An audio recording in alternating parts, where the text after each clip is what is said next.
Chapter 51 The Great Nourishment, Golden Loach, strange fish, completely golden, adept at burrowing, contains spiritual charm, with delicious and nourishing flesh, capable of nourishing both yin and yang, truly a great supplement. It is rumored that golden loaches always appear as a pair, male and female together, never wandering alone. Watching the creature in the bucket, which gleamed with a white and red light and resembled a loach, Lu Qing was pleasantly surprised. Indeed, this creature was a strange fish, and it was on the same level as the red moon carp. What surprised Lu Qing even more was the information on the third slip of paper. This golden loach always appeared in pairs, never alone. This meant there must be another golden loach under the water. Although he didn't know if the other golden loach had been frightened away by his earlier antics, Lu Qing still wanted to try. He hung another blood apricot on the hook and lowered it into the water. He had expected to wait a long time, perhaps in vain. However, to Lu Qing's surprise, it wasn't long before he saw the float suddenly sink into the water. So soon, Lu Qing was caught off guard, but he quickly reacted and immediately grabbed the fishing rod. After that, there wasn't any suspense. Following another round of struggle, another golden loach was pulled up. Looking at the two golden loaches in the bucket, Lu Qing fell silent. It seemed he had underestimated the attraction of blood apricots to strange fish. Indeed, what was labeled as a mutant fruit by superpower truly was extraordinary. He didn't know what was so peculiar about it, but it could attract these strange fish to continuously swallow it. Lu Qing put a few blood apricots away, planning to find a time to ask his master if he knew about this mutant fruit. After hanging another blood apricot, Lu Qing continued to fish. However, this time, his luck wasn't as good. He waited a long time and didn't get another bite, not to mention strange fish. He didn't even see any ordinary fish. Strange. Could it be that these strange fish have a sense of territory, only allowing one type to appear each time? Lu Qing wondered. Enjoy exclusive content from Empire. He thought about it, pulled up the hook, and switched to an earthworm. Once again, he lowered the hook into the water, and soon there was a bite. With a swift flick of the rod, a small white fish fluttered in the air, constantly wagging its tail. Looking at the small white fish on the hook, Lu Qing fell silent. It really is everywhere, isn't it? Feeling that there were probably no more strange fish below, Lu Qing didn't switch back to a blood apricot. Instead, he continued fishing with earthworms. After a while and several pulls, dozens of small white fish were caught by him. With so many small white fish, plus those remaining at home, there should be enough to give the little beast a hearty meal. After he had caught enough food for the little beast, Lu Qing prepared to pack up. It was a pity. He had initially hoped to catch a couple of big fish for the little beast to feast on, but perhaps because of the presence of the golden loach, the big fish were nowhere to be found today. Even when he switched to corn in the middle, there was no movement. Unable to catch them, he could only slightly disappoint the little beast and continue feeding it small fish, which were also tasty. Little Yen, let's go, we're heading home. After packing up, Lu Qing, holding the bucket, called out to little Yen, who was lying on the grass not far away apparently playing with something. Coming, big brother. The little one scampered back, holding a small bunch of wildflowers. So, she had been picking wildflowers just now. Big brother, look, these are the flowers I just picked. Do they look nice? Little Yen held up the bouquet of flowers to show off to Lu Qing. They look nice. Lu Qing nodded, noticing some grass and leaves in the little one's hair, and gently picked them out. I knew it, brother would definitely like it. Little Yen was immediately thrilled to receive the praise. Seeing the little one so happy, Lu Qing's heart suddenly stirred. Little Yen, do you get bored accompanying brother to fish every day? What's bored? The little one tilted her head, confused. I mean, do you ever feel unhappy? Lu Qing rephrased, not at all. As long as I'm with brother, little Yen will never feel unhappy, the little one earnestly replied. There are flowers to pick here and butterflies too. It's really fun. Alright then. Lu Qing had nothing more to say. Initially, he had thought, if little Yen felt bored, next time he went fishing, maybe he should leave her in the village to play with other children. After all, she often ran out to play with her friends in the village after meals. Now that she didn't feel that way, he would reconsider another time. When he got home, he poured out the fish, leaving only 2 golden loaches in the bucket, and Lu Qing fell into deep thought. He considered what to do with the 2 golden loaches, whether to sell them or keep them for himself to eat. Actually, Lu Qing was more inclined to eat them. Firstly, if he were to sell them, his master had not had time to go into town recently, and he didn't know how long the golden loaches could live out of the river. If they died in a couple of days, that would be a big loss. Secondly, he was not as short on money as he had been before. Strange fish like this, encountered by chance and not by searching, felt somewhat wasteful to sell. The final reason was the effects of the golden loach greatly appealed to him. According to the description of the superpower, golden loaches were extremely nourishing. Now, his nourishing body boxing had reached the entry level, and stepping into the chi blood realm was almost a certainty. The only thing lacking was that after a serious illness he had earlier, his body was relatively weak, and he didn't have a strong foundation. These two golden loaches might just help him overcome this shortcoming. After mulling it over for a while, Lu Qing eventually decided to keep both golden loaches for himself to eat. However, although he decided to eat them, Lu Qing didn't plan to enjoy them alone. Instead, he planned to take them to the half-mountain small courtyard tomorrow and share them with his master. The last time he caught the red moon carp, he had intended to give it to his master, but ended up selling it for money instead. Since becoming a disciple, Lu Qing had never really been able to offer anything in return, merely accepting favors. This time, fortunate enough to catch another strange fish, it would be good to let his master taste it. Lu Qing's plan was very good. However, an unexpected event occurred that evening. After Little Yin went to sleep, the black little beast came again to scratch at the door. As usual, Lu Qing brought out a basin of fish and placed it on the ground. What he hadn't expected was that the black little beast, which normally would have pounced on the fish the moment he set them down, didn't approach this time. Instead, it sniffed a few times, then its eyes lit up as if it had discovered something, and began circling around Lu Qing. After a few rounds, it sat quietly, watching him. "What's the matter, not eating?"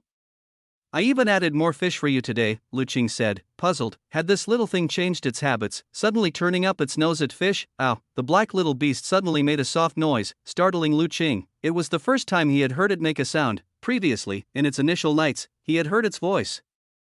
But back then, it was a low growl with a warning tone, quite different from the sound now. This sound was more like a kitten's meow, young and cute, and quite pleasant to hear. However, Lu Qing couldn't focus on whether the black little beast's voice was pleasant or not right now, because he noticed, after it made the noise, it was staring straight behind him toward the house, to be precise, toward the direction of the kitchen.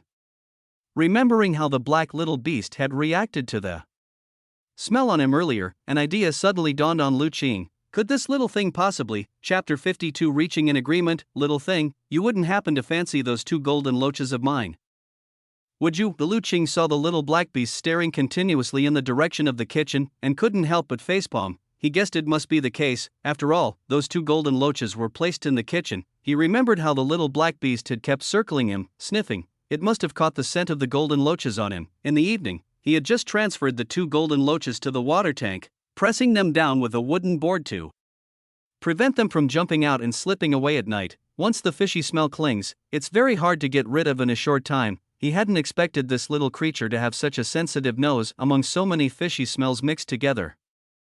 It could still distinguish the scent of the golden loaches. The little black beast didn't answer, just quietly watching Lu Qing. But through the time they had spent together, Lu Qing understood its intentions. It really wanted to eat those two golden loaches. Lu Qing couldn't help but feel a headache. "Little thing, let's make a deal. You can eat any other fish here, and if that's not enough, I'll get you more. But those two golden loaches, I need to keep them. Is that okay?" Lu Qing didn't care whether the little black beast understood his long speech, and just began to negotiate. However, whether the beast was playing dumb or truly didn't understand, it just blinked and continued to gaze steadily towards the kitchen behind Lu Qing. It seemed Lu Qing now understood this little creature had set its heart on the golden loaches. Explore stories on Empire. Realizing there was no room for negotiation, Lu Qing could only step back. "I can only give you one, the other one I need to keep for a purpose. I can't give it to you." Lu Qing held out one finger, speaking earnestly. The little black beast quietly looked at Lu Qing for a moment and finally nodded. "So you really do understand what I'm saying?" Seeing the action of the little black beast, Lu Qing could not be mistaken. He had suspected it before but had never been sure. Now, seeing how it acted, he could finally confirm, this guy had always understood him. All this time, it had been playing dumb. Upon hearing Lu Qing's words, the little black beast resumed its somewhat dazed and calm expression, looking as if it didn't get what he was saying. But Lu Qing would not be fooled again. Thinking that he had been played by a little beast for so long, he couldn't help but feel a mix of laughter and tears. Turning back to the kitchen, he lifted the wooden board on the water tank, scooped up a golden loach, and returned to the yard. "You can only have one, do you want it?" Seeing the golden loach in Lu Qing's hand struggling and wriggling, the little black beast's eyes had already brightened. As soon as Lu Qing finished speaking, he felt a blur in front of him.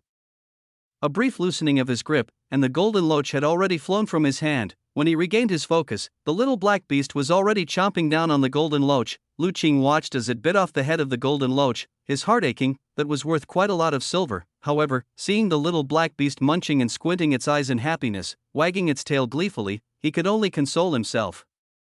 Well, at least this little thing had brought him such a precious century-old ginseng last night. Giving it something good to eat was only fair, considered a return gesture. The little black beast was quick in its eating, and before long, a fat golden loach of nearly 2 pounds had completely filled its stomach.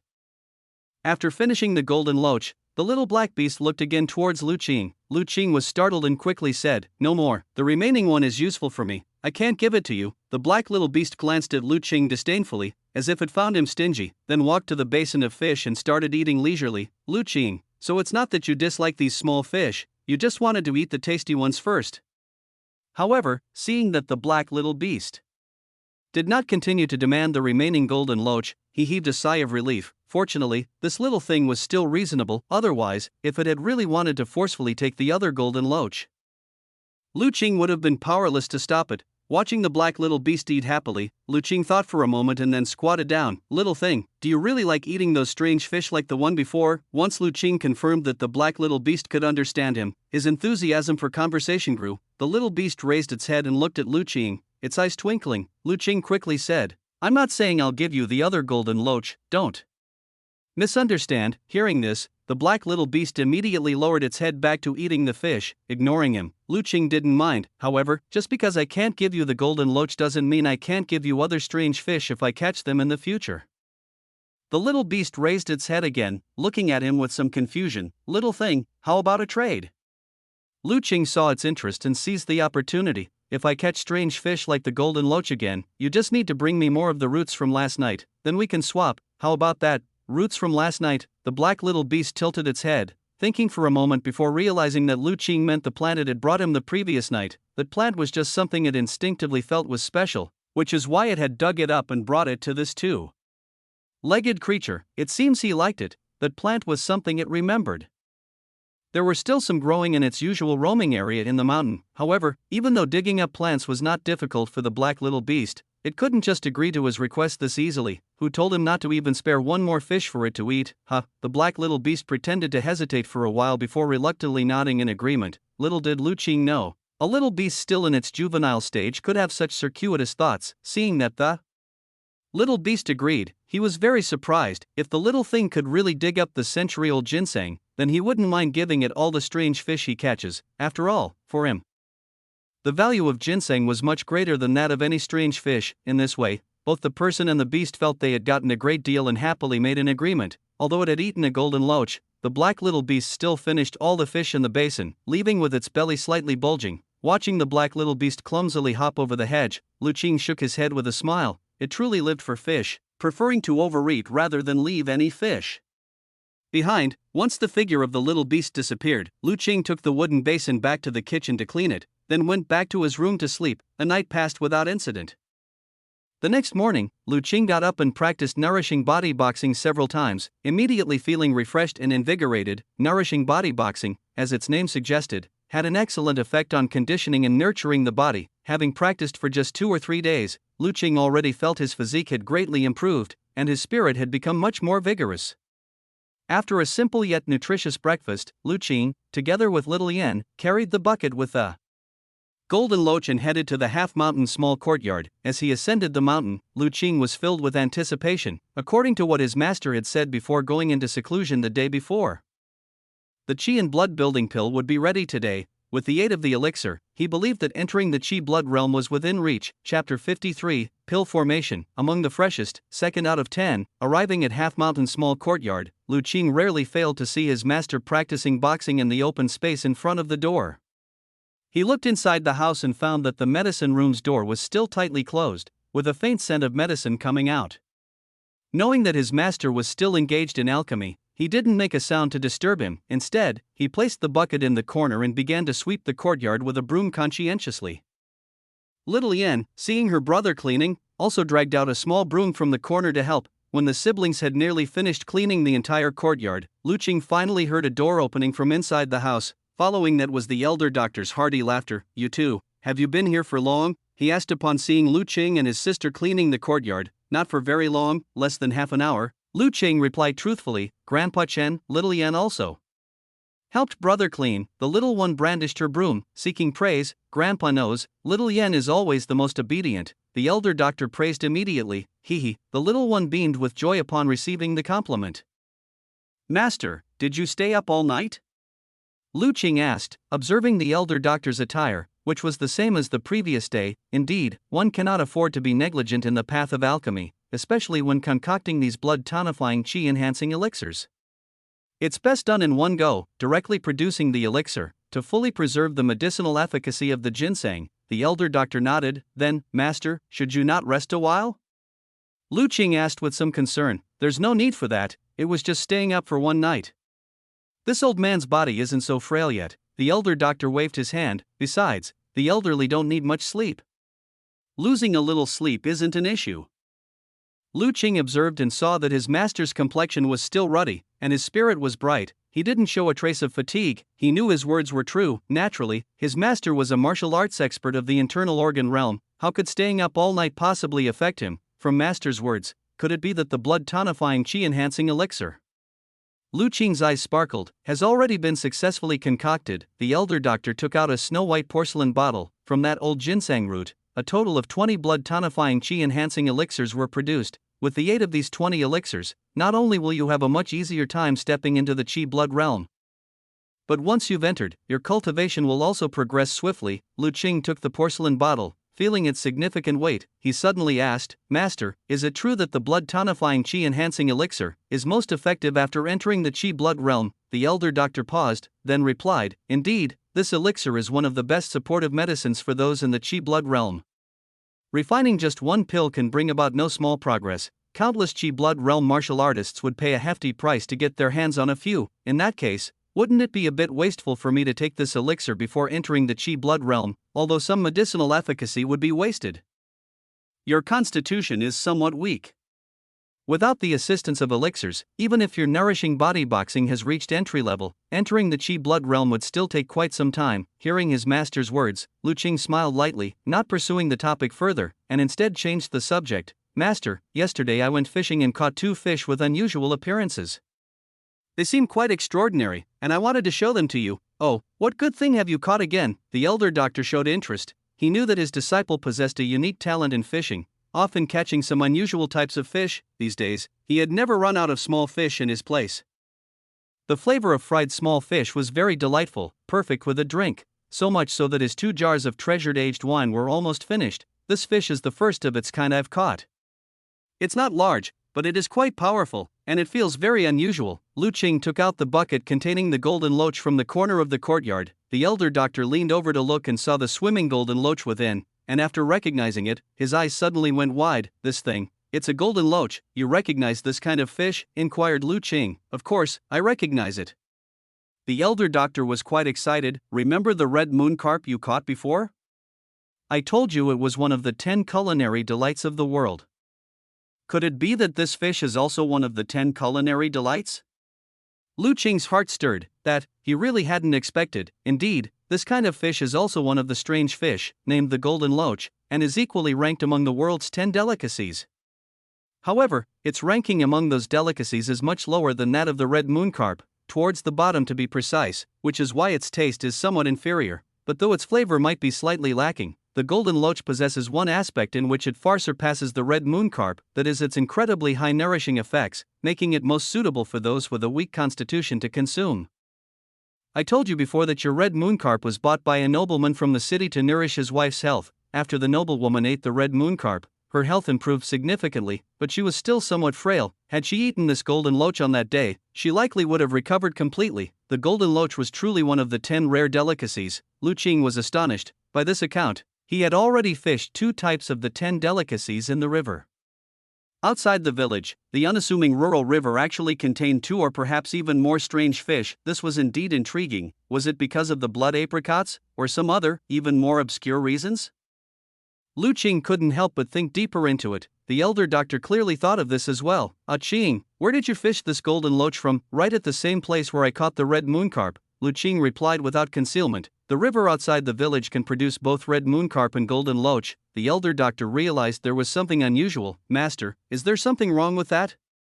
Lu Qing humbly inquired. Indeed, it's quite extraordinary, the elder doctor said, but what exactly the reason is, this old man cannot say, although what? Seeing the elder doctor's solemn expression, Lu Qing quickly asked, the matter of the river outside the village hiding strange fish should not be mentioned to others from now on.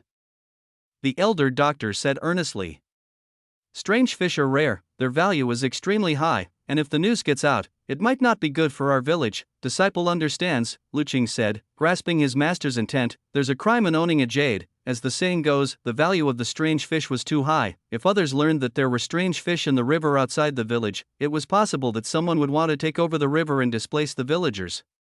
He saw such examples in the news in his previous life. It would be a disaster for the villagers of Jiuli village. It appeared that if he caught any more strange fish in the future, he would not be able to reveal it to anyone. Understanding this, Lu Qing made up his mind on the spot. Even if he caught more strange fish in the future, he wouldn't sell them. Your adventure continues at Empire. After all, he and the little beast had reached an agreement. At most, after catching strange fish in the future, he would exchange them for ginseng with it. As long as you remember, the elder doctor nodded, knowing his disciple was always intelligent and didn't need much reminding. However, he became curious about another matter. Didn't you say you caught 2 golden loaches? I recall that golden loaches always appear in pairs and never alone. So where's the other one? The other one was eaten by that little black beast. Lu Qing replied with a wry smile, then briefly explained the little beast's insistence on eating strange fish. He omitted the part about the agreement with the beast. Originally, I wanted to keep both golden loaches, but that little beast was not going to give up, so I had to hand over one of them. I see.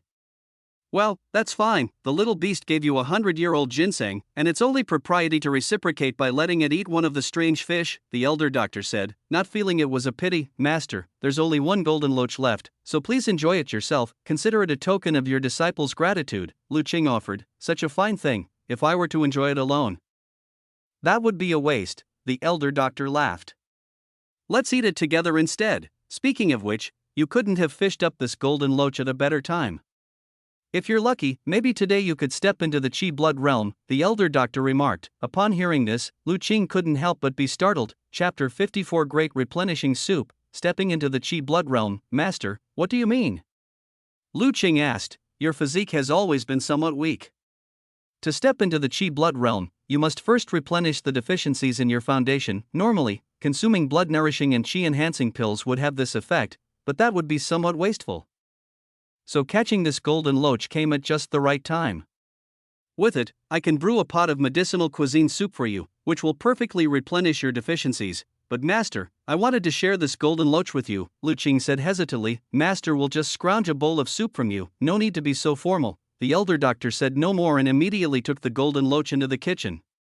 Lu Qing followed him inside and saw the elder doctor skillfully processing the golden loach. Aside from removing the innards, even the blood was kept, all of it put into a clay pot. Then the elder doctor added some medicinal herbs and started to simmer them. The simmering lasted an hour. During this time, as the aroma of the soup filled the house, both Lu Qing and Little Yen couldn't help but swallow saliva continuously. It's ready. The elder doctor extinguished the fire, let the clay pot cool a bit, then brought it out and placed it on the table. As the lid was opened, a rich fragrance assailed their senses, making Lu Qing and his sister salivate even more. Even the elder doctor, upon smelling it, couldn't help but exclaim, indeed worthy of being one of the 10 great delicacies. A strange fish. The elder doctor took out 2 large bowls and 1 small bowl. First, he ladled out 2 bowls of soup, then he pushed the remaining contents of the clay pot in front of Lu Qing. Little Yen is still young, she can't handle too much medicinal potency, 1 small bowl is enough for her. As for me, a taste of the flavor will suffice. The rest, you eat it all, master. Lu Qing hesitated. Stop dawdling, remember to eat everything, don't leave even the dregs. Seeing his master put on a stern face, Lu Qing could only embrace the clay pot and pour himself a bowl of soup. The elder and the 2 youngsters began to drink their soup. With the first sip, Lu Qing felt an indescribable savory taste spreading from the tip of his tongue, so delicious that every pore in his body seemed ready to open. On the other side, he saw Little Yen drinking happily, her eyes almost squinting with joy. The elder doctor sipped some soup, savored it carefully, then swallowed. With a sigh, he said, worthy of being one of the world's 10 great delicacies. No wonder those nobles and tycoons spare no expense to acquire these strange fish. Brother, this fish soup is so delicious. Little Yen was utterly delighted. Lu Qing, following his master's words, drank bowl after bowl of soup, and soon, half a clay pot of soup was finished. He ate everything, including the dregs. After finishing the soup and sitting for a while, Lu Qing began to feel warmth all over his body. In his dantian, there seemed to be a stream of heat moving around. Seeing his condition, the elder doctor smiled and said, "It's working. The medicinal power of the soup has begun to take effect. Now go outside and practice nourishing body boxing to fully absorb this medicinal power." Upon hearing this, Lu Qing hurried outside. The medicinal power within him was making it difficult for him to sit still. Once in the courtyard, he concentrated and collected his heart and spirit, pulled up his stance, and began to practice the 1st to the 9th forms of nourishing body boxing. The elder doctor followed outside and saw how quickly Lu Qing had immersed himself in practicing the boxing forms, and he couldn't help but nod repeatedly. His disciple truly had exceptional martial arts talent, who could quickly enter into a state of cultivation even with the medicinal power burning within his body. In the courtyard, Lu Qing, who had initially felt somewhat uncomfortable from the medicinal power of the soup, found his thoughts becoming serene as soon as he started practicing the boxing forms. Various realizations about nourishing body boxing flowed through his mind, and a sense of enlightenment rose in his heart. Discover more content at Empire. Subconsciously, he began to use nourishing body boxing to guide that medicinal power within his body. Nourishing body boxing was the result of the elder doctor's lifetime of efforts, extrapolated and perfected from an incomplete cultivation technique he had chanced upon in his youth. It encapsulated his decades of practice in medicine. Incorporating his understanding of the human body's qi, blood, sinews, and bones, as well as the functioning of the inner organs, it had remarkable effects on nourishing the physical body and strengthening one's constitution. Nourishing body boxing consisted of 36 forms, with the first 9 forming a self-contained system, interlocking and complementing each other. Performing it in succession could nurture qi blood and regulate one's breath, and it was an excellent cultivation method.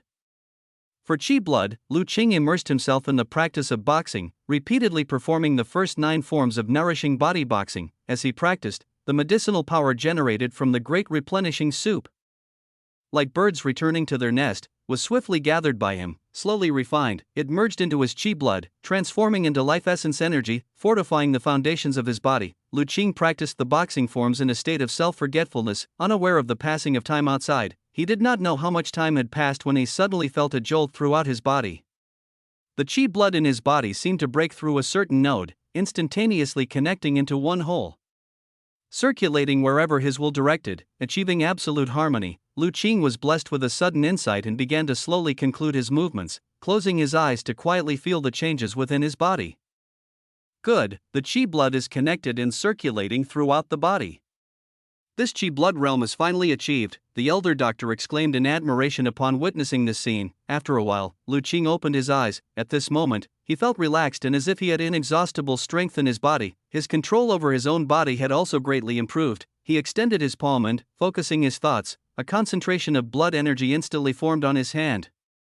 His palm turned rosy, almost dripping blood. As his thoughts dispersed, so did the qi blood, and his hand promptly returned to its normal appearance. The so-called qi blood realm is when a martial artist can control the qi blood throughout the body, cleanse the physical body, and enhance their vitality. With the will at the helm, the whole body's qi blood connects, not only unleashing powerful strength but also significantly boosting the body's defensive power. That's why even several strong, ordinary great Han would stand no chance against a martial artist who has stepped into the qi blood realm, whether it's explosive power or defensive power. They are too far behind and simply have no chance of winning, having entered the qi blood realm and feeling the various changes within his body. A sense of enlightenment arose in Lu Qing's heart. No wonder his master said that a qi blood realm martial artist could easily throw off several great Han if they tried to hold on to him. Compared to ordinary people, the explosive power of a qi blood realm martial artist was indeed extraordinary. How do you feel after stepping into the qi blood realm? At this time, the elder doctor approached. I feel great, Lu Qing said joyfully. Master, no wonder you said martial artists are powerful. I just entered the qi blood realm and already feel much stronger. I can't imagine how powerful those higher-level martial artists are. With your talent, reaching that level is just a matter of time. The elder doctor had great confidence in Lu Qing's martial arts talent. After all, how many people could, within a few short days, progress from a feeble youth to stepping into the Qi blood realm. The martial arts talent that Lu Qing exhibited was not inferior to those young prodigies he had heard about during his travels across the world. Qing, now that you have stepped into the Qi blood realm and become a true martial artist, there are some things you need to understand. The elder doctor's expression suddenly turned solemn. Please tell me, master. Lu Qing said with a steely heart, respectfully, you must know, in the cultivation techniques of martial artists, there is usually a distinction between cultivation method and fighting skill. Chapter 55 Cultivation Method in Fighting Skill, for Direction Saber, exactly, said the elder doctor. The so-called training method, also known as a nourishing skill, as the name suggests, involves nurturing the body, tempering the physical body, and enhancing one's physical strength, he explained. The nourishing body boxing I taught you is actually a boxing method for cultivating the physical body that I developed myself. As for fighting skills, the elder doctor organized his thoughts before continuing. Martial artists who cultivate martial arts have vigorous Qi blood, are full of spirit, and generally have dominant personalities. It's inevitable for them to be competitive and strive for strength. Thus, in the prolonged battles, in order to win, martial artists gradually created many highly aggressive cultivation techniques, which are the fighting skills. Fighting skills are also known as killing skills. These cultivation techniques are generally not aimed at nurturing the body or tempering the physical body but focus more on how to unleash the strongest destructive and lethal power in the shortest time, with the least cost, to defeat the opponent. Therefore, in terms of lethality, the martial arts of fighting skills are much stronger than those of training methods, nourishing skills and killing skills. Lu Qing carefully pondered these two terms. From these two names alone, he could feel the unevenness on the path of martial arts, which probably was a brutal path where life and death were frequently at stake. Master, you said nourishing body boxing is a training method, so what is our fighting skill? Lu Qing couldn't help but ask. Our lineage doesn't have fighting skills. The elder doctor's next words directly astonished Lu Qing. You don't need to look so surprised, the elder doctor said with a bit of amusement. The master isn't good at fighting, so what's so strange about not being able to create powerful fighting skills? Lu Qing then remembered that his master was a doctor, and a very kind-hearted one, who disliked conflicts. Perhaps a lack of a competitive spirit was why he hadn't created powerful fighting skills. However, although I'm not good at combat, I do have a few good martial arts techniques. Would you like to learn them, eh? Lu Qing was surprised again. Master, didn't you just say that our lineage doesn't have outstanding fighting skills? Indeed, our lineage does not have outstanding fighting skills, the elder doctor said. Your ancestor, who was my master, was just an ordinary Jianghu traveling doctor in the past, who knew several basic defensive boxing skills. Afterward, when I was young, I had some adventures and was fortunate enough to create the nourishing body boxing. So when I say our lineage doesn't have outstanding fighting skills, I'm not deceiving you. Lu Qing, then what you said earlier, the fighting techniques I possess mostly came from my travels in the past. Some were given as payment by some Jianghu heroes when I treated them, some I bought in markets of the big cities, and others I happened to find while picking herbs in the mountains. In just a few words, the elder doctor let Lu Qing hear of his master's extraordinary experiences. But, master, can these cultivation methods actually be bought? Lu Qing felt somewhat incredulous. In his view, secret manuals of cultivation methods should be the most cherished possessions of martial artists.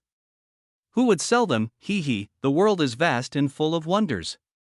Once you have a chance to go out, you'll see that not only do people sell secret manuals of cultivation methods, but some even carve their lifetime of learning into stones for everyone to learn from. The elder doctor chuckled. Who would be so generous? Lu Qing was astonished. That is a great martial artist, revered and admired by all martial artists across the world. The elder doctor seemed to recall something. His expression turned contemplative, and he fell silent for a long while before snapping back to the present. Enough of that, let's not talk about this, Qing. Although we, as doctors, should take treating diseases and saving people as our duty, but sometimes when venturing outside, one inevitably encounters unforeseen events. Hence it's necessary to have some martial skills for defense. Nourishing body boxing is suitable for handling ordinary people, but against other martial artists who also practice martial arts, it is insufficient. Lu Qing nodded. Nourishing body boxing could be used against opponents, but facing those who could unleash powerful killing skills in martial arts, obviously, it would be at a disadvantage. Now that you have entered the Qi blood realm and become a true martial artist, it is time for you to choose a fighting skill in martial arts to cultivate. Then master, what kind of fighting skill in martial arts can I learn? Lu Qing asked with some anticipation, although I have many martial arts fighting skills here. Most of them are quite ordinary, suitable only up to the Qi blood realm. Only 3 are truly considered exquisite martial arts, let me fetch them for you. With that, the elder doctor walked into the house and soon emerged with 3 books. These 3 martial arts, one is a stick technique, one is a saber technique, and there's also a swordsmanship, each one is a muscle bone realm martial arts. Which one would you like to learn? Lu Qing's gaze lingered on the 3 secret manuals. He did not say anything as foolish as, I want them all. Although endowed with superpowers, he understood the principle that greed did not lead to mastery. Currently, as a mere Qi blood realm martial artist, focusing on cultivating one martial arts was the best choice. After pondering for a while, Lu Qing finally said, I choose the saber technique, are you sure? Once chosen, it might influence your martial arts path later on, the elder doctor solemnly stated. Disciple has considered it well, I choose the saber technique. Lu Qing said firmly, he had little interest in stick techniques and swordsmanship was just average for him, rather, it was the saber technique that really intrigued him. After all, sabers had a more domineering aura, fitting his taste. Since you have decided, take the secret manual. The elder doctor handed over one of the secret manuals to Lu Qing. Lu Qing received the secret manual and opened the first page. His brows leaping up. 4 Directions Saber, read new chapters at Empire. Yes, this saber technique is called 4 Directions Saber. I discovered this secret manual unintentionally in a cave during a mountainous herb collecting trip. In that cave, there was a corpse, already reduced to a skeleton, in front of whom lay a bundle wrapped in oiled cloth, encasing this 4 Directions Saber secret manual. After I buried the skeleton, I took the secret manual. Lu Qing was quite astonished. He realized his master seemed to have quite a few serendipitous encounters. He could discover a nameless skill such as nourishing bodyboxing in his youth, going into the mountains for herbs, and finding a martial arts secret manual. Such luck was indeed beyond belief. Qing, I have only read this 4 Directions saber technique, never cultivated it myself. Since you chose this technique, I can offer you some cultivation suggestions at most but cannot teach you hands-on, so, reaching what level depends entirely on you. Disciple understands. Lu Qing nodded. However, although the 4 Directions saber technique is intricate and reaching profound mastery could even challenge muscle bone realm martial artists, it might not be too difficult for you to master, given your martial arts talent. The elder doctor's confidence in Lu Qing made him feel somewhat embarrassed. If it weren't for his superpowers, he feared he might indeed disappoint his teacher. Chapter 56 Qi Blood Eruption, Saber Technique Beginner. That night, after little Yen had fallen asleep and he had fed the black little beast, Lu Qing lit an oil lamp and took out the 4 Directions Saber secret manual. It's worth mentioning that the black little beast really did bring another old ginseng that evening. Moreover, its quality was no less than the previous one. Unfortunately, Lu Qing had no strange fish to trade with it, which noticeably dampened the little beast's spirits when it was time to eat fish. It wasn't until Lu Qing promised to catch a strange fish for it when he had time that the little beast's mood improved. However, before it left, the little beast didn't take the ginseng with it but left it behind. So now, Lu Qing owed the black little beast one strange fish. With the oil lamp aglow, Lu Qing turned to the first page of 4 Directions Saber and began to read. Soon, his vision was filled with a dense white light emanating from the manual, which even contained strands of red light. 4 Directions Saber, a secret manual that records exquisite saber techniques. Muscle bone realm saber moves emphasize momentum and are steeped in slaughter. It is said that this saber technique was created by a martial arts expert who had reached the perfect bone marrow realm using his life's work. With this technique, he once rivaled an inner organ realm expert without perishing. Do you want to download for simulation? Is this a manual with a red light? Lu Qing was quite surprised to see the red light on the manual. Having awakened his superpower for quite some time, he had gained some judgment about the superpower light that items displayed. Anything related to the red light was often out of the ordinary and could be considered a treasure. Whether it was the strange fish or the 100-year-old ginseng, it was no exception. The red light emanating from this 4 Directions saber, even more intense than that of the strange fish and the ginseng, could not help but surprise Lu Qing. To receive such a high evaluation from his superpower, Lu Qing's curiosity about the 4 Directions saber technique grew even stronger. He chose yes and then started flipping through the 4 Directions saber. Download in progress. Current progress, 1%, 2%, 3%. As Lu Qing read through the manual, the download progress bar steadily increased. 97%, 98%, 99%, 100%. Download complete. Beginning simulation. Current progress, 1%, 2%, 3%. By the time Lu Qing had finished reading 4 Directions Saber, the progress bar had just reached 100%. then another progress bar appeared. I see, so if you find someone else cultivating a technique, you can simulate it directly. For a manual, you need to download first, then simulate, Lu Qing muttered thoughtfully. He waited quietly, and before long, he saw the progress bar reach 100%, simulation complete. Would you like to commence training? Without hesitation, Lu Qing immediately selected yes. The next moment, countless key points and insights on the four-direction saber technique surged from the depths of his mind. With his eyes slightly closed, Lu Qing quietly received this information. After some time, he opened his eyes, his gaze carrying a trace of shock. This four-direction saber technique really is extraordinary. At this moment, Lu Qing had fully absorbed the insightful information in his mind. He now had a comprehensive understanding of the four-direction saber technique. The four-direction saber technique did not have many moves, just 9 in total. Each move elucidated how to mobilize the body's strength to unleash the most powerful force and momentum, cutting down all enemies. The so-called four directions did not simply refer to four directions, but rather all directions under the heavens, wherever one's gaze reached, encompassing every space. One could imagine the grand ambitions of the martial artist who created this technique. After all, Lu Qing had read in the manual that the muscle-bone realm martial artist who founded this technique aimed to use it to defy and cut down experts of the inner organ realm. Closing the manual, Lu Qing reached out, took a wooden sword from beside the table, and quietly moved to the courtyard. The wooden sword was something he had crafted himself in the afternoon. It was not exactly beautiful, but it was durable. There was no helping it. In this rural area, where could he find a war saber right away? He could only make do with this for now. After all, he was currently only practicing, not intending to chop anyone down. Holding the wooden sword, Lu Qing stood quietly, while various realizations about the four-direction saber technique flowed through his mind. With these insights, he began to slowly practice the moves of the four-direction saber recorded in the manual.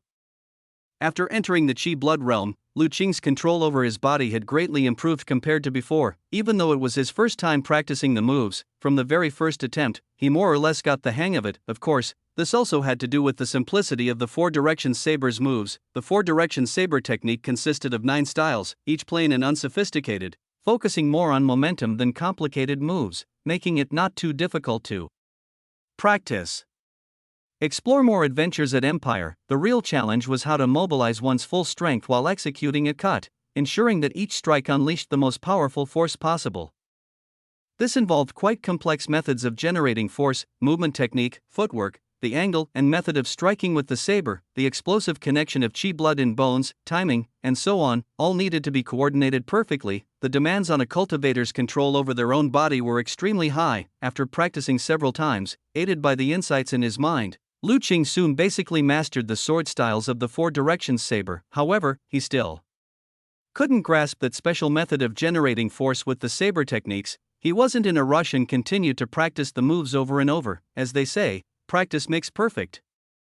He believed that with the help of the realizations in his mind, once he had practiced the sword styles until they were sufficiently refined, everything would naturally fall into place. Indeed, it turned out just that way. As Lu Qing repeatedly practiced, he became more and more skilled at the moves of the four-direction saber technique. The connections between the sword styles also gradually became smooth and seamless, operating without hindrance. Though plain, the 9 styles of the four-direction saber were interconnected, forming an integrated whole. Linked together, they could protect the whole body, leaving no openings. Lu Qing kept practicing, reducing the flaws between the connections of the sword styles. Finally, after he eradicated the last flaw, a sense of enlightenment rose within him. In the next moment, he stepped forward, his whole body's Qi blood connected, and with an explosive burst, he ferociously brought the wooden sword down through the air. Whoosh! Under the force of the powerful energy, the wind from his saber pressed the grass under Lu Qing's feet flat to the ground. After the strike, Lu Qing stood motionless. A look of joy appeared on his face. So that's it. The feeling of connecting Qi blood and bursting forth instantly is like this. Just now, Lu Qing had finally figured out how to coordinate the explosion of Qi blood with the execution of the cut, pushing the power of the sword style to its strongest. According to the description in the secret manual of the four-direction saber, only by achieving this could Lu Qing truly be considered to have entered the threshold of this saber technique. Once he could do so, performing a set of saber techniques where each style worked in conjunction with the explosion of Qi blood, he would be considered to have achieved small success with the saber technique. It's really not easy. If I didn't have the help of my superpower, I doubt I'd be able to enter the threshold of this four-direction saber even with another month's time." Although it seemed effortless, Lu Qing had only taken a couple of hours to grasp the essentials of the four-direction saber. In reality, only he knew how difficult the technique actually was. Bear in mind that he was in a state similar to sudden enlightenment due to the use of his superpower. Even so, it still took so much time to grasp the basics of the four-direction saber. Of course, this was also because he had never practiced saber techniques before. But how often does an ordinary martial artist experience sudden enlightenment in their lifetime? If they were to practice the four-direction saber, those with lesser talent might find it difficult to enter the threshold even after a year and a half. Picking up the wooden sword, Lu Qing was thinking about striking while the iron was hot, continuing to practice with this newfound realization. Suddenly, he heard a crack from the wooden sword in his hand. It turned out that he had used too much force in practicing the final sword style and had split the wooden sword. "It looks like I'll need to find a way to get a real saber." Chapter 57. Returning to the grand gathering, the youth in splendid attire, Lu Qing had originally wanted to push through in one go, hoping to achieve small success in the four-direction saber technique. Unfortunately, the wooden saber broke, leaving him somewhat regretful. As for achieving great success and perfection in the saber technique thereafter, he dared not think about it for the time being. That realm was something only powerful warriors above the muscle-bone realm could touch.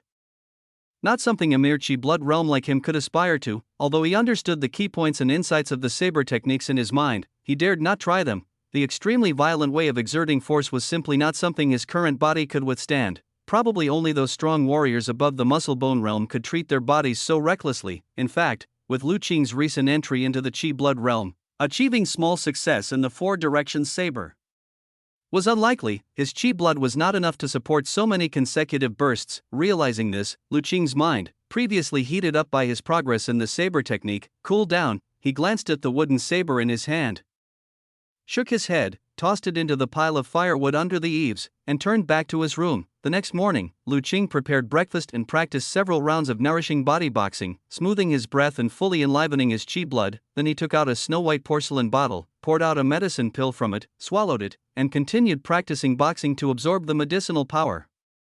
Following his master's instructions, taking one chi blood replenishing pill per day was best. Taking more would not allow his body to immediately digest the medicinal power, causing unnecessary waste. The black little beast's 100-year-old ginseng had yielded 20 chi blood replenishing pills, enough for Lu Qing's use for half a month. Once the 20 chi blood replenishing pills were consumed, he would have made significant progress in the chi blood realm. As for the ginseng brought by the black little beast last night, Lu Qing planned to take it out after finishing this bottle of chi blood replenishing pills. The medicinal power of these chi blood replenishing pills was much gentler compared to yesterday's golden loach soup.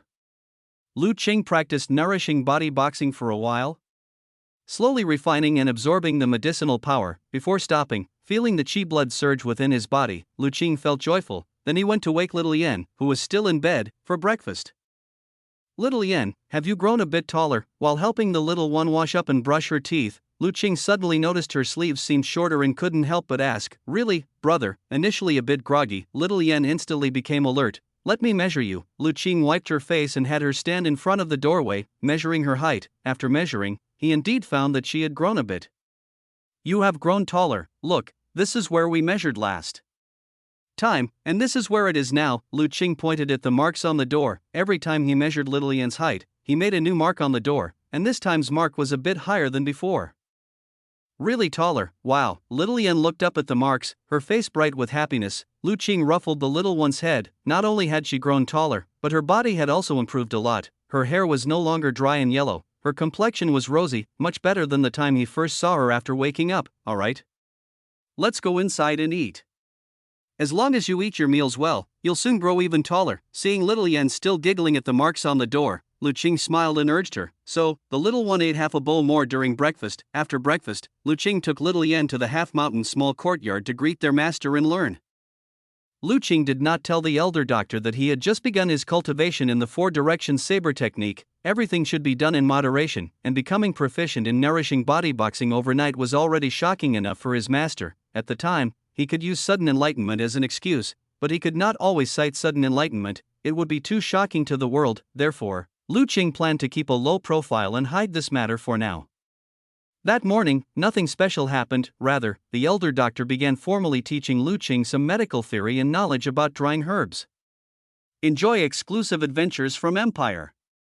Soon, a morning had passed. After finishing his studies, Lu Qing left little Yan at the half-mountain small courtyard, claiming he wanted to go out to the big market to buy some things. Now that Lu Qing was a Qi blood realm martial artist and very intelligent, the elder doctor naturally had no worries about him. Upon hearing that he wanted to buy things, he immediately agreed. After leaving the half-mountain small courtyard, Lu Qing went back home, took some silver, carried a large bamboo basket on his back, tied a red rope around the divine tree at the village entrance, and then headed straight to the big market. Before long, Lu Qing was seen at the market front, seeing the bustling crowd. He smiled. Indeed, today was the big market day. Since the last time he and Brother Din went on a shopping spree, Lu Qing had not been back here. He knew that his performance last time had drawn too much attention. To avoid being remembered by those with ulterior motives, he simply chose not to appear. Now that he had become a Qi blood realm martial artist and had some ability to protect himself, and since the store of rice and meat at home was almost finished, he decided it was time to replenish. However, his visit today was not solely to buy everyday goods. He had a more important purpose. As he walked into the great market, Lu Qing casually strolled around and soon spotted his target.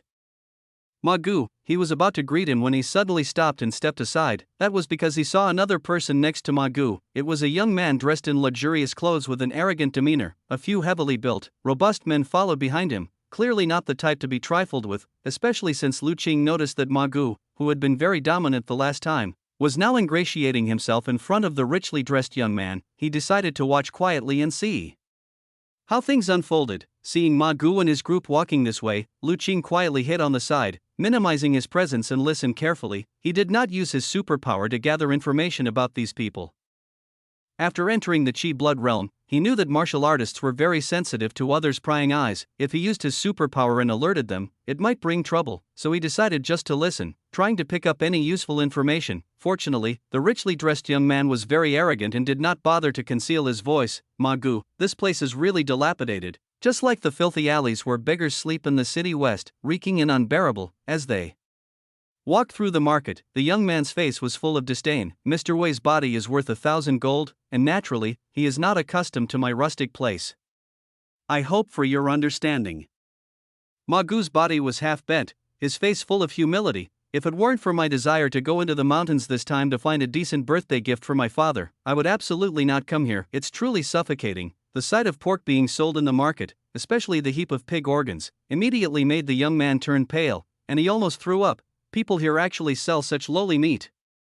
Chapter 58. A noble in the city. Ma Gu's shock. Ma Gu, what is that, such lowly meat? Should it even be eaten by people? The finely dressed youth turned pale, pointing at the meat stall and shouting with a somewhat sharp voice, especially those pig innards at the stall.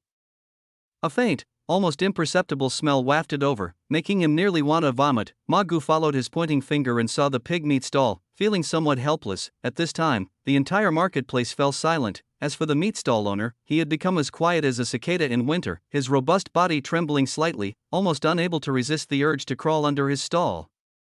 That finely dressed youth was clearly some noble from who knows where. Even Mr. Ma had to accompany him humbly, let alone a commoner selling pork who could provoke him. Mr. Wei, this is a rural area, these poor people naturally can't afford anything too good, Ma Gu replied with an ingratiating smile.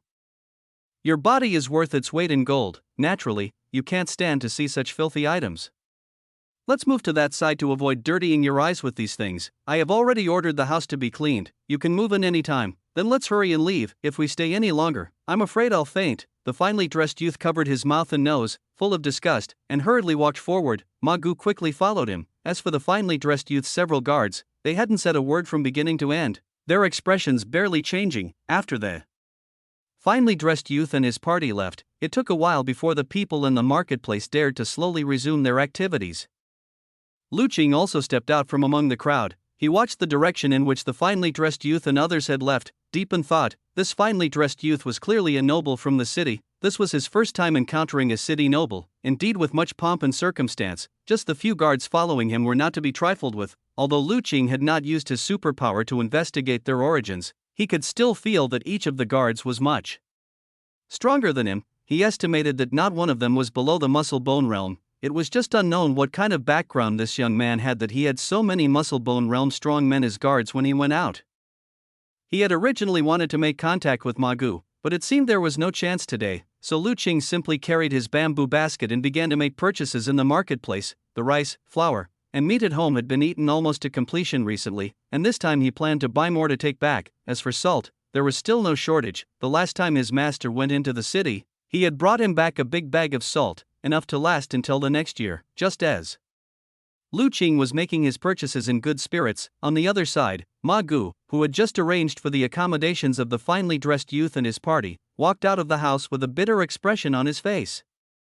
He had never imagined that the young master of the Wei family would suddenly appear in his small area. The key point was that he had to meet him with a smile on his face, otherwise, if his clan found out that he did not treat the young master of the Wei family well, he would really be in big trouble. But this young master of the Wei family was notoriously arrogant and difficult to serve in the city.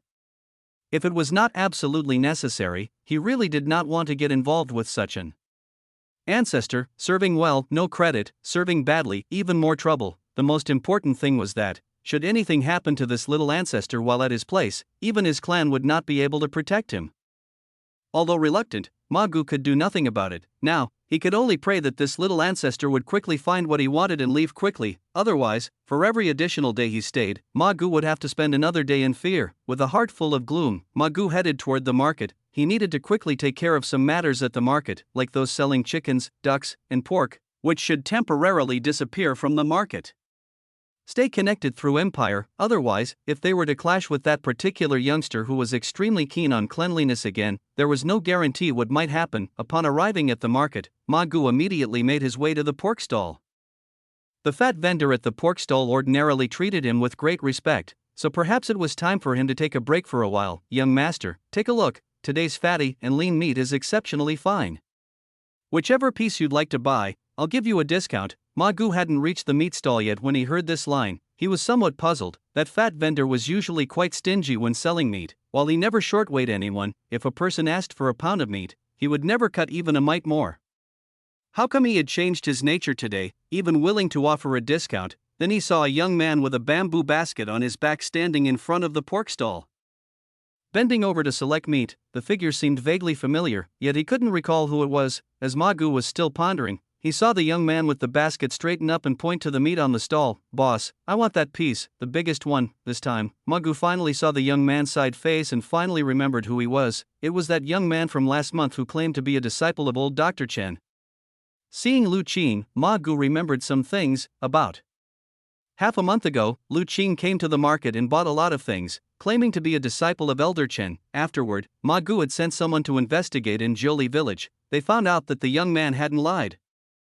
He indeed was learning from Elder Chen. This tickled Ma Gu's curiosity, and he occasionally pondered how he might get closer to Lu Qing. However, what he didn't expect was that after that one time, Lu Qing had not appeared at the market again. This made all his preparations come to nothing, and with his status, it wasn't possible for him to proactively go to Jiuli village to seek Lu Qing's company. Otherwise, even a fool would know he was up to something. He thought he would miss this opportunity, but unexpectedly, Lu Qing now appeared again. A wave of joy filled Ma Gu's heart, and for the moment, he even forgot the trouble brought by Mr. Wei's young master. He walked up and said, "Young Master Lu, it's been a long time since I last saw you." Lu Qing, who had just chosen a big piece of streaky pork and was watching the vendor cut it, turned around upon hearing this and saw Ma Gu, looking somewhat surprised. Wasn't this person accompanying that distinguished gentleman from the city? Why was he here again? However, Lu Qing quickly gathered his thoughts and smiled. "Ah, Master Ma, it has been a long time." Only then did Ma Gu clearly see what Lu Qing looked like now. He was stunned for a moment, because compared to half a month ago, the changes in Lu Qing were simply too significant. When Lu Qing had last visited the market, he was thin and pallid, with his clothes bearing patches. He was the epitome of an inconspicuous and poor country youth. That was one of the reasons Ma Gu had sent someone to investigate in Jiuli village. In his view, if Lu Qing truly were a disciple of Chen, he shouldn't have appeared so impoverished. But now, although there were no changes to Lu Qing's attire, the changes in his body were tremendous. He was no longer gaunt, stood tall and straight, his complexion was healthy, and his eyes were bright and clear. More importantly, he sensed an indistinct yet overwhelming qi blood emanating from within Lu Qing, a qi blood realm martial artist. In Ma Gu's heart, a storm of astonishment churned. Chapter 59 Seeking War Saber. felt the qi and blood power fatally radiating from within Lu Qing's body. Ma Gu's heart stirred with shock and disbelief. The last time he saw Lu Qing at the big market, he had been just a frail young man with a slender body, sickly complexion, and no knowledge of cultivation. How could it be that upon meeting again, he had already become a qi blood realm martial artist? How much time had passed since then? Not even a full month, right? Less than a month to go. From an uninitiated youth to a qi blood realm martial artist, how is that possible? Ma Gu felt his own cultivation concepts greatly shaken. He was stunned by Lu Qing's speed of cultivation. When Lu Qing last came to the big market, there was not a trace of martial arts cultivation to be detected on him. As a warrior in the muscle bone realm, this much he could be sure of, but it was precisely because of this that the shock in his heart was even more intense. He simply could not imagine how Lu Qing managed to transform from a frail young man into a true warrior in less than a month. Back in the day, he himself started formally training in the martial arts at the age of 13. In total, it took him a whole 5 years to barely step into the qi blood realm at the age of 18, and even that was only achieved with his family's support. Even so, in his family, his speed of cultivation was considered quite good. He had even been praised by the elders of his clan, saying he was diligent in his cultivation and advanced quickly. Because of this, Ma Gu had once been proud. After all, being born to a collateral branch, the resources available for his cultivation were never as abundant as those of the main family. Being able to become a warrior by the age of 18, such a speed of cultivation, was enough to demonstrate he had some talent for cultivation. However, now Ma Gu found that the cultivation speed he had always taken pride in within his clan was completely overshadowed by Lu Qing, obliterated in an instant, less than a month's time. From unknowing of cultivation to stepping into the qi blood realm, such a speed of cultivation, even those city-born talents deemed to have the qualities of a grandmaster, painstakingly nurtured by the major families, might feel inferior. Ma Gu was so stunned by Lu Qing's change that he became somewhat dazed. Seeing him with a gape-stricken expression, Lu Qing couldn't help but feel curious. "Mr. Ma, are you all right?" Ma Gu came back to his senses, trying hard to calm his mind before finally managing a strained smile. "I am fine, it's just that, after not seeing young Master Lu for several days, I am a bit surprised at the transformation. Oh, recently I've been following my master's guidance in tempering the body and nurturing my nature. Training for quite a while before seeing some minor progress, which seems to have amused Mr. Ma," Lu Qing said modestly, but his words left Ma Gu speechless. If this was just some minor progress, then what about his own struggle of 20 years to barely step into the muscle bone realm? However, a thought struck him. Right, Lu Qing's master was none other than old Dr. Chen, who had the reputation of a divine doctor. Even the Lord County Master had profound admiration for this elder doctor. Perhaps Lu Qing's swift advancement into the qi blood realm was related to this enigmatic person. As thoughts whirled in his mind, Ma Gu's smile remained undiminished. Young Master Lu was being too modest. To achieve the qi blood realm at such a young age, your cultivation talent could be considered genius even among those in the city. Ma Gu seems to know quite a bit about city matters? Lu Qing asked curiously. Lu Qing was not surprised that Ma Gu could tell he had entered the qi blood realm. A martial artist with successful cultivation has surging qi blood and vibrant spirit, unless one has practiced a special technique for disguise, or has control over their essence, spirit, and energy to such a high degree that they can completely conceal their aura. Otherwise, it is difficult for an ordinary person in the martial arts world to hide their identity as a martial artist. Not really knowledgeable. Ma Gu evaded. "I just lived there for a few years, that's all." "I see." Lu Qing nodded. He didn't ask why. If Ma Gu had lived in the city, he would settle in a small place like the market town. Since Ma Gu has lived in the city, you must be well informed. "As it happens, I have a troubling matter. I wonder if you could provide me with some guidance." Ma Gu's spirits lifted. He had been worried about finding a way to get closer to Lu Qing, and now the opportunity had arrived so soon. "What troubles young Master Lu? I wish to purchase a war saber, but there are none available at the market. I was wondering if Ma Gu might know where to find one." "You want to buy a war saber?" Ma Gu was startled. "Indeed, I have recently taken an interest in the saber technique but lack a suitable weapon, hence the desire to purchase one." Since Ma Gu had already identified him as a martial artist, Lu Qing didn't beat around the bush and directly stated his purpose. Ma Gu found nothing wrong with Lu Qing's idea. In his view, as a martial artist, it was only natural to want a suitable weapon. Regarding a war saber, Ma Gu pondered a moment. "A good war saber can probably only be found in the city. There are a few shops there with quite a good reputation." "War sabers are only sold in the city?" Lu Qing hesitated. "Of course, skilled blacksmiths mostly gather in the city. Rural areas also have blacksmiths. but most only know how to forge crude farming tools. Weapons like war sabers, which require highly skilled craftsmanship, are beyond their ability, Ma Gu explained. Seeing Lu Qing hesitate, Ma Gu's mind raced. Enjoy exclusive adventures from Empire, he asked. How come, young Master Lu, have you never been to the city? Lu Qing exhaled. To tell you the truth, I have indeed never been to the city. Moreover, my master has said that I am not permitted to go to the city on my own before completing my apprenticeship. Old Dr. Chen had never said any such thing, but this didn't prevent Lu Qing from borrowing his authority to handle Ma Gu. It's difficult to disobey a master's orders. Ma Gu expressed understanding. He saw Lu Qing's somewhat unwilling expression and knew the timing was just right. Feigning hesitation, he then said, given that, if young Master Lu trusts me, why not let me assist you in purchasing a war saber from the city? Is that possible? Lu Qing's eyes lit up, but then he began to hesitate again. But that might be quite an inconvenience for you, Ma Gu. Watching Lu Qing's hopeful yet hesitant expression, Ma Gu found it somewhat amusing. After all, young people are not good at hiding their thoughts. He laughed. It's not so much an inconvenience. I quite like you, young Master Lu. It's just a small favor for me and no trouble at all. Lu Qing's face struggled for a moment. Finally, as though making up his mind, he said, then I must trouble Ma Gu. Success. Ma Gu felt a surge of triumph. He suppressed the smile tugging at the corner of his mouth, and with concern, he asked, may I know what kind of war saber young Master Lu is looking for? Chapter 60 Shadow, Highway Robbery. I wonder, young Master Lu, what kind of battle blade would you like? Lu Qing thought for a moment and asked, Elder Ma, how much does a battle blade cost? It's hard to say, Ma Gu replied, somewhat embarrassed. A regular battle blade might be purchased for a few silvers, while a better quality 100 refined battle blade would likely start at several tens to a few dozen silver. As for blades with other requirements, like those mixed with special metals, those could well cost upwards of 100 silver. Then there are the luxury aficionados who prefer to inlay their hilts and scabbards with pearls and jade. Their prices are even harder to gauge, with some costing thousands or even tens of thousands of silver for a single blade. Upon hearing this, Lu Qing immediately said, I don't need any luxurious adornments. Please, Elder Ma, help me purchase a simple, unadorned 100 refined battle blade.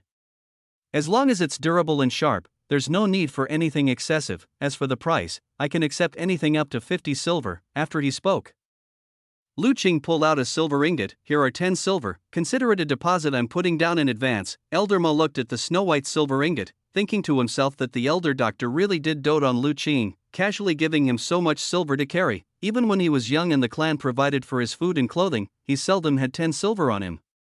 But then he thought about it and deemed it only natural. Given Lu Qing's displayed martial arts talent, he would surely receive full support if he were in any major clan. It would be abnormal for the elder doctor not to be attentive to such an outstanding disciple. 50 silver can already get you a very decent 100 refined battle blade. Rest assured, I, Ma, will carefully select one for you. You can come to collect it on the next big market day, Elder Ma said without declining, accepting the silver. Then I thank you, Elder Ma, Lu Qing replied earnestly. Although he knew that Ma Gu had his own motives for helping him, he too was using the other party for his own benefit. In these times, what kind of stranger would help another without reason? On the contrary, people like his master, who were as generous as they were rare, were truly hard to come by. Young Master Lu, since you've made the trip to the big market, why not come over to my place for a small gathering? It would be my pleasure to show you some hospitality. Having accepted the silver, and seeing the pleasant nature of their conversation, Ma Gu seized the opportunity to invite him over.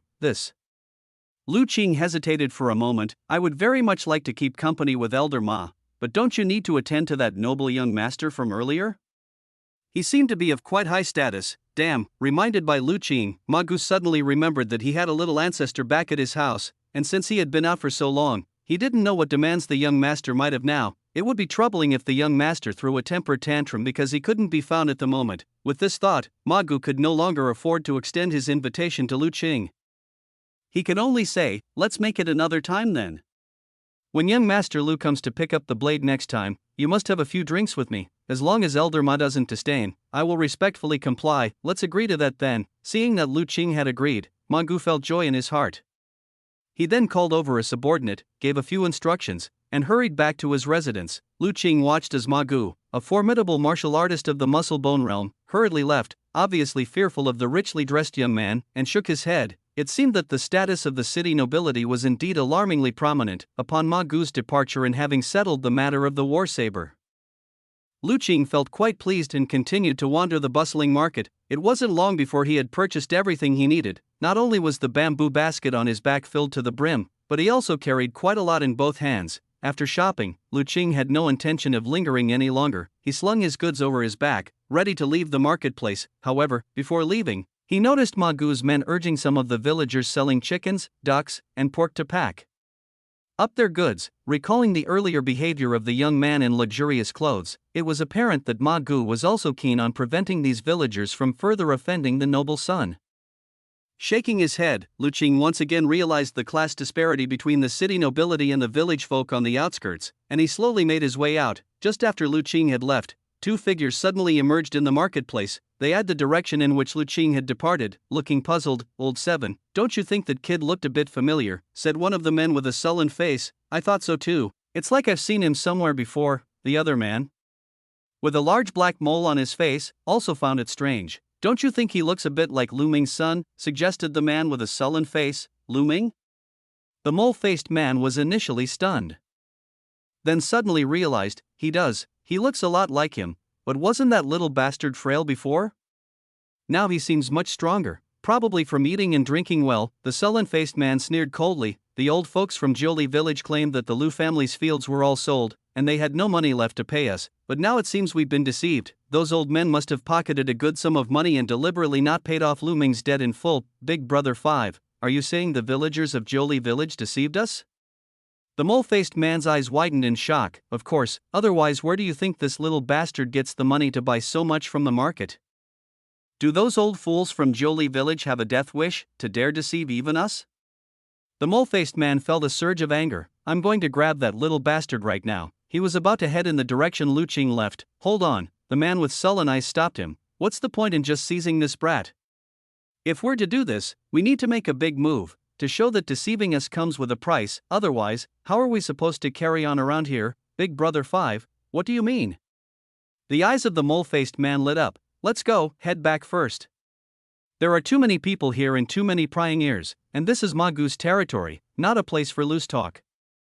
Explore stories on Empire. They glanced at the marketplace one more time, a trace of wariness in their eyes. Ma Gu of the market wasn't someone to be trifled with. Even their boss had said to avoid provoking him if possible. Otherwise, if Ma Gu were to truly get angry, even their boss might not be able to withstand his fury. After all, their own boss was a high and mighty martial artist. If he held such apprehension towards Ma Gu, then Ma Gu was certainly not someone they could afford to offend. The two men hurriedly left the marketplace. Meanwhile, Lu Qing had no idea that he was being secretly targeted. At that moment, he was being stopped by another group of people. "So, you were saying you wanted to rob me?" Chapter 61, a mild punishment. "Did you just say you want to rob me?" Lu Qing carried a sack on his back, brimming with goods, and looked ahead calmly. In front of him, there were 5 or 6 men blocking the road, wielding clubs and looking at him with malice. If Ma Gu had been there, he would have recognized these men. They were the ruffians Chen San led, whom he had warned and dealt with before. At the moment, Chen San and his comrades were looking greedily at Lu Qing and his possessions, especially at the sight of the pork in the bamboo basket. They almost drooled. A fortnight ago, they had been beaten up by some folks at the big market and had spent days nursing their injuries. They had even spent every last dime they had. Now, they had not tasted meat for over 10 days. They had initially thought to extort money from 1 or 2 unlucky souls they might encounter on the road, but they hadn't expected such a big fat sheep to show up. Looking at the meat in Lu Qing's basket, and also at the rice and flour, Chen San's eyes nearly emitted a green light. How much might all these goods be worth? Perhaps due to the great changes Lu Qing had undergone recently, Chen San and his gang did not recognize him as the lad they had wanted to rob half a month ago. He was also the very reason why they had been brutally beaten up at the big market. "Kid, since you heard us clearly, just hand over your possessions and all your money immediately," Chen San said fiercely. "Right, if you don't want to suffer, put down the goods immediately and scram. Otherwise, watch out, we'll beat you up." The other minions shouted similarly. "What if I refuse to hand them over? Would you kill me, throw my body in the wilderness, and then rob everything?" Lu Qing suddenly asked. "What did you say?" Chen San and his men were all stunned. Had this kid gone mad from fear? They had just said they wanted to rough him up, but when had they said they would kill him? "Come on, answer me. If I don't want to give you the money, are you going to kill me?" Lu Qing asked calmly. Seeing the calm on Lu Qing's face, Chen San suddenly felt a chill crawl up his spine. he felt that there was something eerie about this lad, who reacts to a robbery by calmly asking whether they would be killed. Shouldn't he be panicking and pleading for mercy? Could this kid be a madman? This question couldn't help but surface in Chen San and his group's minds. But even if he were mad, he was a madman with money. Chen San's group ogled the goods on Lu Qing, their eyes filled with greed. If they managed to steal his goods, they could squander it for several days. With this thought, Chen San's group cast aside the chill they felt inside. Right, if you don't hand over the money, believe us, we'll slaughter you and dump you in the river. Unfortunately, Lu Qing had already seen through their bluster. He looked at the information floating above Chen San's head. Chen San, a good-for-nothing ruffian, makes a living by stealing and scheming, gathers a few minions, frequently sneaking around nearby villages, despised by all. He looked at the others. Without exception, they were all ruffians and thieves. He shook his head, somewhat disappointed. If these guys were truly ruthless, he could act without restraint, but now, he could only restrain himself a bit. However, those who needed to be dealt with still had to be handled, with this crowd wandering nearby. It was ultimately not good for the villagers. It was him. If today it had been another villager coming to the market, perhaps they would have indeed been robbed by these few, a bunch of waste, having hands and feet yet only thinking of reaping without sowing. Maggots are more valuable alive than you are. Lu Qing gently put down the item in his hands, took off his carrier basket, and then stretched his limbs. What did you say, kid? Are you tired of living? Chen San and his group were furious. However, before they could do anything, they saw a figure flash, and Lu Qing had already rushed in front of them like a whirlwind. Chen San, standing at the forefront, was startled and instinctively raised the wooden stick in his hand to smash at Lu Qing. But just as he lifted the stick, he felt a severe pain in his wrist, and he could no longer grip the stick, which then fell. Then, with a crack, a huge pain struck his chest, a bloody taste rose in his mouth, his vision darkened, and he could no longer stand, collapsing on the ground. By the time Chen San barely regained his senses from the severe pain and opened his eyes, what he saw was all his underlings lying on the ground, either clutching their hands or covering their feet, painfully howling. Chen San, is it? You should feel lucky. Chen San was terrified in his heart, still unclear about what exactly had happened. When a dark shadow suddenly covered him, he looked up, only to see Lu Qing standing right in front of him. His face against the sunlight was somewhat indistinct. He only heard the voice, carrying a hint of indifference. You should feel lucky that I didn't sense that you had done anything extremely evil. Otherwise, you would already be several corpses floating in the river by now. Now, disabling a hand and foot from each of you is simply a slight punishment, but if I ever find out that you're still involving in petty theft or harming nearby villages, then it won't be as simple as breaking hands and feet. Find adventures on Empire. Chen San looked at Lu Qing with full-hearted fear. At this moment, he was fully aware that Lu Qing was not the easy target they had thought. But in existence they absolutely couldn't afford to provoke. The other underlings also dared not shout anymore, looking at Lu Qing with eyes also filled with fear, because they all could hear that Lu Qing was not merely boasting. If they didn't do as he said, he would indeed slaughter them. Lu Qing returned to where he had put down his carrier basket and picked up his belongings. Then he continued towards the village, from start to finish, without glancing back at Chen San and the others, as if such trash wasn't worth a second glance. Remember, don't let me run into you again, or else I'll break your other limbs too. Watching Lu Qing's slowly receding figure, only when he had completely disappeared did Chen San and the others dare to continue crying out in pain. Boss, what should we do? One underling cried with a mournful face. What else can we do? Hurry up and leave. Didn't you hear what that devil said? If he sees us again, he'll break our other limbs too. But how can we leave?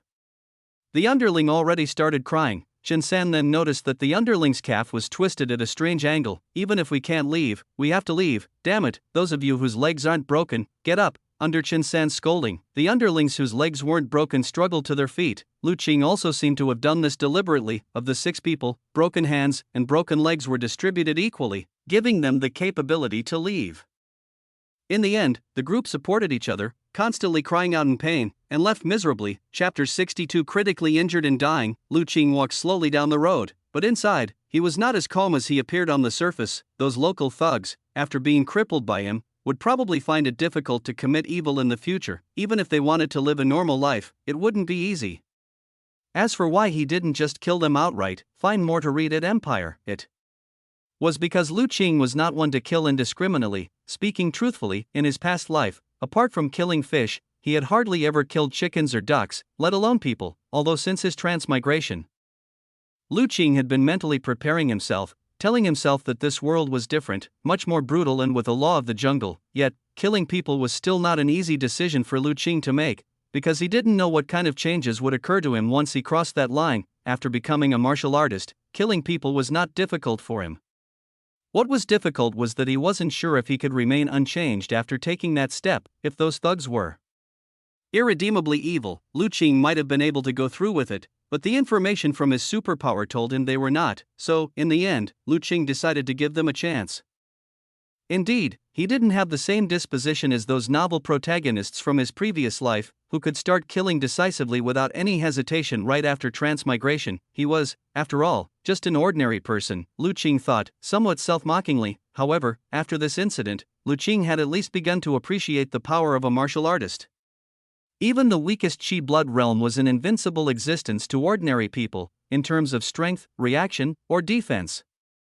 The two were simply not on the same level. When Lu Qing taught those thugs a lesson earlier, he could clearly feel it. Their movements and reactions seemed almost like slow motion to him, posing virtually no threat. That's why he could easily break their limbs without suffering a scratch himself. It's also fortunate that martial arts cultivation is not easy and breaking through the Qi blood realm is extremely difficult. Otherwise, I can't even imagine what this world would become, Lu Qing thought to himself. It hadn't taken him long to step into the Qi blood realm, but that was because he had the help of his superpower, the selfless guidance from his master, and the golden loach as a major tonic to make up for his deficiencies in his foundation. Ordinary people practicing martial arts didn't have the conditions he did. Even after 10 or 8 years of practice, they might not even touch the edge of the Qi blood realm. So, as his master said, in this world, anyone who can become a martial artist is extraordinary, at least 1 in 100. Those without talent, who can't grasp the secret of connecting Qi blood, no matter how long they train, will only be slightly more agile and stronger, and can only be ordinary martial artists. They might be able to bully ordinary people, but facing a real martial artist, they would shatter upon contact. While pondering over these things, Lu Qing arrived home. After setting down his things, he felt a sense of relief. Despite some hiccups at the big market, his mood was overall quite good, especially since he had successfully asked Ma Gu to get him a war saber. Thinking that he would own his own war saber in a few days, Lu Qing felt quite excited. Lu Qing had thought it would be another 4 or 5 days before he saw Ma Gu again. However, to his surprise, they met again only a day later, in a back house of a residence at the big market. Ma Gu had a worried look on his face as he called over a subordinate. Has young Master Wei from the Wei family not come back yet, Master Ma? I've been waiting outside, and I haven't seen young Master Wei and his group return yet. The subordinate replied respectfully. Why are they returning so late today? Ma Gu felt uneasy. Based on yesterday, they should have been back by now. After waiting for a while longer and still not seeing anyone return, Ma Gu grew increasingly anxious. He paced back and forth, constantly reassuring himself nothing would have happened. The Wei family's guards are all experts in the muscle bone realm, and they just went into the mountains. What could have happened? However, as time went by, Ma Gu's heart finally started to panic. He couldn't help but curse. Damn it, what is going on in young Master Wei's head? Why did he have to go into the mountains himself looking for a birthday gift? Couldn't he have just sent a subordinate to do it? Doesn't he know, if something happens to him, how many people will suffer the consequences? Just as Ma Gu was frantic, wondering whether to organize a search party into the mountain. Finally, the attendant who had been waiting outside came running in. Ma Gu, young Master Wei and his party have returned? Returned? Where are they? Ma Gu was overjoyed and immediately asked. However, his subordinate's face was filled with panic. They're back, but young Master Wei. Ma Gu's heart instantly sank with a bad feeling.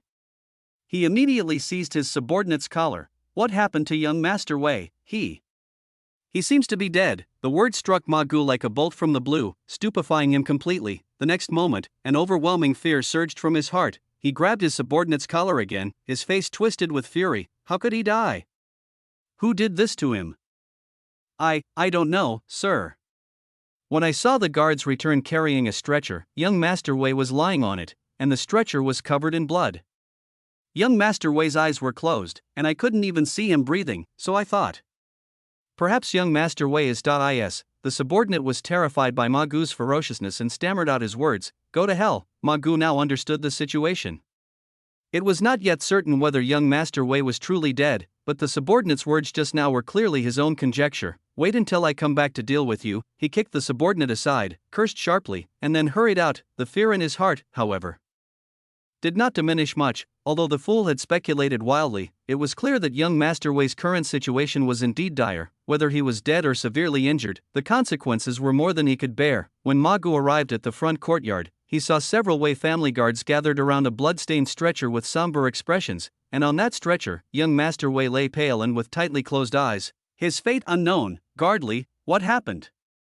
Seeing this scene, Ma Gu's mind went blank, and he quickly called out to the lead guard. Young Master fell into a valley while we were in the mountains, and his stomach was slashed open by a sharp rock. Guard Li's face was very grim, and fear also lingered in his heart. Failing to protect the young master, he couldn't imagine the punishment they would face upon their return. What about young Master Wei now? Now, hearing this, Ma Gu's heart clenched, his voice trembling, but he dared not ask the dreadful question. Fortunately, Guard Li understood his meaning and answered directly, the young master is still breathing.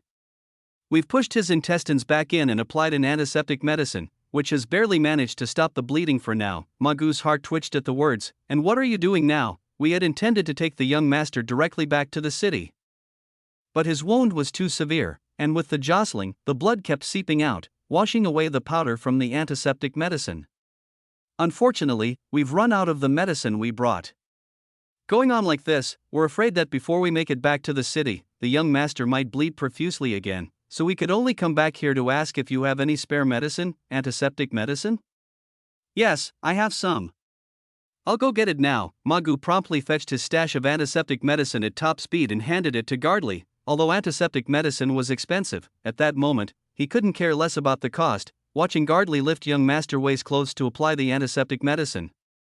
The sight of the horrific wound made Ma Gu's eyes twitch. He couldn't begin to imagine just how young Master Wei had fallen to slice such a large gash in his stomach. Guard Li, what do you plan to do next? After Guard Li had applied the medicine, Ma Gu asked. We're planning to take the young master back to the city immediately, Guard Li answered without hesitation. But didn't you say young Master Wei might not withstand the bumpy ride?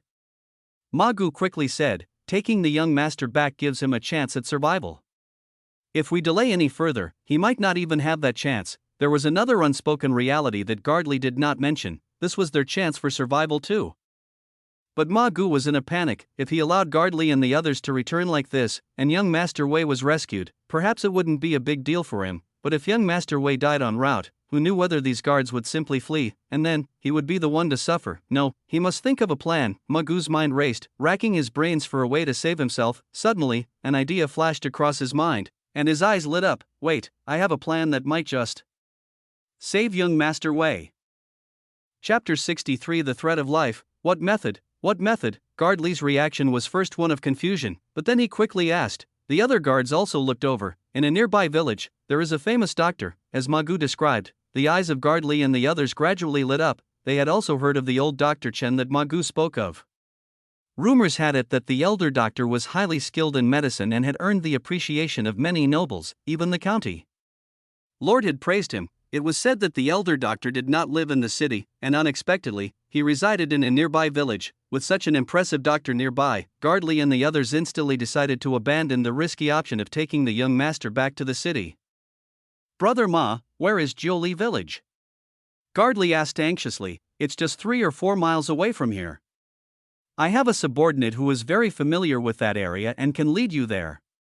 Ma Gu said. Previously, he had sent his subordinate Xiao Tian to Jiuli village to investigate matters regarding Qing. Never expecting that it would come in handy here, Ma Gu immediately called for Xiao Tian and, under his guidance, the group set off for Jiuli village. On the way, Ma Gu finally learned how exactly young Master Wei had fallen into the valley.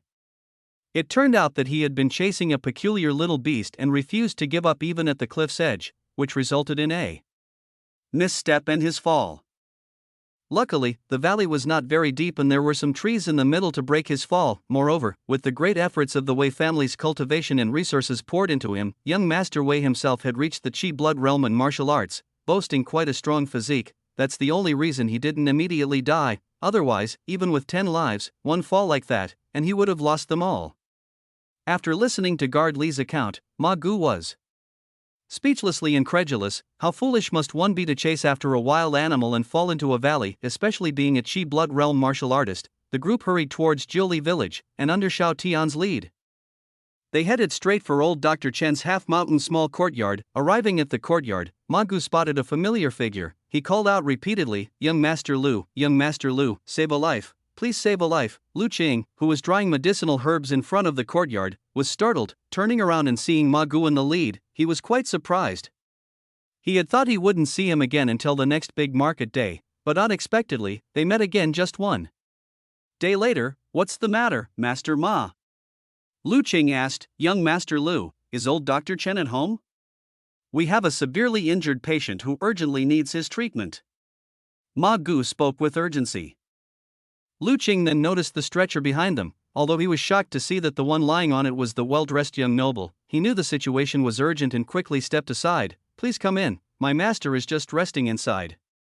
I'll go call him right away." Having said that, he ran into the courtyard. Ma Gu and the others swiftly followed. The elder doctor was merely napping lightly inside and had already been awakened by the noise outside. By the time Ma Gu and the others entered the courtyard, he had also come out of the house. Seeing the pale face of young Master Wei on the stretcher, he immediately realized the severity of the situation. He felt the pulse and his expression grew solemn. He ordered, "Quick, bring the person inside." At the same time, he instructed Lu Qing, Qing, go quickly make a batch of blood-boosting medicine, Atractylodes, Angelica, boil with 3 bowls of water, on a high flame. "Hurry." "Yes, master," Lu Qing responded and immediately ran to the medicine cabinet to start selecting medicines. Although he had spent most of his free time practicing martial arts cultivation in the past few days, when at the half-mountain small courtyard, he mainly learned medical skills from his master. Possessing superpowers, Lu Qing learned everything exceedingly fast. In just a few short days, not only had he mastered the technique of selecting medicines, but he also learned the basic methods of decoction. After selecting the appropriate medicines, Lu Qing began to prepare the decoction as instructed by his master. The furnace for boiling medicine was specially made to adjust the heat as required. Lu Qing directly applied a strong and speedy flame, and before long, he had the medicinal concoction ready. He poured the medicinal juice into a bowl and watched intently. Before long, a white light began to emanate from the medicine in the bowl. Seeing the information provided by superpower, Lu Qing finally felt relieved. As long as the medicine wasn't prepared incorrectly, it was fine. As for the diminished medicinal properties, there was nothing to be done about it.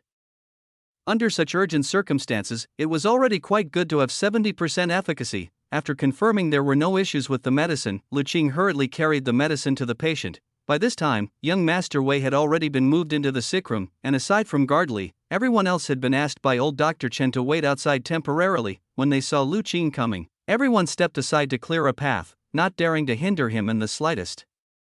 Entering the room, Lu Qing saw that young Master Wei had his shirt removed, and his body was full of silver needles. The dreadful wound on his stomach made Lu Qing's heart skip a beat. "Master, the medicine is ready." Lu Qing handed over the medicine. Discover hidden stories at Empire. Old Dr. Chen took the medicine, sniffed it to confirm there was no problem, and nodded slightly. "You feed him the medicine," Old Dr. Chen instructed. "Yes, master." Lu Qing picked up a spoon, scooped up a spoonful of the medicinal soup, and slowly brought it to young Master Wei's lips. However, by this time, young Master Wei was barely conscious and unable to swallow the medicine. But this was no trouble for old Dr. Chen. He simply pinched young Master Wei's throat a few times, and miraculously, young Master Wei's throat began to move, swallowing the spoonful of soup, following the same method. Under the combined efforts of the master and apprentice, young Master Wei slowly consumed the entire bowl of medicine. Old Dr. Chen then continued with the acupuncture, aiding in the rapid absorption of the medicinal effects. After the soup was ingested, and with the addition of old Dr. Chen's acupuncture, in a short while, young Master Wei's complexion was no longer so pale, and there was a slight rising and falling in his chest and abdomen. Guard Li had been watching very nervously from the side, and seeing this scene, the huge weight in his heart lifted a little. He knew that the young master and their group of guards had, for the moment, been pulled back a bit from the brink of death. "Elder Chen, how is my young master doing?" Seeing old Dr. Chen stop his work, Guard Li hurriedly asked. Old Dr. Chen pondered for a moment and replied, "This young man is also quite fortunate. Despite the large gash on his stomach, it has not cut into the inner organs or intestines, which is a piece of fortunate news amidst this misfortune. However, he has lost a great deal of blood, and his head has suffered an impact. He also has many cuts on his hands and feet. The situation remains dire. At this point, all I can do is to use the medicinal soup in conjunction with acupuncture to cling onto his life temporarily. As for when he can wake up, that's very hard to say." Hearing that the young master's life was temporarily saved, Guard Li finally felt somewhat relieved. As long as the person was still alive, there was room for everything to be rectified. Otherwise, if the young master died, even if they could escape with their lives, their families would have nowhere to run. Elder doctor, what can we do now? Gardley asked. Old Dr. Chen considered for a moment and answered, the biggest problem for this young man right now is the excessive blood loss. The injury on his abdomen is merely an external wound and has not harmed the intestines. If we could get our hands on some sufficiently old ginseng, fleeceflower root, and noto ginseng, herbs that are vital for replenishing blood and stopping bleeding, I would have much more confidence in preserving his life. At this point, old Dr. Chen seemed somewhat regretful. If they still had the ginseng Lu Qing had brought a few days ago, he would have been able to maximize the preservation of this young man's primordial qi. Under the current circumstances, even if this young man could be saved, he feared that there would be a severe loss of his primordial qi, ginseng, fleeceflower root, and noto ginseng, right? Don't worry, elder doctor, I'll send someone to fetch them from the city right away. After saying this, Gardley stepped outside. Ma Gu and the others were anxiously waiting. Seeing Gardley come out, they immediately gathered around him. How is it? How's the young master doing? The young master is temporarily out of danger. This declaration by Gardley let everyone sigh in relief, especially the guards, who showed an expression of surviving a disaster. However, the young master's condition is still rather serious. Old Zhao, you and Xiaogu head back now. Report the situation here to the family head's lady and ask the lady to go to the medicine storehouse to fetch some blood-boosting herbs like ginseng, fleeceflower root, and noto ginseng. Elder Doctor said that with these herbs, there's a better chance for the young master to pull through. Under Gardley's command, the two named guards accepted the order with solemn expressions and quickly departed. Ma Gu, who was standing by, shifted his eyes upon hearing this. Then he pulled his subordinate, Xiao Tian, aside and gave instructions in a low voice. You go back and retrieve the war saber hanging in my study for me. Chapter 64 The Gift of a Knife. Master, please eat something first. Lu Qing brought in some food. Due to young Master Wei's dire condition, the elder doctor had to stand by at all times. Barely able to leave the sick room, Lu Qing went to the kitchen to prepare some food and brought it over. Just set it here, I'll eat it later. Old Dr. Chen was taking young Master Wei's pulse, his brow slightly furrowed. At that moment, Gardley was arranging things outside. Only the master and apprentice and the unconscious young Master Wei were in the sick room. Lu Qing pondered for a moment and asked, Master, can we save this young master? It's hard to say. Old Dr. Chen sighed, he's lost too much blood. When he was brought in, there was hardly any blood left in his body.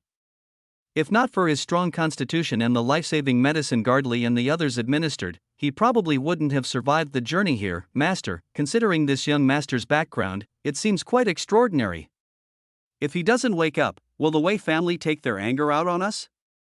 Lu Qing asked. The elder doctor paused for a moment, then he turned to Lu Qing and said, Qing, remember, as doctors, when treating diseases and healing people, the most taboo thing is to hesitate and second-guess oneself. If you decide to save someone, then you must concentrate all your efforts on the treatment, as this is the medical ethics. If you don't want to treat someone, then you should leave and ignore the matter right from the start.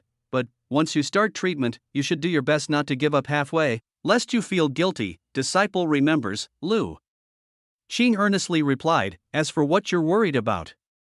Old Dr. Chen paused for a moment before saying, rest assured, the Wei family is a major clan, and the Wei family master is not an unreasonable person. We are merely treating and saving people. Even if young Master Wei really meets with misfortune, they cannot justly blame us. Lu Qing contemplated thoughtfully. Leaving the sick room, Lu Qing continued to think about his master's words. Of course, he didn't completely agree with his master. His master was kind-hearted and couldn't bear to see others suffer, so he treated all patients almost equally, regardless unless they were extremely vile. But Lu Qing didn't have such noble sentiments. He preferred to help people according to his own likes and dislikes. However, there was one thing his master said that he did agree with, that was, if you decided to provide treatment, then you should do your utmost to heal. So you could be true to your conscience, young Master Lu. As Lu Qing mulled this over, he suddenly heard someone calling him. Looking up, he saw Ma Gu outside the courtyard, waving to him. Ma Gu, what's the matter? Lu Qing walked over. As for the several guards from the Wei family in the courtyard, they only glanced over and paid him no further attention. For them, at this moment, nothing was more important than the safety of their own young master. Following Ma Gu, Lu Qing arrived at a secluded place. There was another person waiting there, whom Lu Qing recognized as one of Ma Gu's subordinates. Ma Gu, what's the matter? Lu Qing asked. Young Master Lu, we owe you and old Dr. Chen a great debt this time. Otherwise, young Master Wei's life would have likely been lost, Ma Gu said with residual fear. If something had actually happened to young Master Wei, you probably wouldn't see me anymore. Ma Gu, you are too kind. The credit goes mainly to my master for being so formidable. I'm just the assistant and didn't provide much help. Lu Qing shook his head and said, Young Master Lu, you are being too modest. With your skill in selecting and preparing medicines, you will surely become a divine doctor as impressive as your master. Ma Gu wasn't someone who knew nothing. In the previous emergency situation, Lu Qing was still able to perfectly follow old Dr. Chen's instructions. Quickly preparing the life-saving medicine needed, that couldn't be done without a good psychological quality and solid foundation in medical knowledge, and according to the investigations of his subordinate Xiao Tian, Lu Qing had not been a disciple of the elder doctor for very long. To have grown so much in such a short period of time, Lu Qing's medical talent was probably not inferior to his martial arts talent. Such a young man with outstanding martial arts and medical skills was increasingly valued in Ma Gu's heart. Young Master Lu, didn't you mention last time that you wanted a war saber? I have brought one for you, Ma Gu continued before Lu Qing could be modest again. So soon? Lu Qing was surprised. Didn't you say it would only be available after the next big market day? When it comes to young Master Lu's matters, I naturally pay more attention. Ma Gu motioned to his attendant behind him. Xiao Tian, bring the saber here. Xiao Tian, who was behind him, immediately presented the long saber he had been cradling in his arms with both hands. Ma Gu took it and handed it to Lu Qing. This war saber was meticulously forged by a master blacksmith in the city. It can slice through iron like mud, is very sturdy, and its design is simple, which fully meets young Master Lu's requirements. Lu Qing took the saber, drew it from the scabbard, and heard a pleasing ring of the blade. He looked at the war saber in his hand, noticing the finely detailed patterns, the exceptionally sharp blade, and the chilling aura that made his skin bristle. After he sheathed the saber again, Lu Qing said in confusion, Ma Gu, this saber must be quite valuable. I don't have enough silver to afford it. Even though Lu Qing was not very familiar with swords, he could tell at a glance that the war saber in his hands could not be bought for just a few dozen silver taels. How could I ask young Master Lu to pay for it? Consider this saber a gift from me, Ma Gu said. That's not acceptable, it's too valuable. Lu Qing shook his head, offering the saber back. Young Master Lu, there's no need to refuse. Ma Gu quickly said, this time you and your master saved young Master Wei's life, which means you also saved my life. How could a mere war saber repay such a debt? So please, accept this saber. The two went back and forth, pulling at each other, until finally, Lu Qing really grew impatient. He simply said, how about this? If that young master's condition becomes clear and he truly wakes up, then I will accept the saber. Discover exclusive content at Empire. If Wei Xiao really faced any critical situations, he could just bring out the century-old ginseng from his home. Okay, we'll do as young Master Lu says. For now, I'll leave the saber with you, young master. If young Master Wei wakes up, the saber will be yours. If he doesn't wake up, I'm afraid I won't be alive to keep it either. Facing Ma Gu's sticky attitude, Lu Qing didn't know what to say anymore, so, in the end, the saber remained temporarily in Lu Qing's possession. However, this also aroused a slight curiosity in Lu Qing about the Wei family. What kind of family was it that could make a person like Ma Gu, with a background and in the muscle-bone realm, feel such fear?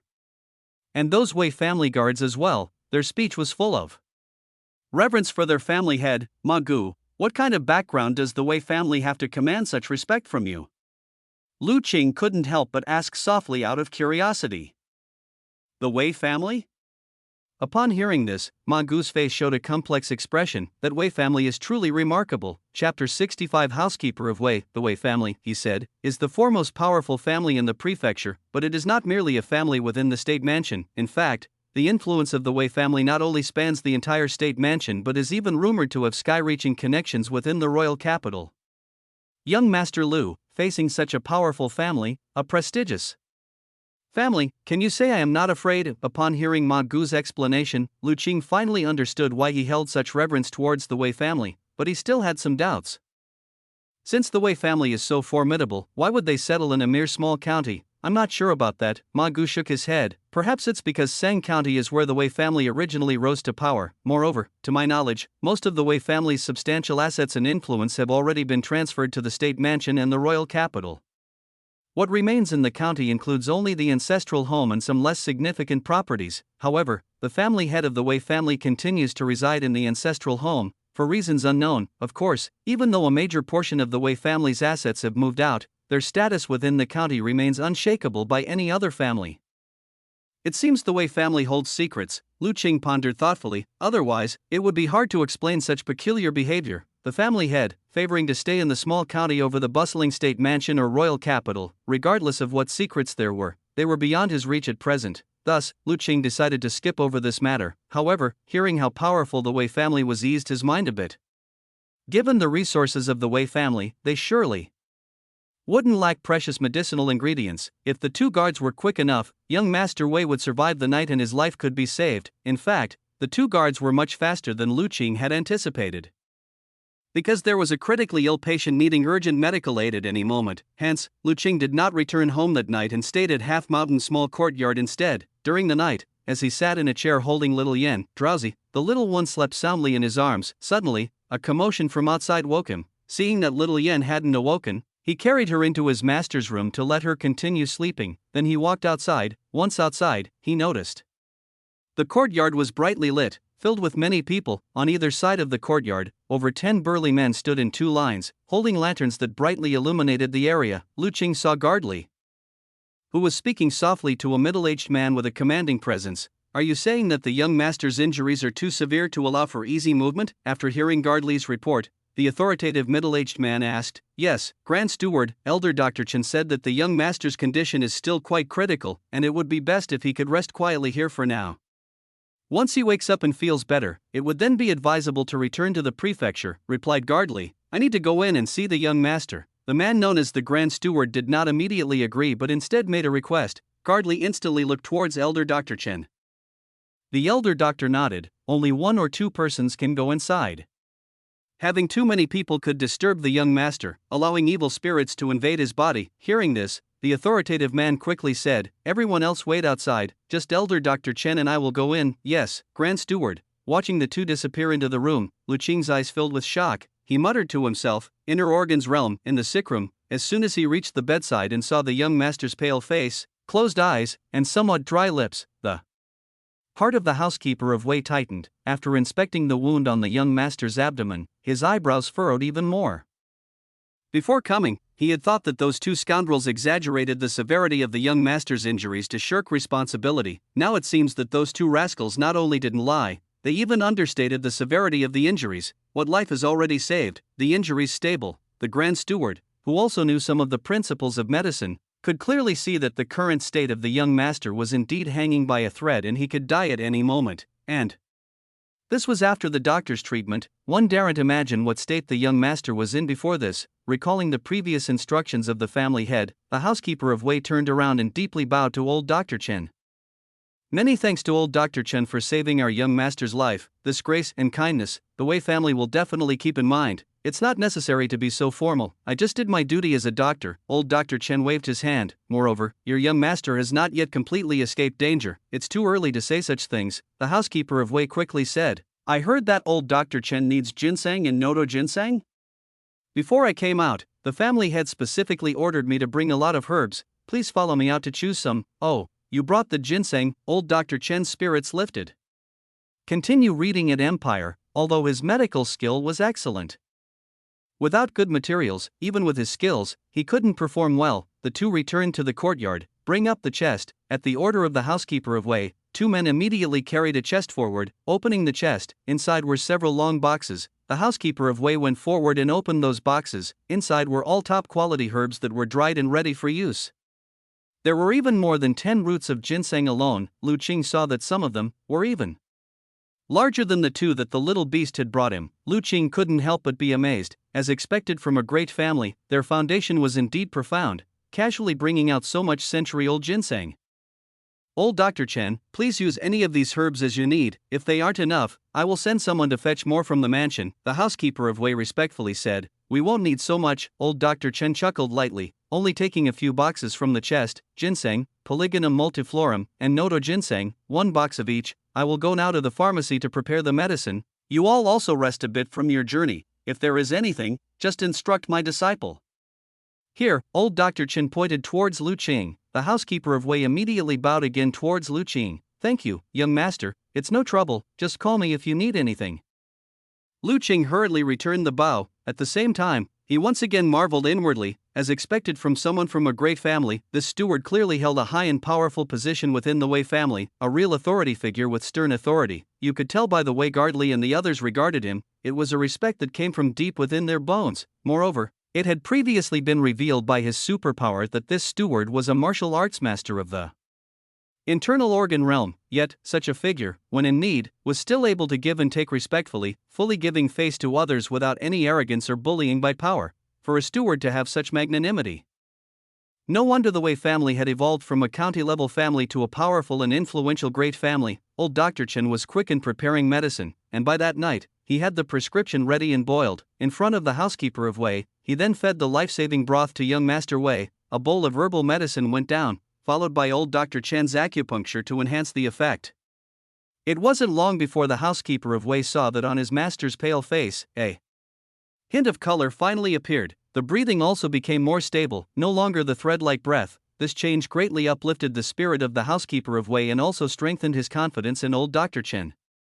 What made the housekeeper of Wei even more delighted was that the next morning, as the sun was just rising, he saw his master's eyelids twitch. Chapter 66. Waking up with a wrong look in the eyes. Master, master. Housekeeper Wei saw young Master Wei's eyelids twitch and couldn't help but softly call out. Finally, under his calling, young Master Wei slowly opened his eyes. At first, there was only confusion in his eyes, but after a long while, they gradually regained their brightness. Where am I, the master? You've finally woken up. Housekeeper Wei's face showed excitement, and he was close to tears. Uncle Hai? Young Master Wei turned his head, feeling surprised. Why are you here? And why am I lying here? Young Master Wei tried to get up, but as soon as he moved, a wave of intense pain hit him, making him unable to suppress a cry of pain as cold sweat formed on his forehead. Do not move, your wound has not yet healed. Be careful not to burst it open again. Old Dr. Chen gently pressed down on his body and took out a silver needle, inserting it a few times into his body. With this assistance, young Master Wei's excruciating pain was greatly alleviated, and he slowly came to his senses. Who are you? And Uncle Hai, why does my body hurt so much? Master, do you not remember anything? Gardley and the others said you accidentally fell into a valley in the mountains. And your stomach was torn open by a rock, on the brink of death, but it was old Dr. Chen here who stepped in to save your life. Housekeeper Wei slowly explained. Housekeeper Wei had always been skeptical of Gardley and the others' words. Now that the young master had woken up, it was a good time to ask for clarity. In the mountains, falling into a valley.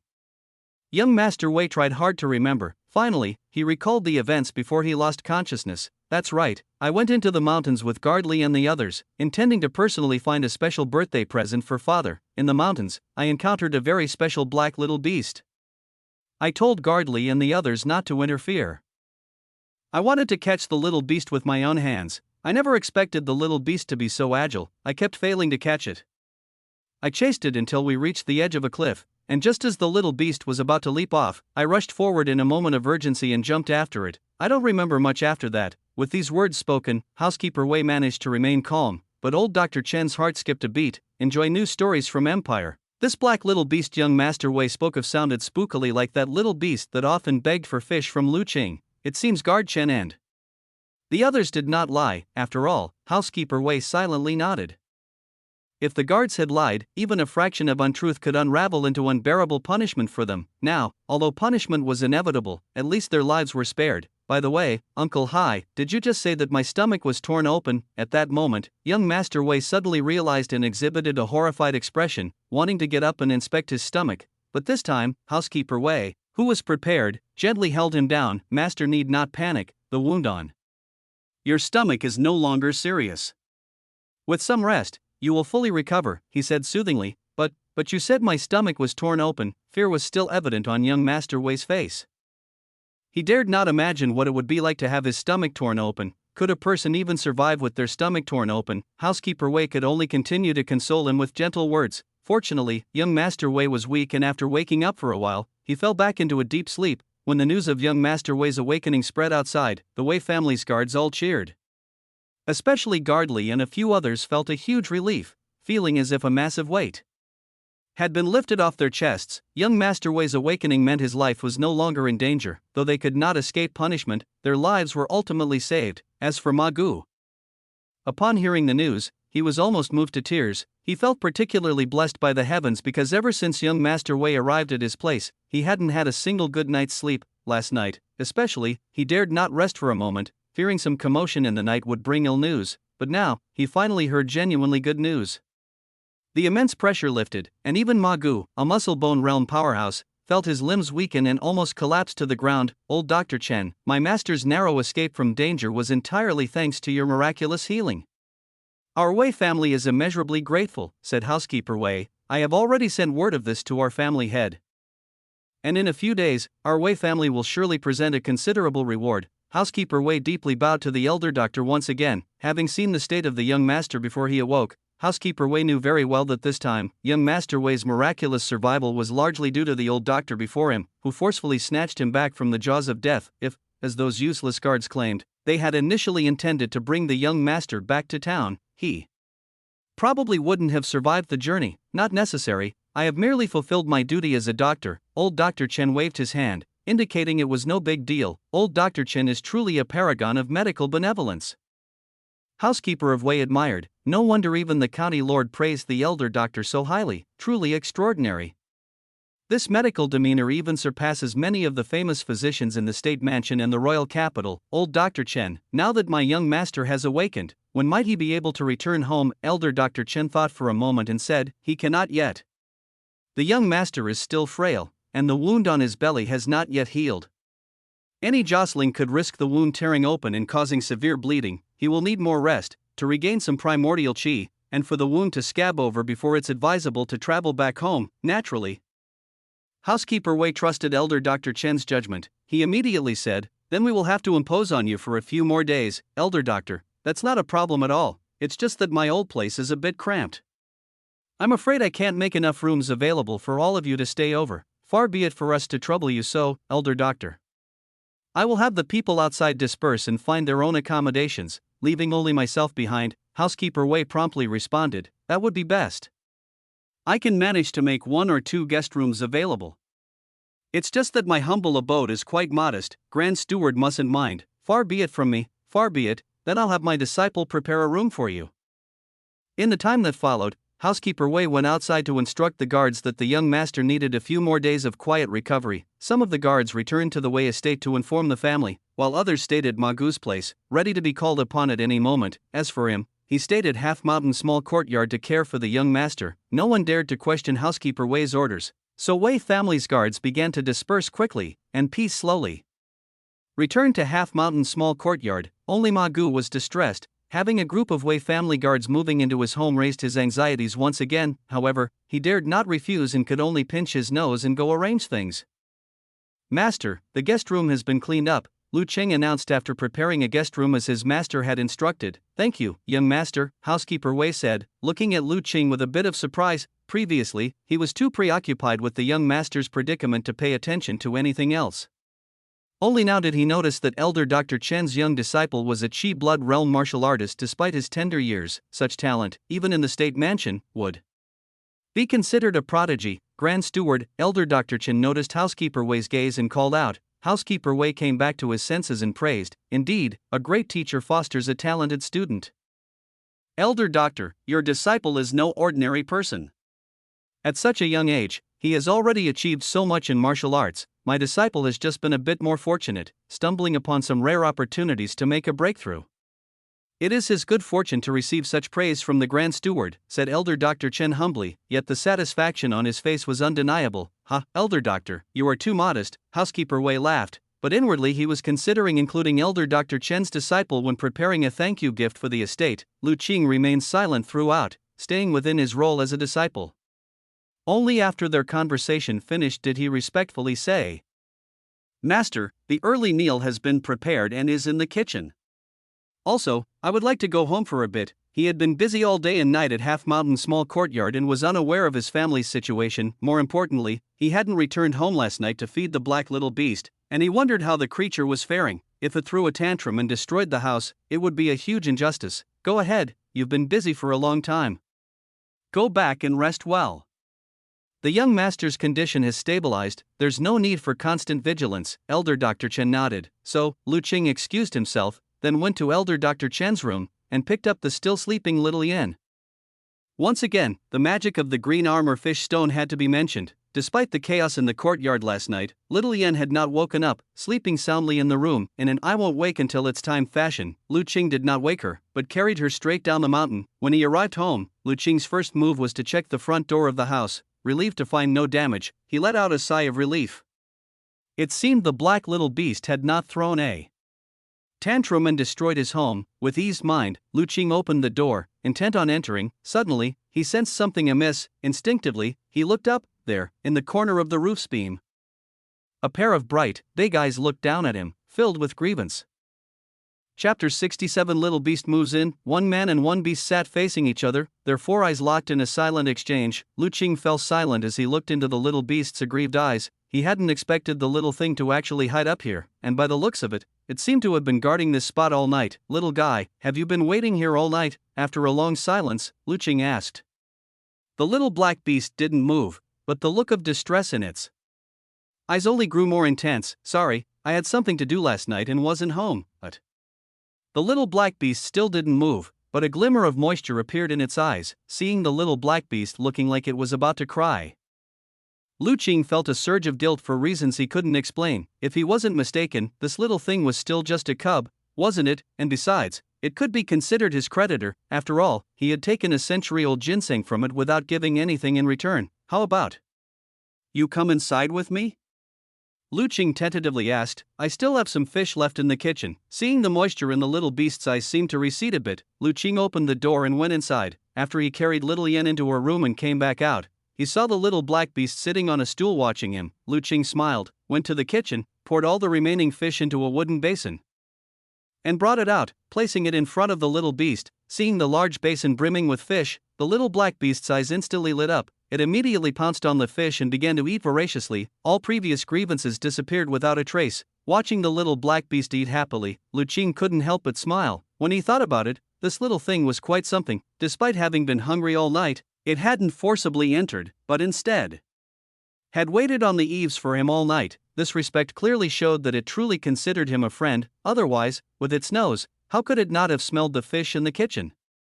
If it had really wanted to break in, it would have been effortless. Seeing the little beast so engrossed in its meal, Lu Qing didn't disturb it but went to the kitchen to prepare breakfast. Although he had already made breakfast at the half-mountain small courtyard for his master and the others, he hadn't eaten himself yet. He set up a pot of congee, adding some minced meat to it, and let it simmer slowly. Then Lu Qing went to take a bath. He had been preparing medicine for the past 2 days and had sweated a lot, not to mention being in the smoky pharmacy, so he felt sticky and terribly uncomfortable. After bathing and feeling refreshed, Lu Qing was surprised to see that the little black beast, having finished eating the fish, didn't leave immediately. Instead, it sat leisurely on the stool, grooming its paws and washing its face. As for the large basin of fish on the floor, much of it remained. What a rarity, Lu Qing marveled. This was the first time he had seen the little black beast leave any fish behind. Usually, whenever he fed it, it would clean out all the fish, even if it was somewhat stuffed. It resolutely wouldn't leave any leftovers. This time he had put in twice the usual amount of fish, and the creature finally hadn't been able to finish it all. But this still surprised Lu Qing. Little guy, when do you plan on leaving? I'm about to wake little Yen for breakfast. Lu Qing knew that, aside from himself, the little black beast didn't seem to like interacting with other people. Usually, when it came to eat fish at night, it would always wait until little Yen was asleep. However, what he didn't expect was that the little black beast seemed to ignore his words. It just walked over to a corner, jumped onto a cabinet, curled up, and fell into a deep sleep. Lu Qing, I'm really going to wake little Yen up. Okay. The little beast still didn't move. What's with this guy being so out of character today? Lu Qing found it odd. You can keep this stance if you want, but later, when little Yen sees you and gets excited, you better not hurt her. Lu Qing reminded the little beast, then went into the room and called little Yen to wake up. After urging the sleepy little one to wash her face and brush her teeth, Lu Qing brought over the congee he had prepared. While drinking the congee, little Yen wasn't yet fully awake. She was just mindlessly sipping on her congee, her gaze blurry and unfocused, staring at something across from her without really seeing it. Gradually, her eyes began to focus, and they grew wider and wider. Brother, what's that? Little Yen pointed at the dark shape on top of the cabinet in front of her and hurriedly asked. Oh, that. Lu Qing glanced up and seeing the beast was still motionless, replied. That's the black little beast you've been wanting to see every night but somehow never could. Experience new stories on Empire. That's the little beast. Suddenly, the little one couldn't even keep drinking her congee. she immediately hopped off the stool and scurried to the bottom of the cabinet, looking up, but being so small, she couldn't see the black little beast on top of the cabinet from down there. Little Yen became so anxious she was practically pacing in circles. She thought for a moment, ran back to the table, grabbed a stool and planned to stand on it to see the little beast. Lu Qing saw this and hurried over to stop her. "Don't bother it, be careful, it might scratch you." With that said, the black little beast didn't seem pleased. It stood up, stretched lazily, then let out a gentle call towards Little Yen. Little Yen immediately brightened up. "Brother, look, the little beast says it won't scratch me." Lu Qing. He couldn't tell that was what it meant, but he did feel that the little beast was showing friendliness towards Little Yen. After a moment's thought, he no longer stopped Little Yen from making contact with it, having spent time with the creature. Lu Qing knew the black little beast possessed high spiritual wisdom and was scarcely different from humans. Since it was showing friendliness, it seemed it didn't reject Little Yan's presence.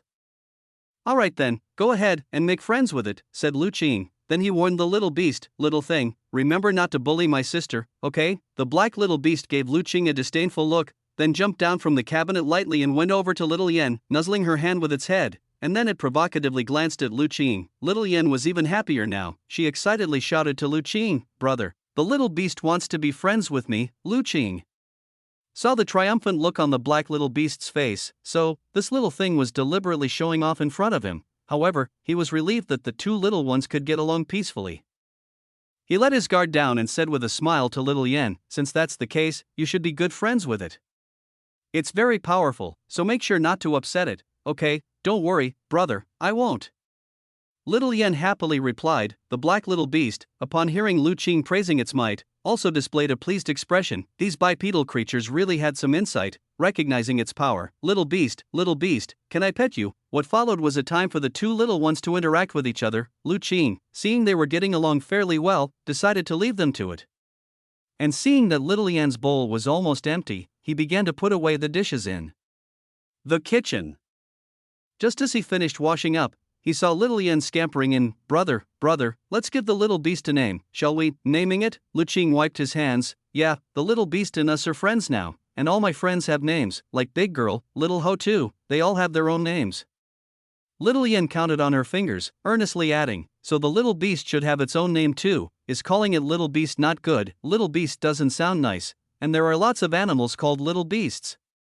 We need to come up with something special." The little one shook her head. Lu Qing really wanted to say that even names like Big Girl, Little Ho too were pretty commonplace outside. He thought for a moment, seeing the black little beast peering curiously into the kitchen from outside. He asked, "Little thing, what about you? Do you want a name too?" The black little beast's eyes showed a moment of contemplation, then it nodded. "Brother, look, the little beast wants to have its own name too," Little Yen said happily. "Since that's the case, then let's pick one." Seeing that the black little beast also felt that way, Lu Qing didn't refuse any longer. Only, what would be a good name? Lu Qing considered for a while, then had a sudden inspiration. "How about Little Li? Does that sound good, Little Li?" Little Yen tilted her head. A look of puzzlement also appeared in the black little beast's eyes. Clearly, neither of the little ones understood the meaning of the name. "Yes, the little beast looks a lot like an animal called a raccoon, so we could call it Little Li. Also, Li is associated with fire, and look at its fur. Doesn't it somewhat resemble a burning black flame?" Lu Qing explained as he took a piece of charcoal and wrote out the character for Li. After some time studying, he had gotten the hang of writing the characters of this world. Little Yen might not have understood completely, but the black little beast, hearing Lu Qing's explanation, instantly felt that the name Little Li was quite prestigious. It gazed steadily at Lu Qing, its eyes shining. "You like the name?" Lu Qing noticed its reaction and understood. "Then from now on you'll be called Little Li. As for a surname, you can take one if you want, or leave it if you don't. If you'd like to take a surname, you can have ours and be called Lu Li or Lu Xiaoli." "That's great, little beast, you have a name now." Little Yen beamed. "You're called Little Li, and I'm called Little Yen. Our names sound pretty similar, don't they?" The emotion glistened in the black little beast's eyes, bright and sparkling. With a name now, the black little beast's stay at the Lu family's home felt even more fitting. It and Little Yen began chasing each other around the house, playing together. Of course, it was mostly Little Li amusing Little Yen, otherwise. With its speed, even 100 Little Yens wouldn't be able to touch it. "By the way, Little Li, I want to ask you about something." Lu Qing saw the black little beast playing happily and suddenly remembered something. Little Li paused and looked towards Lu Qing. "Yesterday, was someone in the mountains chasing you?" trying to capture you. Lu Qing recalled the conversation he had overheard from the Wei family's guards last night. They had said that their young master had fallen into a ravine while chasing a peculiar black little beast in the mountains. At that time, he had suspected whether the little beast was Little Li, and now was a good time to ask. Little Li cocked its head, then nodded. The one trying to capture you, were there 6 or 7 people in total, with one about my age? Little Li nodded again. Lu Qing broke into a sweat. It really was that fellow. His expression immediately turned serious. Little Li, stay inside the house for the time being, don't go out. If other people come by, find a place to hide and don't let them see you. Got it? Little Li nodded. It wasn't keen on meeting other people anyway. Lu Qing turned his head again and reminded his sister, and Little Yen, once we're outside, you must not mention anything about Little Li staying at our house, even to your friends. Otherwise, Little Li could very likely be taken away by others. Then, you would never be able to see Little Li again. Do you understand? I understand. Little Yen won't tell anyone about Little Li, replied Little Yen. The moment the little one heard she might never see Little Li again, she immediately tightened her little face and answered earnestly. She had finally become friends with Little Li and did not want to lose it. Seeing Little Yen complying, Lu Qing finally relaxed a bit. He was always fairly confident about the little one's ability to keep a secret. For example, there was a considerable amount of silver in the house that he had warned her not to talk about, and until now, she hadn't let slip a word. Stay updated with Empire. It wasn't that Lu Qing was being overly cautious. Although it was true that young Master Wei had fallen into the valley by himself, in the end, it was still related to Little Li. This time young Master Wei had nearly lost his life, and even though he was recovering, his body had been greatly weakened. In the future, it would likely take many precious medicinal materials to heal completely. Having suffered such an ordeal, who could say he wouldn't harbor resentment towards Little Li? It would be fine if he never saw Little Li, but if he did, he'd probably try to catch it for revenge. Lu Qing remembered well that the guy's character was not exactly pleasant, although Little Li was a red light spiritual beast and, in his assessment of superpowers, on the same level as the inner organ realm, Lu Qing didn't think it could defeat the guards of the Wei family if it really came down to it. Human methods of combat were too varied, and their schemes were too cunning, not something a simple spiritual beast could understand. Not to mention, the housekeeper of Wei was also a martial arts expert of the inner organ realm. Thinking of this, it seemed better for Little Li to hide and not meet with the people from the Wei family for a while. In fact, Lu Qing preferred to have Little Li hide deep in the mountains, far away from here for a time, until the people from the Wei family had left.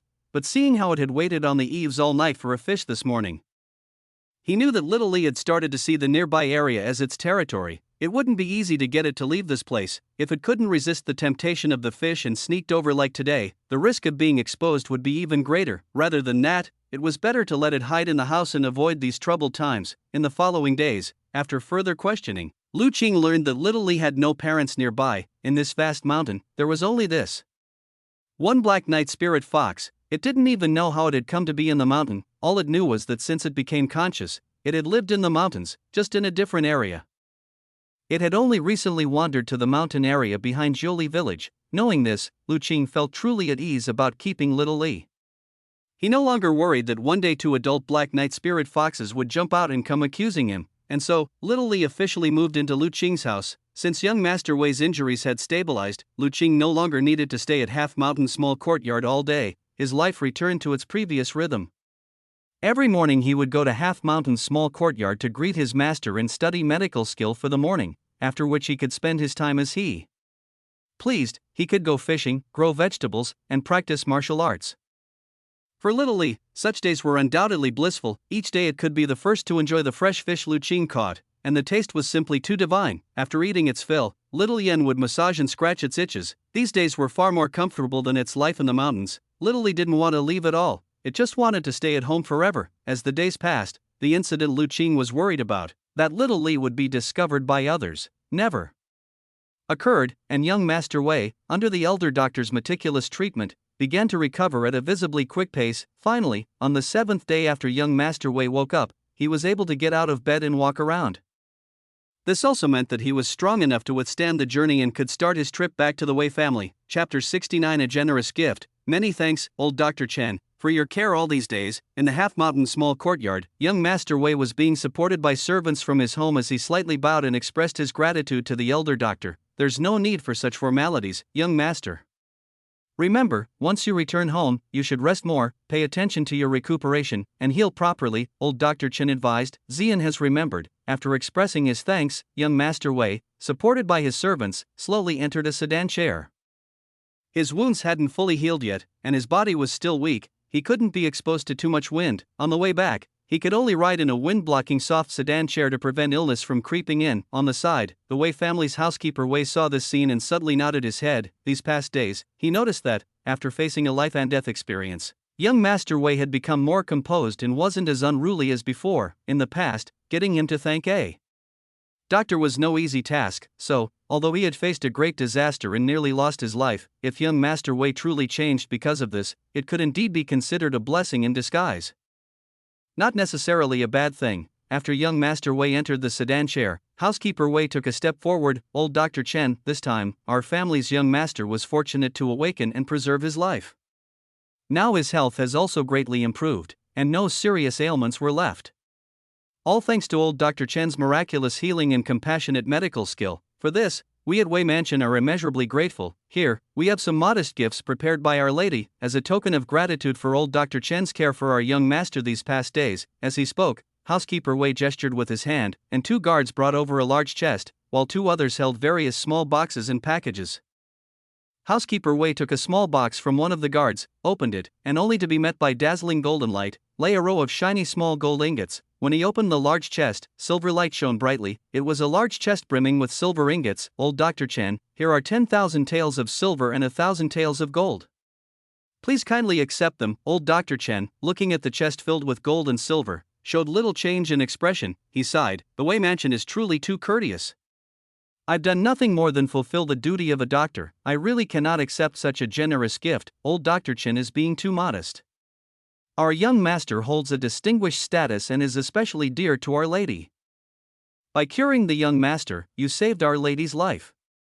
These mere valuables represent only a fraction of Wei Mansion's gratitude. In addition to these valuables, there's another gift that Our Lady has prepared for you, old Dr. Chen. Saying this, housekeeper Wei opened another box and took out a book. This copy of the Green Bag Medical Scripture was specifically sought for you by Our Lady. What?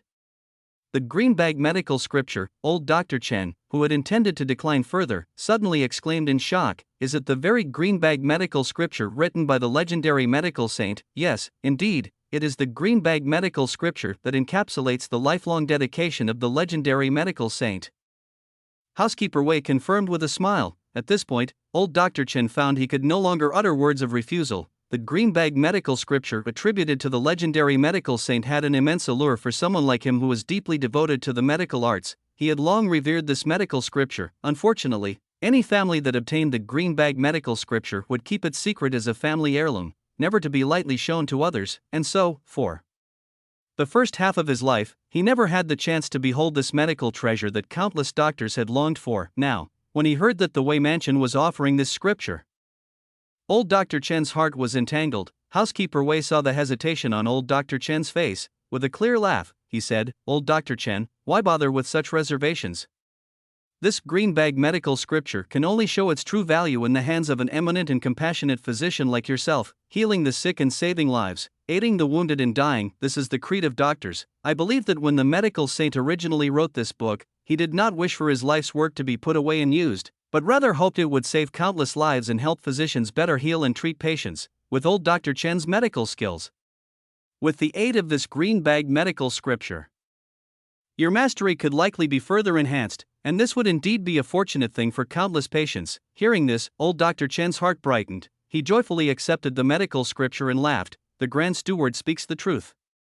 It seems I, the old man, was being narrow-minded. Lu Qing, observing all of this, silently noted the adeptness. This housekeeper of Wei truly was extraordinary. With just a few words, he had persuaded his master to accept the gratitude gift. However, what Lu Qing did not anticipate was that, after offering the Green Bag Medical Scripture, housekeeper Wei turned his gaze toward him. As for young Master Lu and Miss Lu, Our Lady has also prepared a small token of appreciation for you. Lu Qing was startled. Little Yan and I are getting a thank you gift as well, of course. When I heard that our young Master Wei had just been brought in, young Master Lu spent day and night in the pharmacy dispensing and boiling medicine, contributing a great deal. This act of kindness is naturally something we at the Wei family cannot overlook. housekeeper of Wei then opened another box. I have noticed that young Master Lu is not only well versed in medicine, but also extremely talented in the way of martial arts. At such a young age, he is already a Qi blood realm martial artist, and I am sure that breaking through to the muscle bone realm and stepping into the internal organ realm will not be difficult for him. As for medical expertise, with Elder Dr. Chen's teaching, young Master Lu is bound to have a smooth path ahead in medicine, and becoming a great doctor is merely a matter of time. There is no need for us to gild the lily, explore stories on empire. However, in the way of martial arts, talent is certainly important, but cultivation resources are also indispensable. Therefore, my lady has specifically prepared 2 thank you gifts for young Master Lu. This secret manual records a muscle bone realm secret technique, and this bottle of elixir, called the bone forging pill, is quite useful to muscle bone realm martial artists. It is like a small boost that my lady wishes to add to the path of young Master Lu's martial arts journey. The thank you gifts the Wei family gave Lu Qing were actually a martial arts secret skill and a bottle of elixir, and both were only usable by someone in the muscle bone realm. Bone forging pill? Elder Dr. Chen was slightly surprised. Is it the one that is said to be able to enhance the muscles and bones of a muscle bone realm martial artist by 30%? That is indeed the elixir. For ordinary martial arts experts in the muscle bone realm, once they cultivate to great success and their muscles and bones reach their limit, there is no further advancement, and they can only seek breakthroughs internally, in the inner organs, replied housekeeper of Wei, and this bone forging pill can break this law, allowing even a martial arts expert with muscles and bones at the limit to increase their strength by another 30%. Upon hearing this, Lu Qing realized how precious these 2 gifts were. Setting aside the secret technique of the muscle bone realm for a moment, the bone forging pill was incredibly valuable. An elixir that can break limits and enhance a martial artist's foundation and potential was highly precious no matter where it was found. In the eyes of some muscle bone realm martial artists, the thank you gift given to him by the Wei family was perhaps even more valuable than the one given to his master. Feeling the value of the thank you gift, Lu Qing didn't reach out to accept it immediately, but instead looked towards the elder doctor. Elder Dr. Chen also felt that the gift was too valuable. However, after thinking about it, he had accepted the green bag medical scripture, a medical treasure. Why then should he show such false modesty? He nodded to Lu Qing. Since it is the Wei family's kindness, you should accept it. Only then did Lu Qing reach out and take the box. Seeing Lu Qing accept the thank you gift, housekeeper of Wei showed a smile. No one knew that the thank you gift for Lu Qing was actually his proposal to the lady. During the period when housekeeper of Wei stayed at the Half Mountain small courtyard to take care of young Master Wei, he saw Lu Qing every day. And then he discovered something astonishing. Lu Qing was a genuine martial arts prodigy. Although Lu Qing never cultivated in front of him, he could feel that the Qi blood power within Lu Qing was more vigorous day by day. The speed of his progress was shocking even to him, who was accustomed to seeing all kinds of talented youths. Especially when he heard from villagers occasionally coming from Sevenli village to seek medical treatment, that Lu Qing had only been officially accepted as Elder Dr. Chen's disciple for just over a month. His astonishment grew even greater. He realized that Lu Qing's talent for martial arts might be even more exaggerated than he had imagined. After realizing this, housekeeper of Wei immediately considered how to form a good relationship with this rare martial arts prodigy. Therefore, the Wei family sent such generous thank you gifts this time, not only to thank Elder Dr. Chen for saving their young master's life, but more so, they wished to foster a good relationship with this master-disciple pair. For the Wei family, if they could win the favor of a great doctor and a future martial arts expert by offering some resources, then this investment would be hugely profitable. After presenting the thank you gift to Lu Qing, the next gift for little Yen was much simpler. It was just some trinkets and clothing that girls like. Not cheap but much more ordinary compared to what Lu Qing received. Elder Dr. Chen, young Master Lu, may we meet by chance again in the future? We shall escort the young master back first. Should you visit the county in the future, be sure to come to our Wei mansion as guests, so we can properly play host. After sending off all the gifts, housekeeper Wei bowed. If my disciple and I do visit the county, we will certainly pay a visit. Please take care on your journey back, said the elder doctor. Thank you for your kind words. Housekeeper of Wei bowed once more to Elder Dr. Chen and Lu Qing before turning. He commanded the guards, set off for home, at his command. The guards immediately sprang into action. A few tall muscle-bone realm guards each grabbed a side of the palanquin and lifted gently, walking down the mountain. The mountain path was uneven, but the palanquin was held very steady under the control of the guards, almost without any jolting. As everyone descended, housekeeper Wei, bringing up the rear, bowed once again to Lu Qing and Elder Dr. Chen before setting off down the mountain. The elder doctor wanted to refuse, but housekeeper Wei was exceptionally resolute in his stance. Chapter 70 The Domineering Bone Forging Pill, Breakthrough Imminent. Lu Qing and old Dr. Chen stood before the half-mountain small courtyard, watching the Wei family's people slowly depart.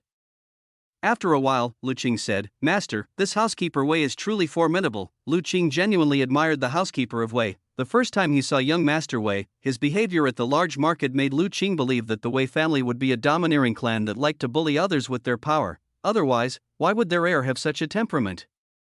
But this housekeeper Wei had significantly altered Lu Qing's perception. No wonder Ma Gu said that the Wei family's influence spanned across the state mansion, reaching even the royal capital. This could be seen from the Grand Steward's method of handling affairs, not to mention the Wei family patriarch who commanded his obedience.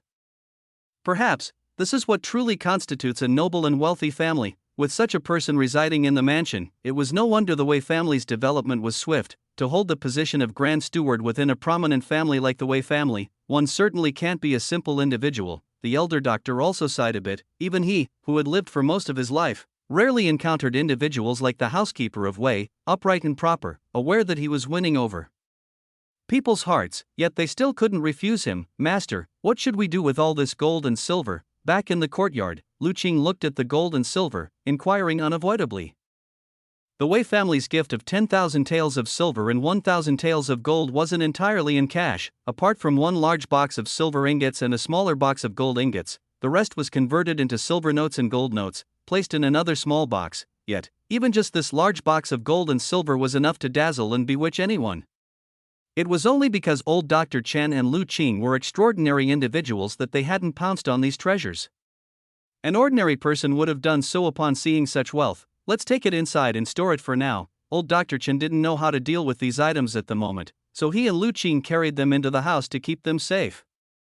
Gazing at the large and small boxes casually placed in the corner of the storeroom, Lu Qing pondered in his heart, nobody would expect that these two boxes contained so much gold and silver. After casually placing some miscellaneous items on top of the boxes, Lu Qing walked out. "Qing, regarding the bone forging pill you have, there are some things I need to tell you." Upon leaving the storeroom, the elder doctor spoke with a certain seriousness. Lu Qing immediately approached his master, listening respectfully. "The bone forging pill is an elixir that many martial artists in the muscle bone realm yearn for. True, it can break the limit of those in the muscle bone realm and expand their foundational potential and root bone potential.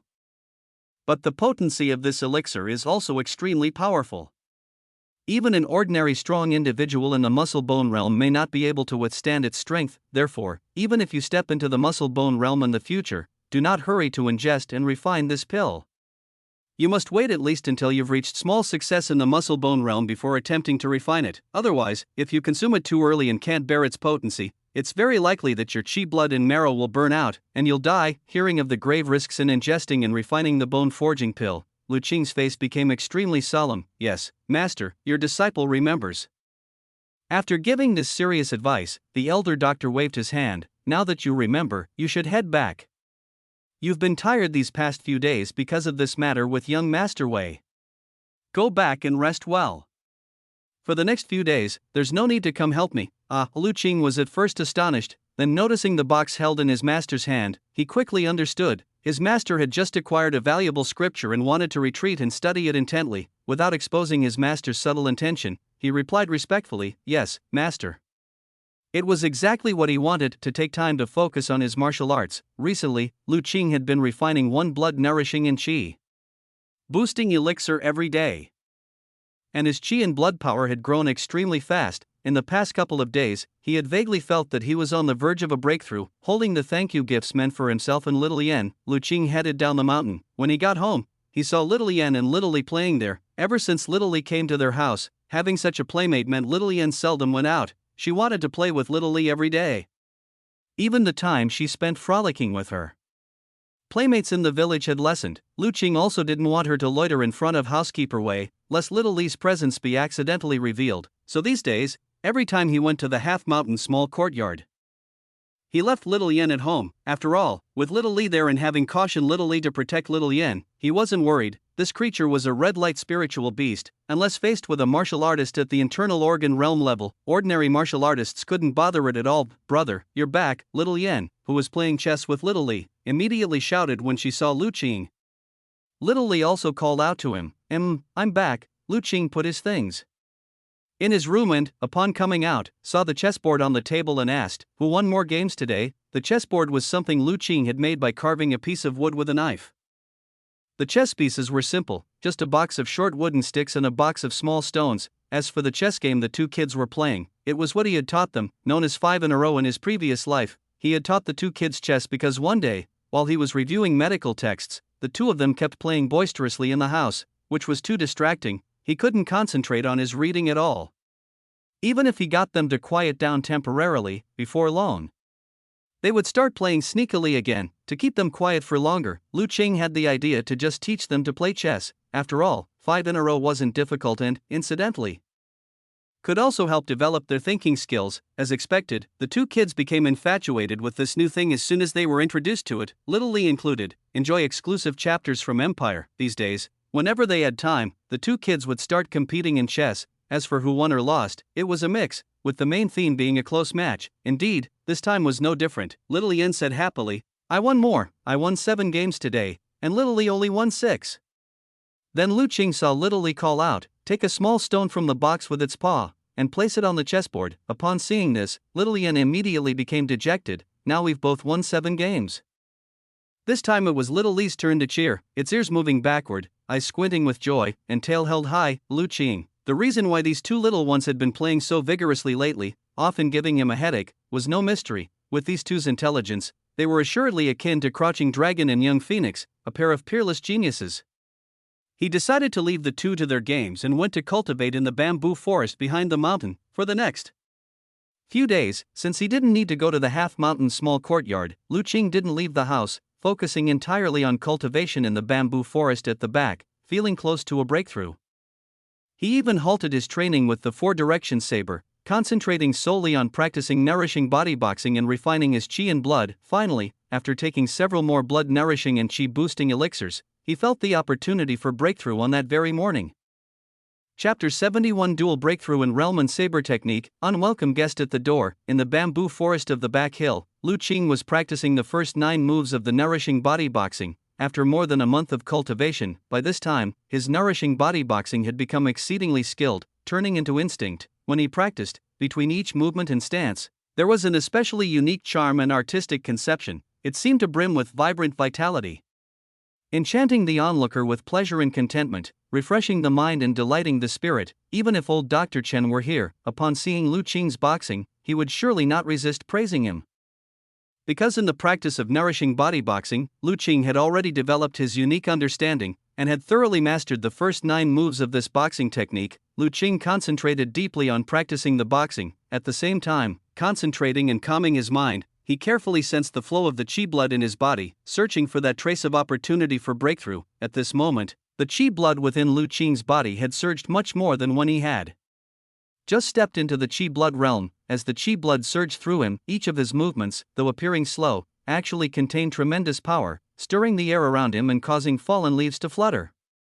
Suddenly, a flash of insight struck Lu Qing's mind, and he abruptly grasped that subtle knack of the circulation of chi blood. In an instant, all his chi blood completely connected, forming one entity, circulating unimpeded. Lu Qing shook all over, and a sense of realization rose from his heart. Chi blood like a net, continuous without end. I've finally reached the minor success in the chi blood realm. However, Lu Qing had reached minor success in the chi blood realm. The 3 realms of the postnatal realm are the chi blood realm, the muscle bone realm, and the internal organ realm. Each is divided into 4 levels: entry level, minor success, great success, and perfection. The sign of minor success in the chi blood realm is the complete envelopment of the body by chi blood.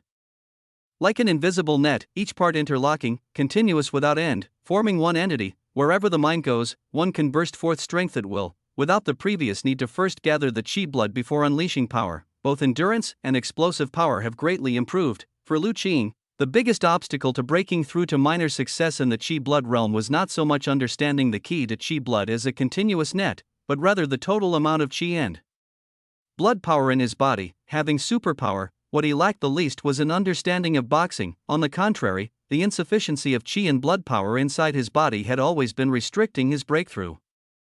Now, with the daily refinement of a blood-replenishing and chi-enhancing medicine pill, his chi and blood power had finally grown strong to a tipping point. The breakthrough to minor success was simply the natural course of things. With a flash of his figure, Lu Qing moved to a thick old bamboo and grasped the war saber inserted beside it. With the sound of the saber ringing out, a flash of cold light swept by, and the war saber was drawn from its sheath. Lu Qing returned to his original spot, a dignified, murderous aura rising from him, as he started to practice the four-direction saber technique. As the sword light shone, like flowing moonlight, every cut with the saber by Lu Qing was accompanied by the bursting of qi blood, making the saber extraordinarily fast. The saber blade cutting through the air even caused a fierce wind to rise around him, stirring up countless dry bamboo leaves. After completing the 9 moves of the four-direction saber technique, Lu Qing stopped and stood still, feeling there was still strength left in his body. A look of joy appeared on his face. This minor success in the qi blood realm, indeed, was a breakthrough point that did not disappoint him. Before the breakthrough, if he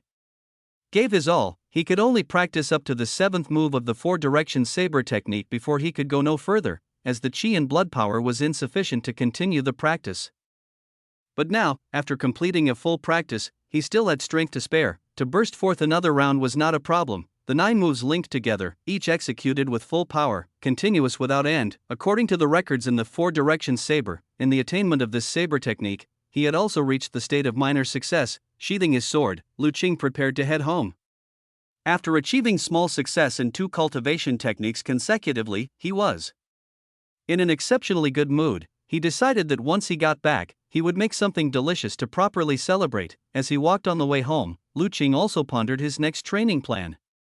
In terms of martial arts realm, he had already reached the minor success of the qi blood realm, and as long as he continued to strengthen his qi blood, achieving great success, and even the perfect realm wouldn't be too far off. However, the medicine pills for replenishing blood and qi were almost all consumed.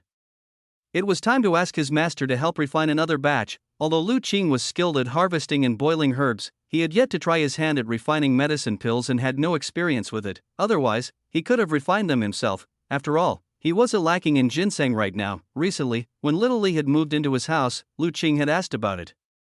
Only then did he learn that, deep in Dashan, Little Li had discovered not just one, but several ginseng plants. Some were even bigger than the 2 pieces Little Li had brought him before. Upon hearing this news, Lu Qing didn't immediately ask Little Li to gather all the ginseng. Instead, he let them continue growing in the mountains. He would go to dig them up himself when the time came. After all, every time Little Li dug up ginseng, there would be some damage, which slightly affected their medicinal properties. Moreover, he had always wanted to venture into the mountains to see the actual growing environment of those herbs. Having memorized the 100 herbs scripture, he was familiar with the medicinal properties and appearances of many herbs. But there was a difference between book knowledge and reality. Rote learning could not make a good doctor. It was essential to integrate knowledge with practice. Therefore, Lu Qing decided that once his master had finished studying the green bag medical scripture, he would ask to learn how to refine the blood-nourishing qi-boosting medicine pills. With those ginsengs available, Lu Qing wouldn't face any obstacles in his training of the qi blood realm. It was his fighting skills and martial arts, though, that needed more consideration. He had already cultivated the four-direction saber technique to small success. To progress further, the force application techniques required a body conditioned to the muscle-bone realm.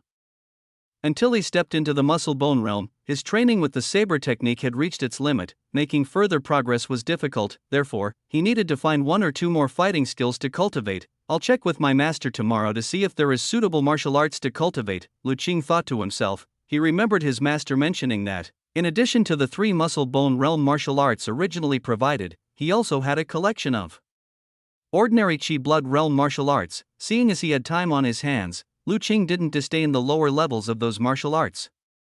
After all, he was currently nothing more than a practitioner in the qi blood realm himself. Having made his decision, Lu Qing quickened his steps. To celebrate his breakthrough, he planned to make some hearty meat dishes to enjoy a good meal. Coming down from the back hill and walking to the back of his house, Lu Qing suddenly heard a commotion, with several angry shouts mixed in. It seemed there was some quarrel happening at the front. Enjoy new adventures from Empire. What could have happened? Startled, Lu Qing took the bag wrapped around his war saber, placed it inside his house through the back window, then walked around the house to the front yard. Upon arriving at the front, he saw a large crowd gathered, divided into 2 opposing sides. On one side were the villagers of Jiuli village. Old man Zhang was protecting little Yen behind him, and the younger villagers, like Dian, held tools like hoes and staffs, looking agitated. On the opposite side stood 7 or 8 burly men, looking relaxed and at ease. Didn't we agree that Lu Ming's debt was already settled? Why have you come again, protecting little Yen? Old man Zhang was now furiously rebuking them with a loud voice. Chapter 72 Confrontation. Those 7 or 8 burly great Hans, faced with the surging emotions of the villagers of Jiuli village, remained unfazed, looking completely relaxed. It seemed they didn't take this group of country folk seriously at all, upon hearing Grandpa Zhang's scolding. A man with a large black mole on his face glared. I remember you, old man. Last time we were here, it was you who led the plea for us to spare Lu Ming's 2 little brats, right? But we were so kind-hearted, sparing those 2 little pups, only to find that you lowlifes dared to deceive the Black Wolf gang. Grandpa Zhang was taken aback. When have we ever deceived you? Still denying it, the man with the black mole sneered. You said, back then, that you had sold off all of Lu family's land and property to pay off the debt of Lu Ming and his wife, right? Indeed, had it not been so, would you jackals have been willing to leave? Grandpa Zhang said angrily, still daring to deny it. The man with the black mole shouted. We had clearly agreed that the money from selling the Lu family's land was to be handed over without a cent missing. But what happened? You actually dared to withhold some of it. You've really got some nerve, you're slandering us without proof. When have we ever held back the money? Find your next Red on Empire. Grandpa Zhang was extremely angry. Back then, they didn't just not hold back the money.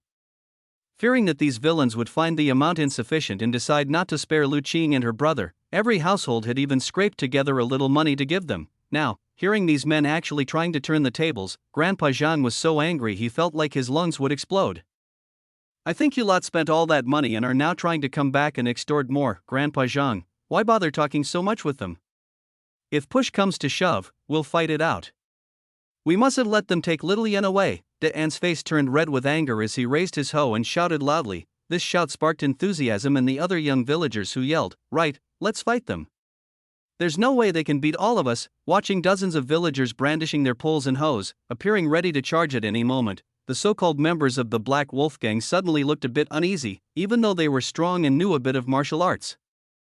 They weren't sure they could withstand an attack by so many villagers. Those with weaker nerves were already panicking inside. Even the most vociferous man with the black mole started to have doubts. He was used to being domineering, and with the backing of the Black Wolf gang, nobody in any village dared to even look him in the eye. But he had never imagined that in this small Jiuli village, his usual tactics would prove ineffective.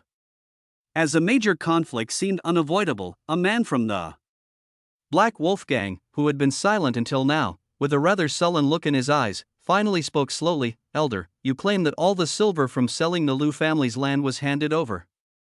Could you answer a few questions for me then? Ask away. Grandpa Zhang didn't want to have a real conflict with the other side. The Black Wolf gang had always had a terrible reputation. Even if they could drive these men away this time, who's to say the gang wouldn't return with more people tomorrow? They were just ordinary villagers. How could they truly stand up to such ruthless and wicked men? My questions are simple. If you say that all the silver from selling the Lu family's land was handed over, why then did Lu Ming's 2 children still have so much money? Recently, I personally saw Lu Ming's eldest son throwing money around like dirt at the big market, spending who knows how much. Extravagantly making purchases. That kind of generosity, even I, master, looked on with envy. And that little girl behind you, she's wearing new clothes, isn't she? How do you explain that? This. Grandpa Zhang at first stuttered, then quickly replied, that was silver given to him by Lu Qing's master. Do you take me for a fool? The brooding man's expression instantly turned frosty. I have only ever heard of disciples showing filial respect to their masters, never a master giving silver to a disciple to spend. I think that money is exactly what you withheld at the beginning to give to these 2 brats. You're talking nonsense. That's completely untrue. However, the brooding man was no longer interested in talking idle words with Grandpa Zhang and the others. He directly commanded, Lao Chi, go over there and grab that little girl for me, and then go find the other brat. Yes, master. The man with a birthmark strode out and walked towards the other side. What are you trying to do? Grandpa Zhang hurriedly shielded little Yen as they retreated, and did and raised his hoe, yelling loudly, what are we doing? The man with a birthmark sneered coldly, Lu Ming and his wife still owe us money, and it's not been paid off yet. Since these 2 brats still have money, then hand it all over to me. If there's no money, this little girl seems to look quite nice. Selling her to a trafficker should be worth some silver, enough to cover a part of her parents' debt. You dare? De An's eyes were wide with anger. The hoe in his hand pointed directly at the man with a birthmark. You better think carefully, the brooding man said coldly. If you don't hand over this little girl to us, do you really think you can get away unscathed by provoking the Black Wolf gang? don't say I didn't warn you. No one who has crossed the Black Wolf Gang has ever come out without consequence. Whoever dares to obstruct, believe it or not, I'll ruin their family." Upon hearing this, the villagers of Jiuli village all shuddered. Han Lao and his group were infamous in the nearby area, relying on their membership in the Black Wolf Gang. They were always brutal and inhumane. No one doubted whether he would dare to do so, because in the nearby villages, there had been people who had offended him and ended up completely devastated, with their families broken and scattered. Seeing that the villagers were frightened by Master's few words, the man with a birthmark smirked viciously. He strode forward, and this time, the villagers did not dare to stop him. Only Dian still stood his ground, not taking a step back. "Damn it, you really think too highly of yourself." Suddenly, the man with a birthmark grabbed the hoe from Dian's hand, then stepped forward to press close to Dian, raising his arm, his hand open and ready to slap him across the face. The man with a birthmark had mustered all his strength for this slap, and Dian, who knew no martial arts, didn't know how to dodge. If this slap had landed, his face would surely swell up, teeth flying, and half of his face would be wrecked. Just as the slap was about to hit Dian's face, some of the villagers in the back couldn't help closing their eyes. Yet, in the next moment, the man with the birthmark's arm was suddenly grasped by another hand. "My friend, you seem to have quite a temper." At the same time, a voice sounded, "Brother." Little Yan shouted immediately, "Ah Qing." Upon recognizing the newcomer, all the villagers couldn't help but cry out in surprise. Chapter 73 Shameless Sophistry. Heartbreaking, Ah Chang? The villagers had all thought that Wang Dian was about to take a brutal beating from the mole-faced brute. Unexpectedly, someone suddenly popped up, blocking that slap. What shocked them even more was that the person was actually Lu Qing. "Is it you, you little rascal?" The mole-faced man was also surprised, and then he sneered viciously, "Perfect, I was just worrying about where to find you. I didn't expect you to deliver yourself to my doorstep. Quick, come back, Ah Qing, these people are bad news." Seeing the turn of events, Elder Zhang hurriedly shouted, "Thinking of running now?" Too late. A cruel light shone in the mole-faced man's eyes. His grip tightened, attempting to free his arm and grab hold of Lu Qing. However, when he exerted force to shake it off, he found that Lu Qing's hand on his wrist was like a fine steel clamp, unmoving. Not only did it not get shaken off, but it also tightened even further, causing his wrist to start aching. Lu Qing watched him with a slight smile, gradually increasing his grip. "You, release my hand right away." Feeling the pain on his hand intensify, the mole-faced man's face changed, and he immediately barked. At the same time, he let go of Wang Dian's hoe with his left hand and threw a punch at Lu Qing's head. "I told you to let go, did you hear me?" However, just as his fist swung halfway out, he heard a snap and felt an unbearable sharp pain from his right wrist, held by Lu Qing. Before the mole-faced man could even cry out in pain, a great force transmitted from his chest and abdomen, followed by a series of bone-cracking sounds. A sweetness rose in his throat, and a mouthful of fresh blood sprayed out. His body went airborne, and while still midair, darkness enveloped him, and he passed out. Boom! With the mole-faced man's body hitting the ground and skidding 7 or 8 meters back, leaving a long scrape on the ground, he lay motionless. Everyone fell silent, gaping in disbelief, especially the villagers of Jiuli village, who watched the scene in utter shock. What? Seeing the mole-faced man getting kicked away by Lu Qing, the brooding man's pupils suddenly constricted, looking at Lu Qing in disbelief. Explore stories on Empire. Although Lao Chi's skills were not as good as his, the difference wasn't huge. Yet, he was kicked by Lu Qing into an unknown state between life and death. How did this kid do it? After breaking the mole-faced man's wrist and kicking him hard, Lu Qing then cast his gaze upon the remaining few on the opposite side. Lu Qing had been observing from the side for quite a while. Having listened to Elder Zhang's conversation with them, he basically understood that this group was likely the real culprits behind Little Yan's parents' deaths.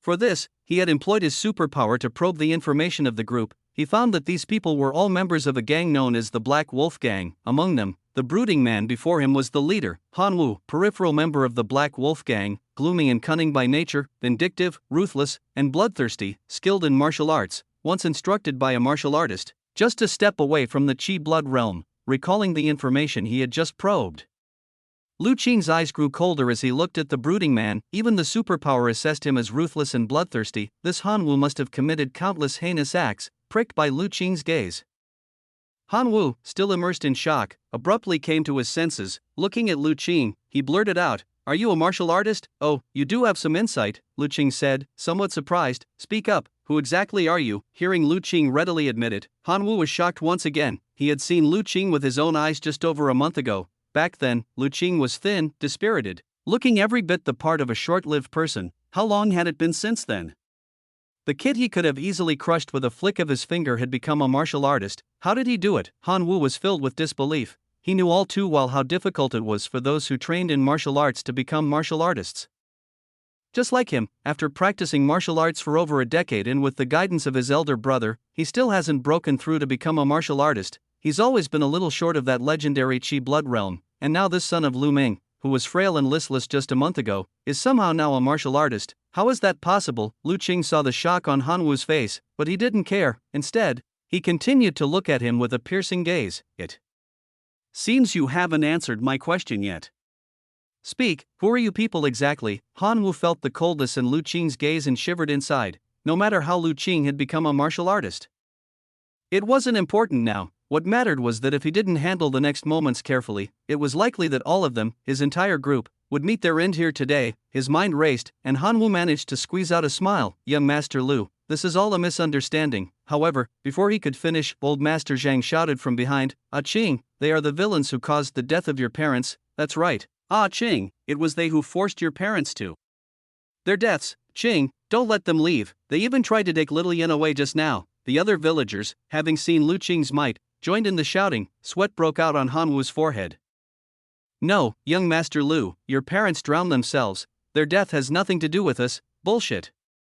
If it wasn't for your deceitful trap that ensnared Lu Ming, how could he and his wife have fallen into such debt and ended up drowning themselves?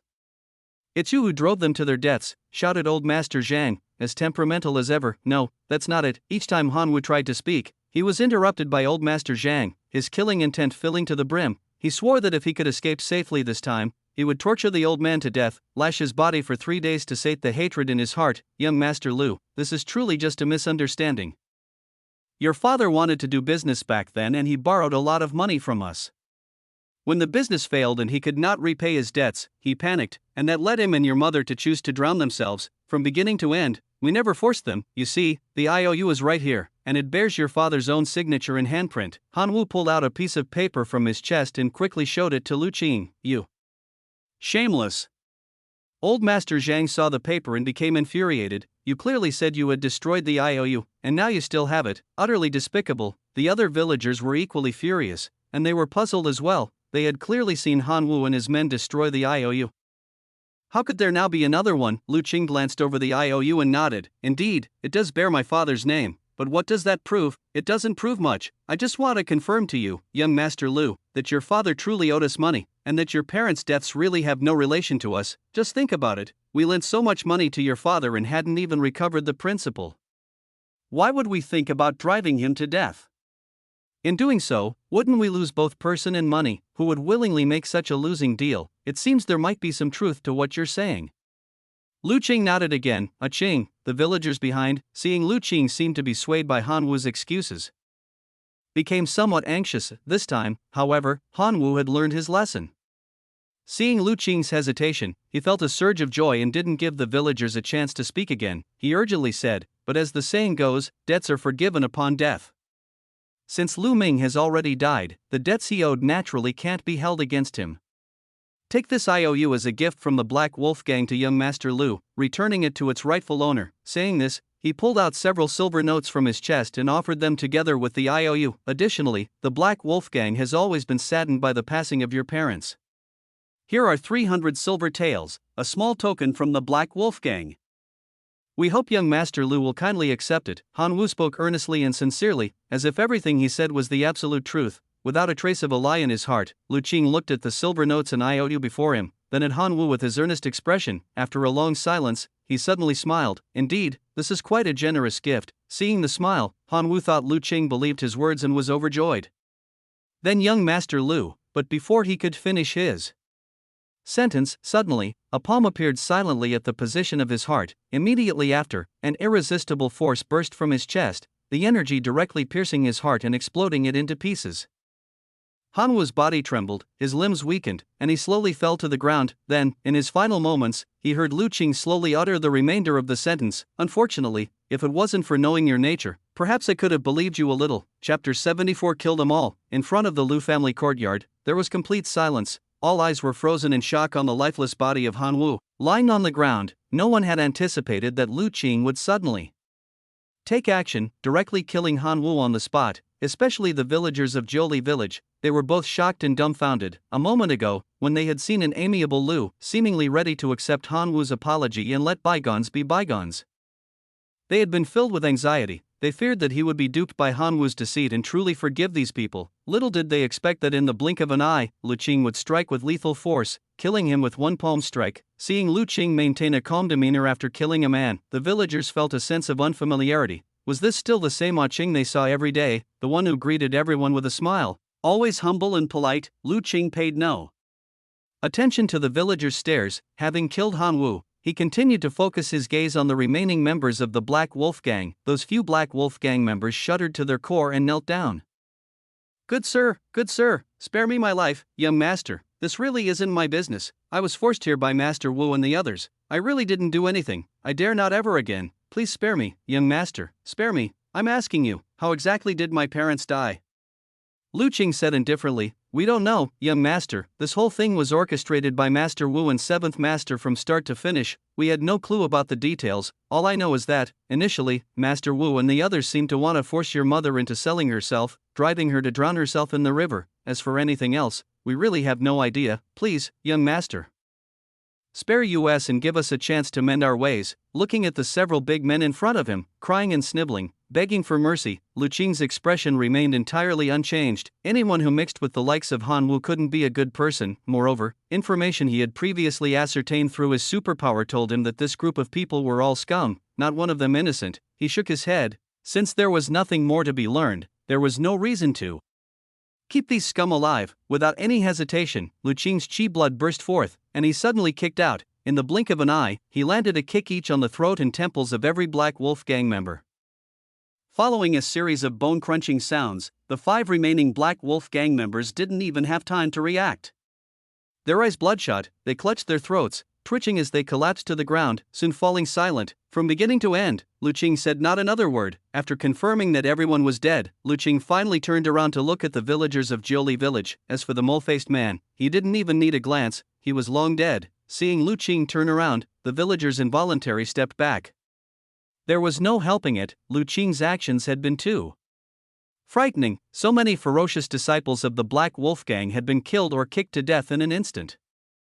The key was, after murdering so many, his expression barely changed. Such a ruthless Lu Qing was something the villagers had never seen before. Inevitably, they felt fear in their hearts. Seeing the villagers' reactions, Lu Qing paused and then said as if nothing had happened, Grandpa Zhan, what should we do with these corpses? Elder Zhang, who had been covering little Yan's eyes to prevent her from being scared, watched Lu Qing quietly for a moment.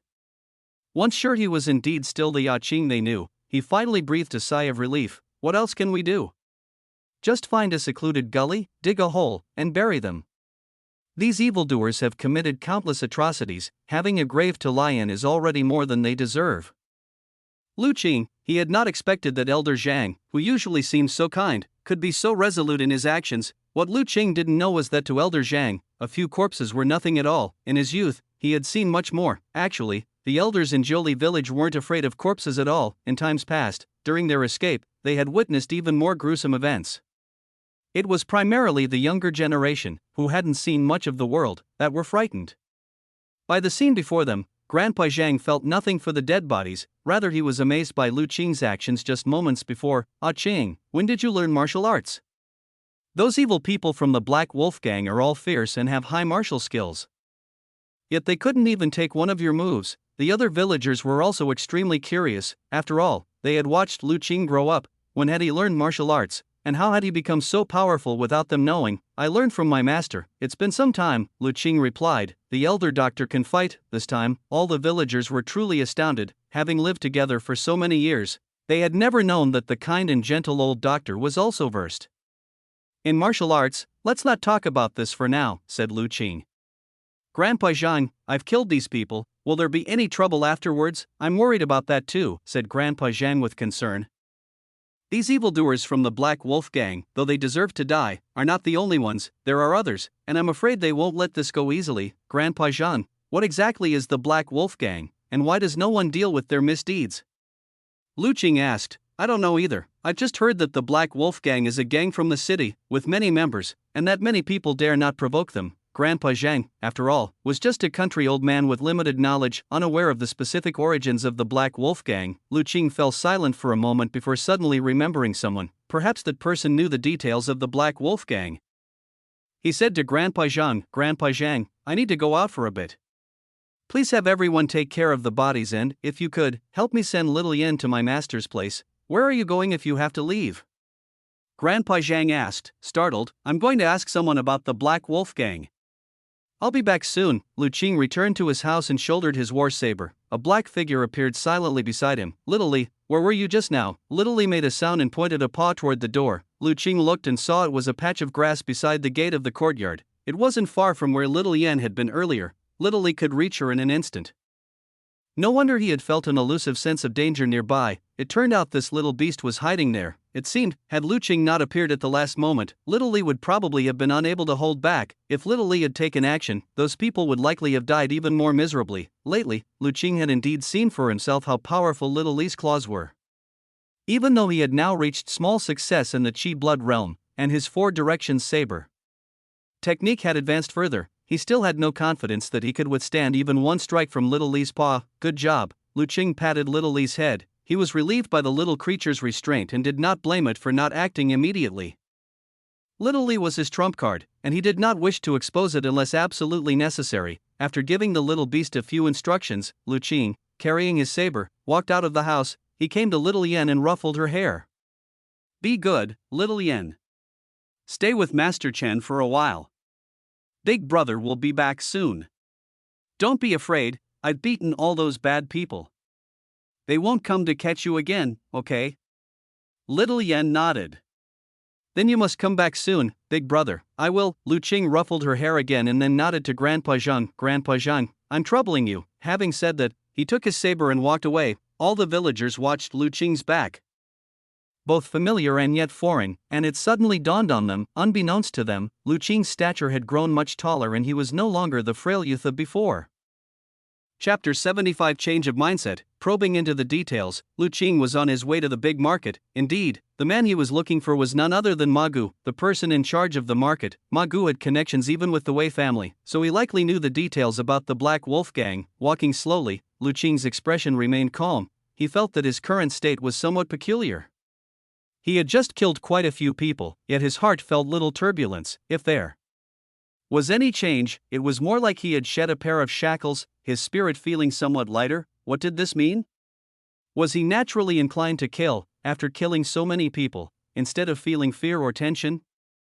He felt relaxed, or perhaps, because he killed only scum, he bore no guilt. Lu Qing thought it strange. Since achieving some success in his cultivation of martial arts, he had always tried to avoid being engulfed in slaughter, fearing what he might become once he broke his vow against killing. This might reflect a kind of pretentiousness from someone who had crossed over from a modern legal society. As it turned out, his worries were unnecessary, though killing was nothing to be pleased about. Its impact wasn't as profound as he imagined. As long as he could maintain his true nature, the act of killing wouldn't affect his inner peace. With these strange thoughts revolving in his mind, Lu Qing arrived at the outskirts of the big market. Today wasn't a market day, and there were hardly any people around. Lu Qing glanced around and soon walked towards a residence not far away. Upon reaching the front of the residence and seeing that the gate was tightly shut, he knocked a few times. Soon, someone came to open the door, and upon seeing Lu Qing, the person was first stunned, then surprised. Young Master Lu, what brings you here? It turned out that the door was opened by Little Tian, a subordinate of Ma Gu whom Lu Qing had met before. I've come to visit Lord Ma. I wonder if he's at home, Lu Qing inquired. Yes, Lord Ma is drinking in the backyard. I'll go call him. Little Tian promptly replied, there's no need for such trouble. I'll go directly to the backyard to meet Lord Ma. Lu Qing did not want to waste time. After a moment's thought, Little Tian saw no issue with it. He knew that Lord Ma had always desired to befriend young Master Lu, having even gifted him one of his treasured sabers, so he just hesitated briefly before nodding. Please follow me, young master. Lu Qing followed Little Tian into the residence, passed through 2 gates, and arrived at a quaint little courtyard. In the courtyard, under a vine trellis, sat a stone table with one man drinking alone. It could only be Ma Gu. Young Master Lu, please wait a moment. Little Tian held Lu Qing back, then hurried over to Ma Gu and began to whisper, Then Lu Qing saw Ma Gu, his face lighting up with surprise as he stood and looked their way. "Brother Lu, what brings you here?" "Lord Ma seems in good spirits, drinking here so early in the morning," Lu Qing approached and said with a smile. "Just idling and sipping a little." Ma Gu appeared very cheerful. "How about it, Brother Lu? Would you join me for a couple of drinks?" He certainly had reasons to be cheerful. The recent incident involving the young master of the Wei family had been perfectly resolved.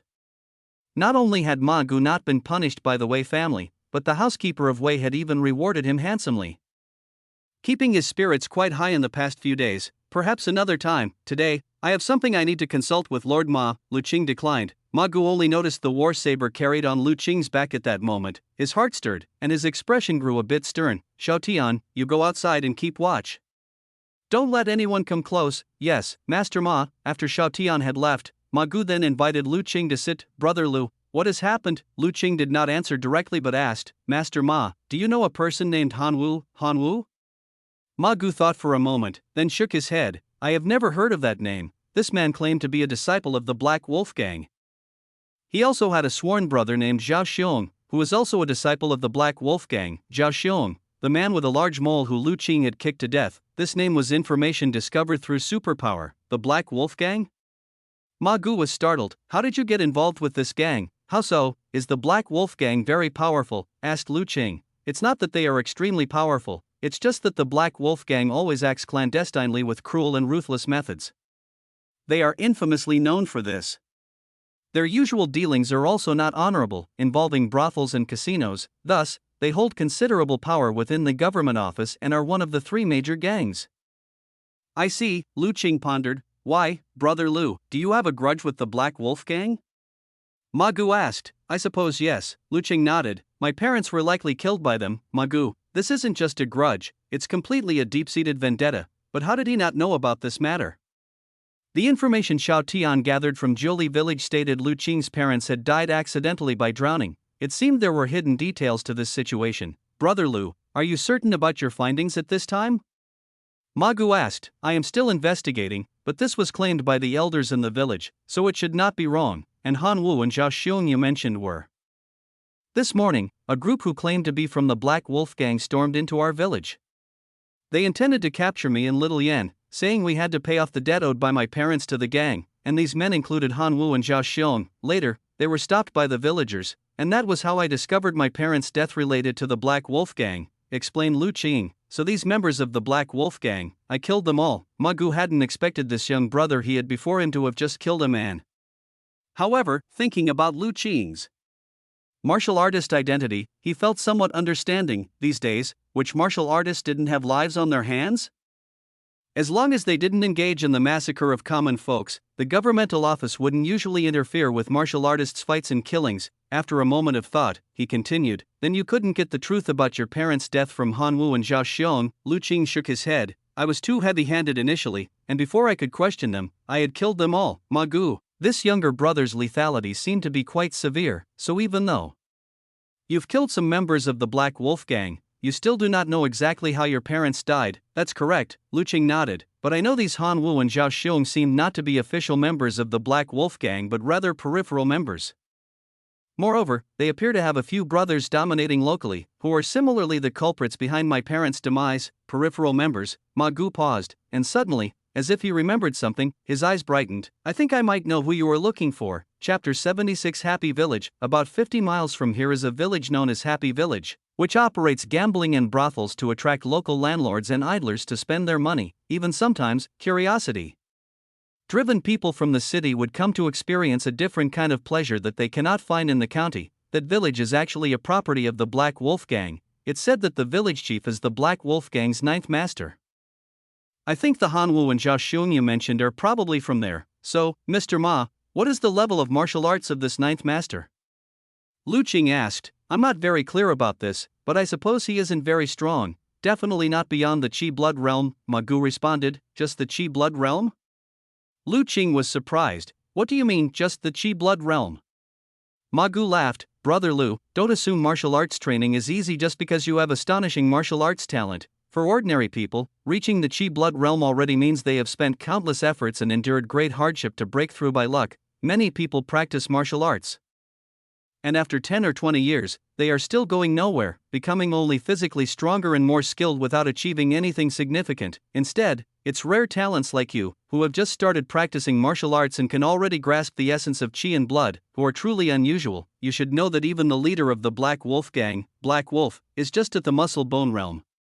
How much higher can the strength of his ninth master under him possibly be? If a small leader managing peripheral businesses was at the muscle bone realm, then the Black Wolf gang wouldn't just be one of the top 3 gangs in the county, it would be the first. Only then did Lu Qing realize his mistake.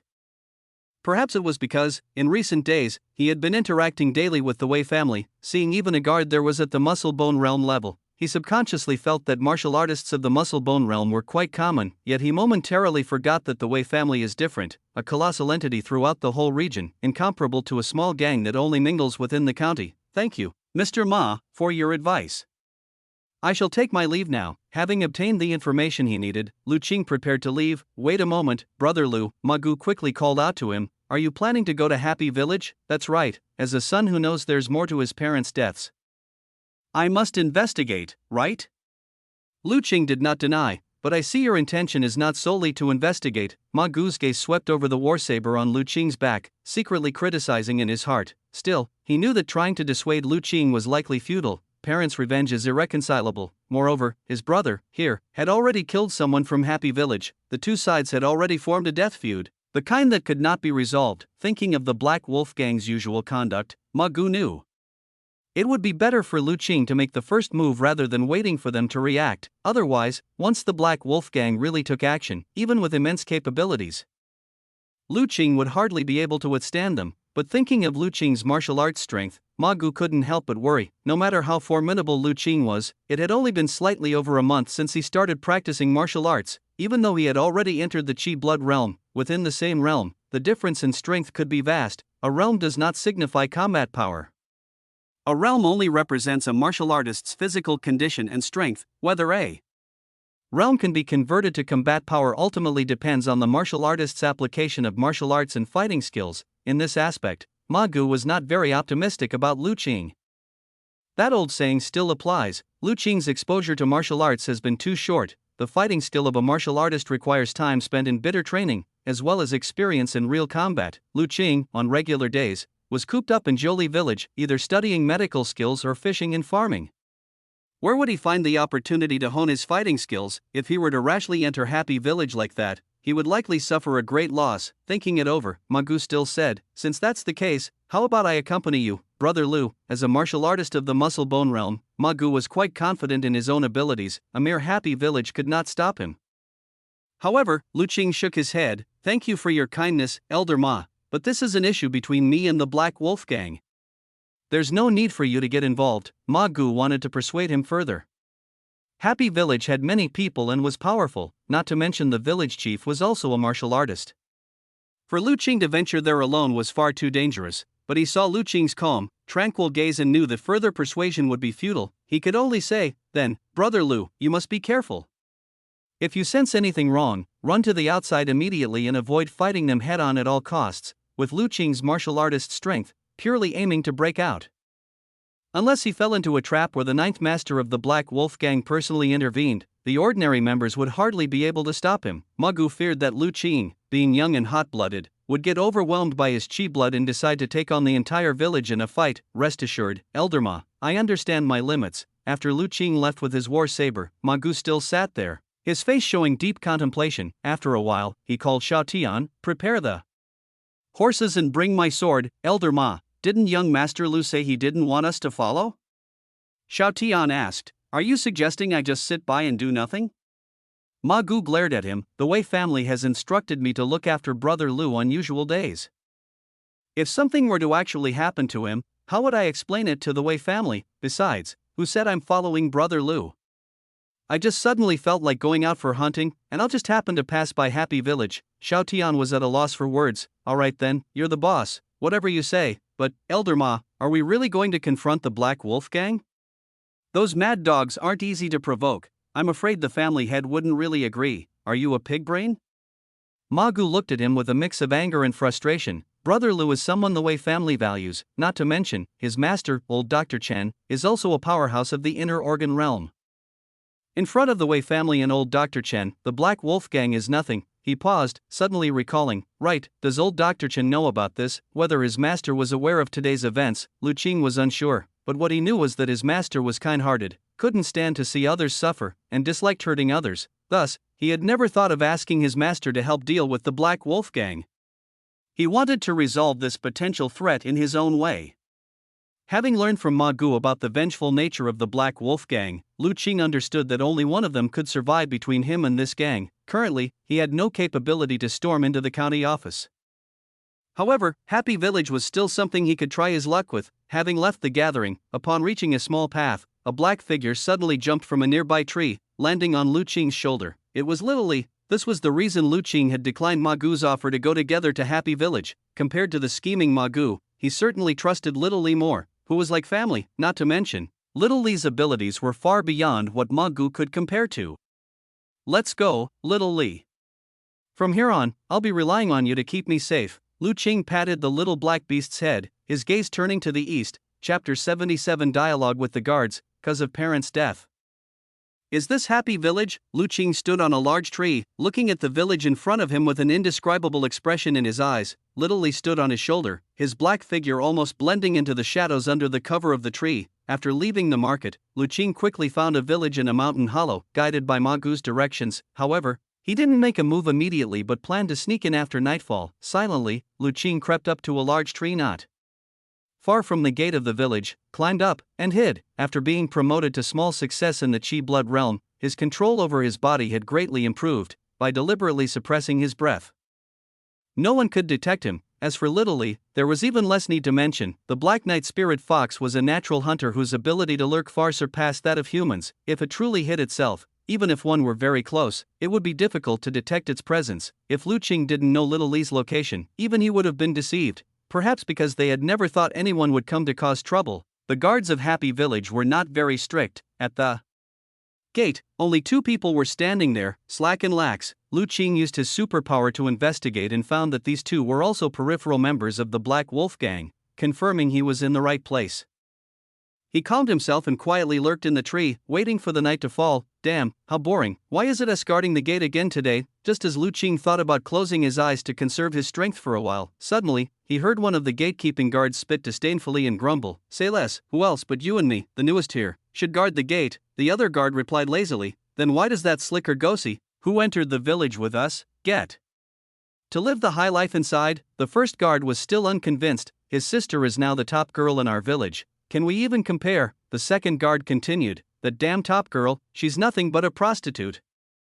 Acting like she's some famous courtesan from the brothel in the city, the first guard said contemptuously, and I heard Ergosi's sister was sold to our village by her own parents, who built 2 new houses with the money they got. I can't believe Ergosi not only doesn't try to redeem his sister but continues to leech off her here. Truly despicable. No, it should be said his whole family is despicable. The second guard didn't speak again, though he wasn't a good person. He felt that what Ergosi's family did was truly inhuman. Lu Qing listened quietly from the tree, without making a sound. It wasn't clear whether it was disdain to talk about Ergosi anymore or a lack of interest. But those 2 guards suddenly fell silent, not speaking for a long while. Just when Lu Qing thought they would stay quiet, suddenly, the first guard spoke again. Still, that young Wang Fu was lucky, always following Master and 7th Master. No matter what profitable matter arises, he gets a share. I heard he went out early this morning with both Master and 7th Master, probably another good deal. Lu Qing's heart stirred, knowing the Master and 7th Master mentioned by the guard must be Han Wu and Zhao Xiong. I know about that. It seems to be related to that recent issue in Jolie Village, and both Master and 7th Master went to handle it, the second guard said. Jolie Village. Isn't that where that idiot Lu Ming lives? The first guard asked curiously. What happened there? Previously, the Master had gone to seize Lu Ming's property, but unexpectedly the villagers of Jolie Village retained some silver taels and didn't hand them all over, and just then, the Master discovered this. How could those cunning villagers of Jolie Village dare to deceive the Master? The first guard exclaimed in surprise, eyes wide. Now, the Master will surely deal with them harshly. He hates being lied to the most, so, this morning, the Master and 7th Master took Wang Fu and the others out with them, said the second guard, a touch of confusion in his voice. By all accounts, they should have returned by now. Why is there still no sign of them? Perhaps the Master is not yet finished having his fun. You know how when he's not happy, he loves to torment people. Right now, he might still be in Jolie village punishing those cunning villagers. The first guard said indifferently. The second guard thought about it and agreed. Among the leaders, the master's mind was always the hardest to read and he was the most capricious. Since he was late coming back, there must be a reason, not something their lowly selves could guess. Rather than that, I'm actually envious of Wang Fu and the others. Since they went with the master to Jolie village to assert authority, they probably managed to skim quite a lot, unlike us, standing out here in the wind and sun, gaining nothing, the first guard said enviously. The second guard fell silent. Discover exclusive tales on Empire. He felt envious too, but what could be done when they lacked skills and weren't strong enough to catch the master's eye? Lu Qing listened to this conversation and garnered quite a bit of information. However, hearing the envy in their tones made him feel somewhat strange. He wondered what expressions they would wear if they knew what had become of Han Wu and the others. The more the two men talked, the more bitter they felt, falling silent once again. However, the silence didn't last long this time before the first guard grew restless again. You just mentioned that the master went to Jolie village because of Lu Ming, right? I heard Wang Fu mention it briefly. It should be that Lu Ming really was stupid. He actually believed that the master wanted to befriend him and do business, not knowing that what we from Happy Village really coveted was his farmland and his beautiful wife. The first guard said mockingly. I heard that the master initially wanted to lure him into gambling. Who knew that Lu Ming was so stubborn, always saying his family had rules and he absolutely couldn't gamble, so the master had to pretend to do business, wasting a lot of effort, the second guard said. What a pity. After so much effort, they only got a bit of farmland and barely managed to deceive Lu Ming's wife out, only for her to throw herself into the river, the first guard lamented. I heard Lu Ming's wife was quite pretty. If she really came to our village, she would have attracted many more patrons. Sadly, she drowned herself. Wang Fu and the others are truly useless. They couldn't even keep hold of a woman, so the master is so angry this time. After all the effort, he acquired only a little bit of farmland, and those cunning villagers from Jolie village even dared to withhold some. It's no wonder he's furious, the second guard said. With the master's personality, those cunning villagers from Jolie village are in for a terrible fate this time. I bet he's letting off steam and enjoying himself there right now, the first guard said, taking pleasure in their misfortune. Lu Qing listened quietly from a tree. In his heart, he finally understood how Lilian's parents had been driven to death, and he also realized that the members of the Black Wolf gang who died this morning hadn't told the truth. Even these two gatekeepers knew the cause of Lilian's parents' deaths. It could be assumed that everyone in Happy Village knew about it. The despairing cries and pleas of those scoundrels were nothing more than an attempt to dissociate themselves, hoping Lu Qing would spare their lives at that moment. In the ensuing time, Lu Qing continued to listen as the two guards chatted sporadically. From their conversation, he gradually realized how filthy this Happy Village was. Listening to these dialogues, the murderous intent inside Lu Qing slowly began to rise. His gaze toward the two guards below gradually turned icy. Though these two were only responsible for guarding the gate, Lu Qing knew from their conversation that they were no good either. Their lack of participation in wrongdoing wasn't due to unwillingness but lack of opportunity. At this moment, Lu Qing profoundly hoped that night would fall soon. Chapter 78 Den of Evil. Murderous intent arises. Time passed bit by bit, and Lu Qing continued to lurk on the tree. On the other side, Ma Gu was incredibly anxious. Any luck finding where Brother Lu is? No discovery, Dashin, and I have circled the area several times and haven't found any trace of young Master Lu, Xiao Tian replied. How could it be? Did we arrive a step late, and Brother Lu already broke in and got captured? Ma Gu anxiously said. That shouldn't be the case, Xiao Tian hesitated. We've been here for quite a while and haven't noticed any disturbance in Happy Village. If young Master Lu had broken in, it shouldn't be this calm. I think young Master Lu is probably hiding somewhere, waiting for the right moment to act. Upon reflection, Ma Gu also felt this made sense. Lu Qing was a Qi blood realm martial artist.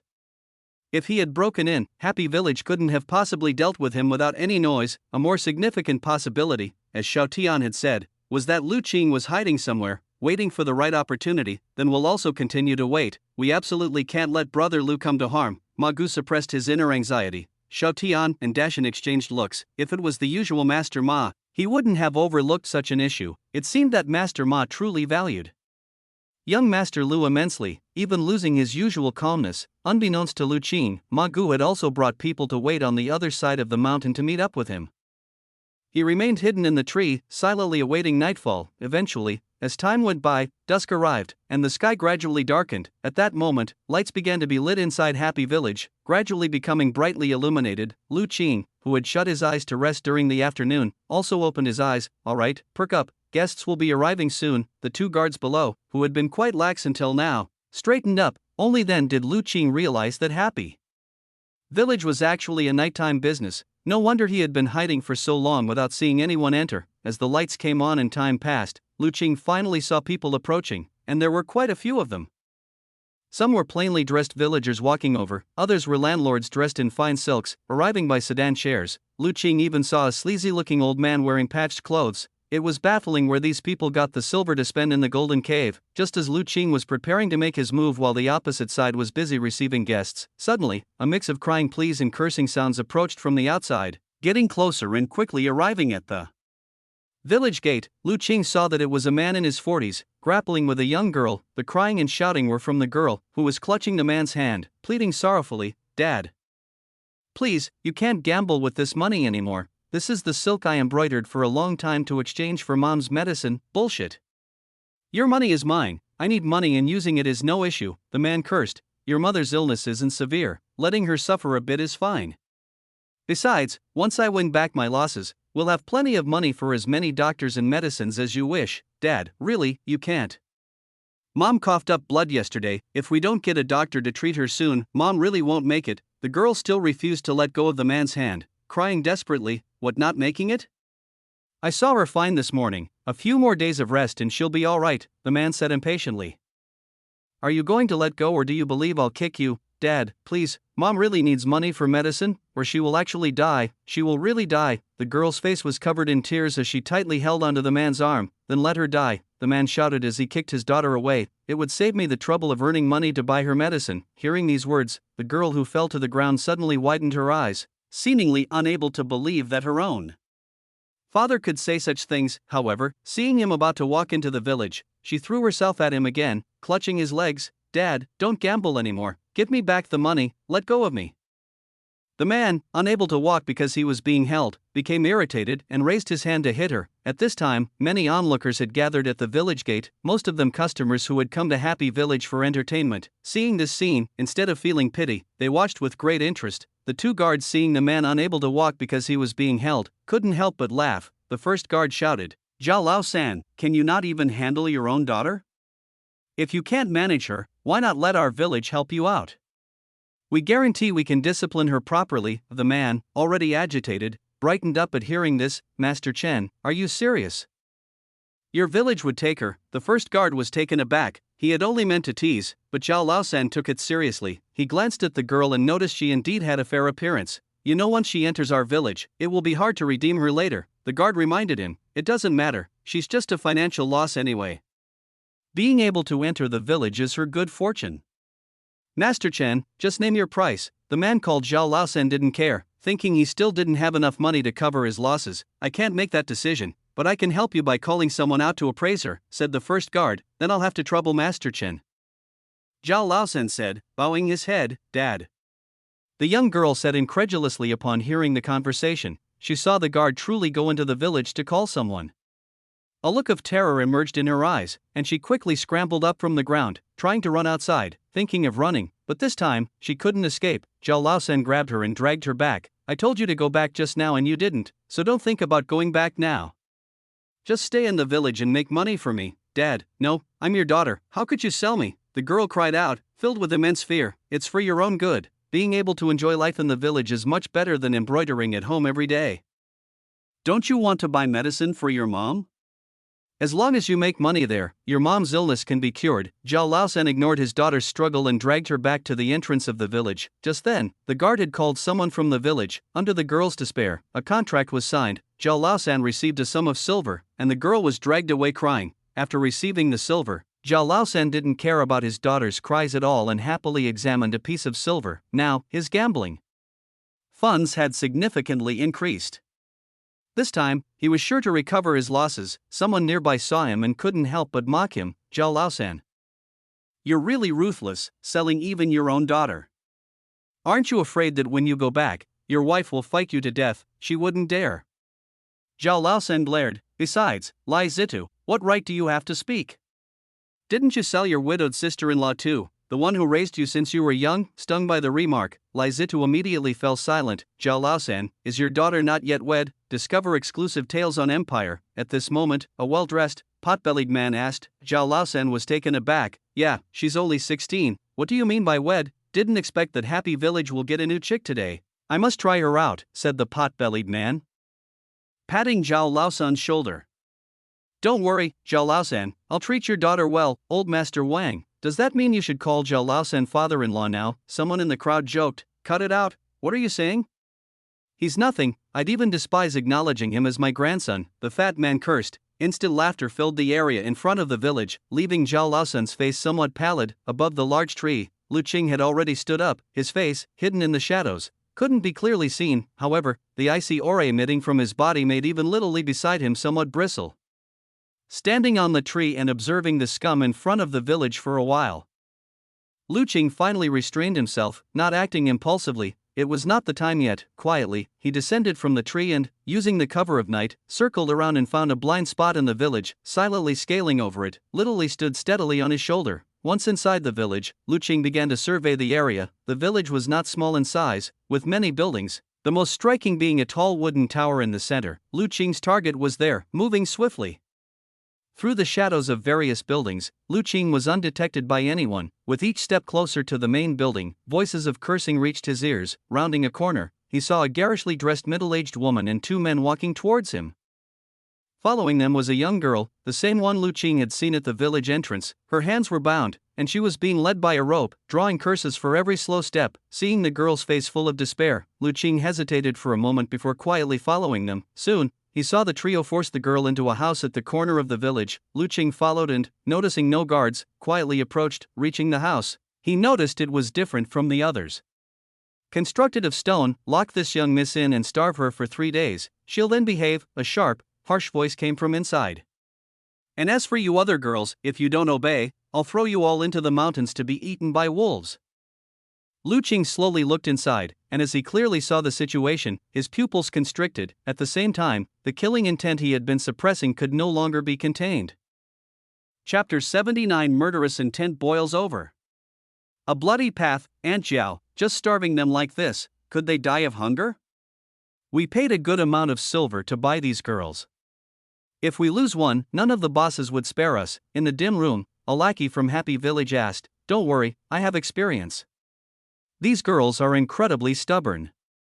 If we don't starve them into submission, break their rebelliousness, then when it's time to entertain guests and they get temperamental, upsetting the clients, that's when the real trouble starts. The middle-aged woman, heavily made up, screeched, you're just inexperienced. There's no need to worry. They won't starve to death. These girls are all stubborn at the core. As long as they have saliva to drink, we don't have to worry about them dying of hunger for several days. That's true, we don't have the broad experiences you do, Aunt Jiao. Who doesn't know that you were once the Oiran at Chunyue building?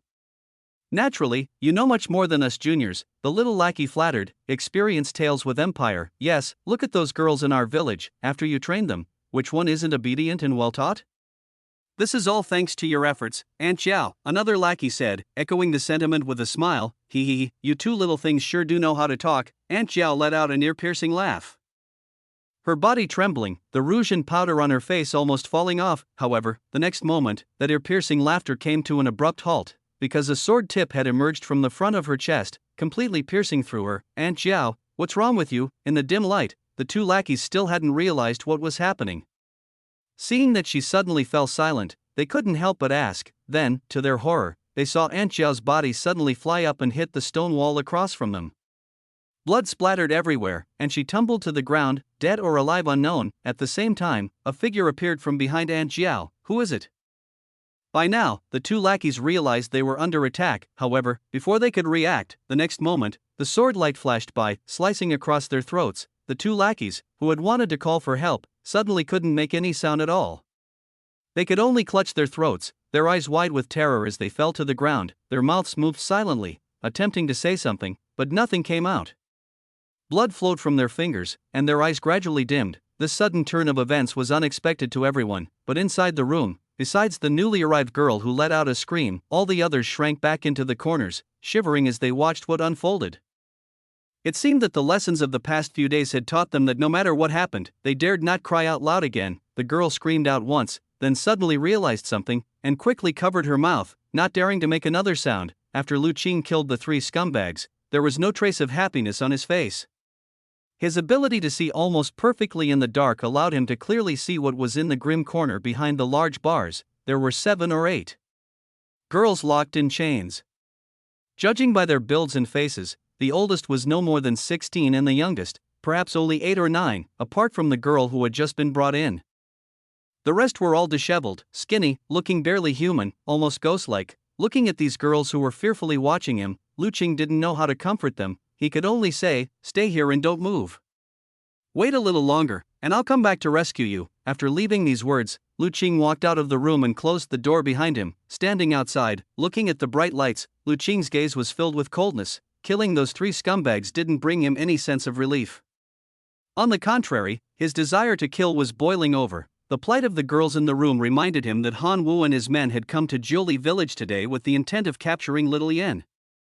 He didn't dare to imagine what would have happened to little Yen if she had been captured and brought here, and he didn't happen to have some power. "Little Li, can you sense where the strongest person in this village is?" Lu Qing asked after a long silence. Pondering for a while, little Li finally pointed in one direction. Lu Qing looked up and saw that it was the most prominent and tallest wooden building in the center of the village. "Indeed, is it there?" Lu Qing carried his sword and slowly walked towards the tall wooden building. This time, he no longer concealed his presence. The murderous intent burning in his chest made him unwilling to skulk any longer. What he now required was how to vent the boiling murderous intent. Activating his superpower, Lu Qing walked straight toward the wooden building. Suddenly, around the corner, 2 men appeared, carrying lanterns and wooden sticks, patrolling. The 2 men, upon seeing Lu Qing with a sword and a strange little beast on his shoulder, were startled. They immediately shouted, "Stop, who are you?" Before their words faded, Lu Qing exerted strength in his feet, his figure flashed, and he passed between the 2 men. The next moment, 2 heads flew up from behind him. The 2 happy village patrollers fell to the ground, flailing their arms. After beheading the 2 minions with a single stroke, Lu Qing didn't look back and continued walking forward.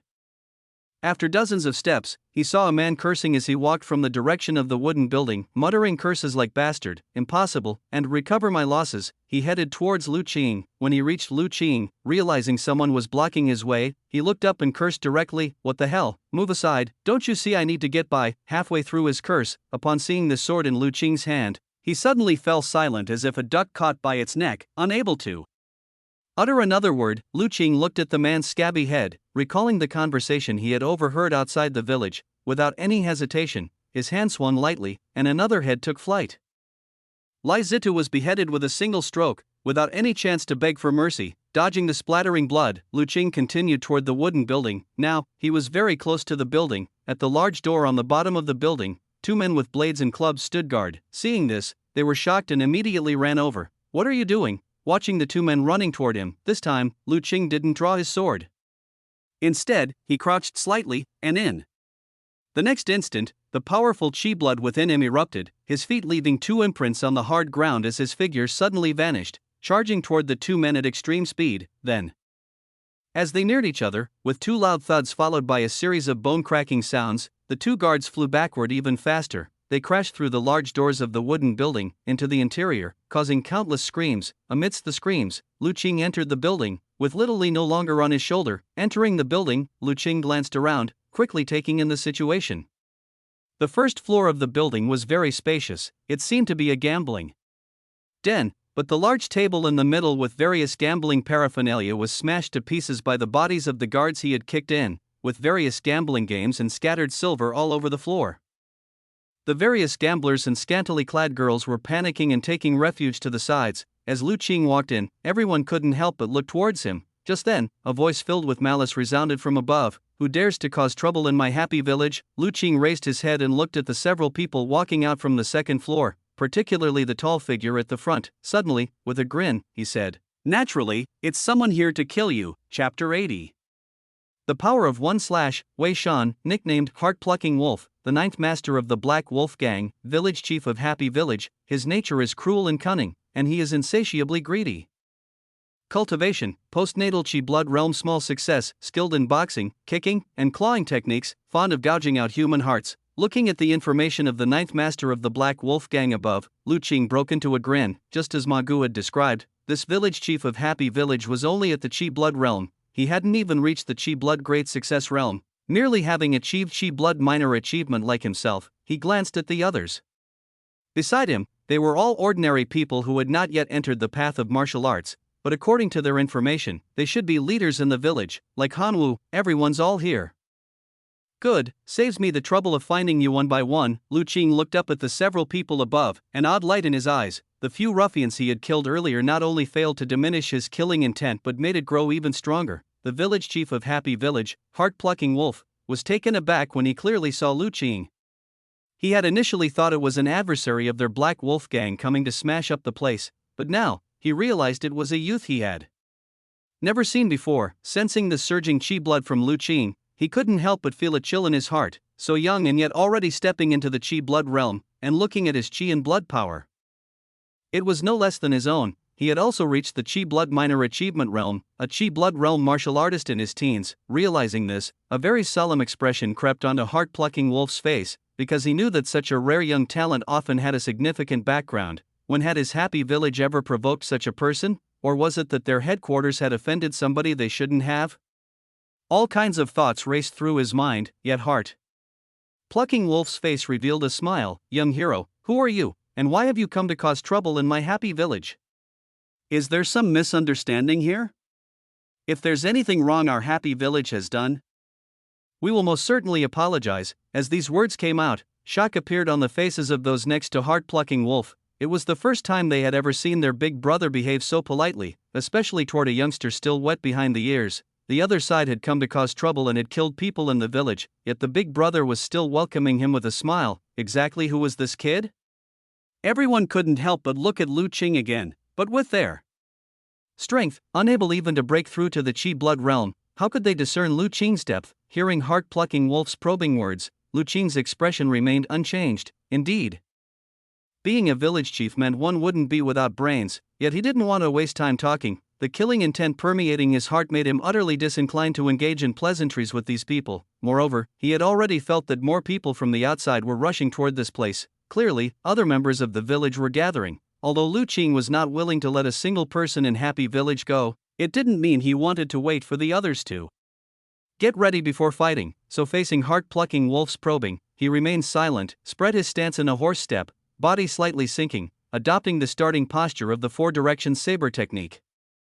His entire body's Qi blood erupted, the killing intent in his heart unrestrained, charging straight toward Heart-Plucking Wolf. Sensing this intense killing intent, Heart-Plucking Wolf's expression changed. He knew that there was no need to talk any further. The resolve to kill coming from the young man below said it all. Although he didn't know why Lu Qing harbored such intense murderous intent towards him, it didn't affect his ability to make the right choice. Onward, slay this brat. Heart-Plucking Wolf waved his hand, issuing the direct command. However, faster than his order was Lu Qing's action, as the first word from Heart-Plucking Wolf had barely escaped his lips. Lu Qing's figure had already burst forth, heading straight to the second floor. By the time he finished speaking, Lu Qing had already pounced in front of him, leveraging the momentum of his upward rush. Holding the sword in both hands, he slashed upward from below with a sword slash move, aiming at Heart-Plucking Wolf. With this slash, Lu Qing channeled all of his strength. In addition to the fully unleashed power of his Qi and blood power, there was also the boundless killing intent he'd been suppressing since arriving at Happy Village. With the slash, Lu Qing's heart and spirit seemed to undergo a certain transformation, his understanding of the four-direction saber technique rising to a new level. In his heart, he couldn't help but recall Superpower's evaluation of the four-direction saber technique. Four-direction saber, concentrate on the momentum, pour into the slaughter. The four-direction saber technique has never been about winning with intricate moves. It emphasizes that one must not act unless necessary, but when one does, they must pour all their energy into it, charging forward unstoppably with a heart set on a killing blow, to cut down all enemies in sight. Heart-Plucking Wolf hadn't expected Lu Qing to act so swiftly and decisively. Feeling the momentum of this slash, his complexion drastically changed. He immediately judged that he absolutely could not block this slash head-on. Otherwise, he would die, with no time for thought. Instinctively, heart-plucking wolf crossed his arms in front of him and forcefully retreated backwards. Whoosh! The formidable might of Lu Qing's slash was ferocious. The second floor's balustrades and floorboards couldn't hinder the blade's force, which sliced through everything in its path. The blade aimed straight for heart-plucking wolf's chest, intent on cleaving him in two. Yet, when the war saber struck heart-plucking wolf's crossed arms, Lu Qing felt an enormous resistance and was unable to sever his limbs at the first attempt. Boom! The collision of mighty forces, combined with heart-plucking wolf intentionally slackening his strength, caused his body to be sent flying backwards by Lu Qing's slash, breaking through the wooden door behind and disappearing from everyone's sight. Big Brother, already intimidated by Lu Qing's presence, the other gang leaders who were fallen at the side, upon witnessing this scene, were terrified to their core. They could never have imagined that their normally invincible Big Brother could be so easily sent flying by a single slash.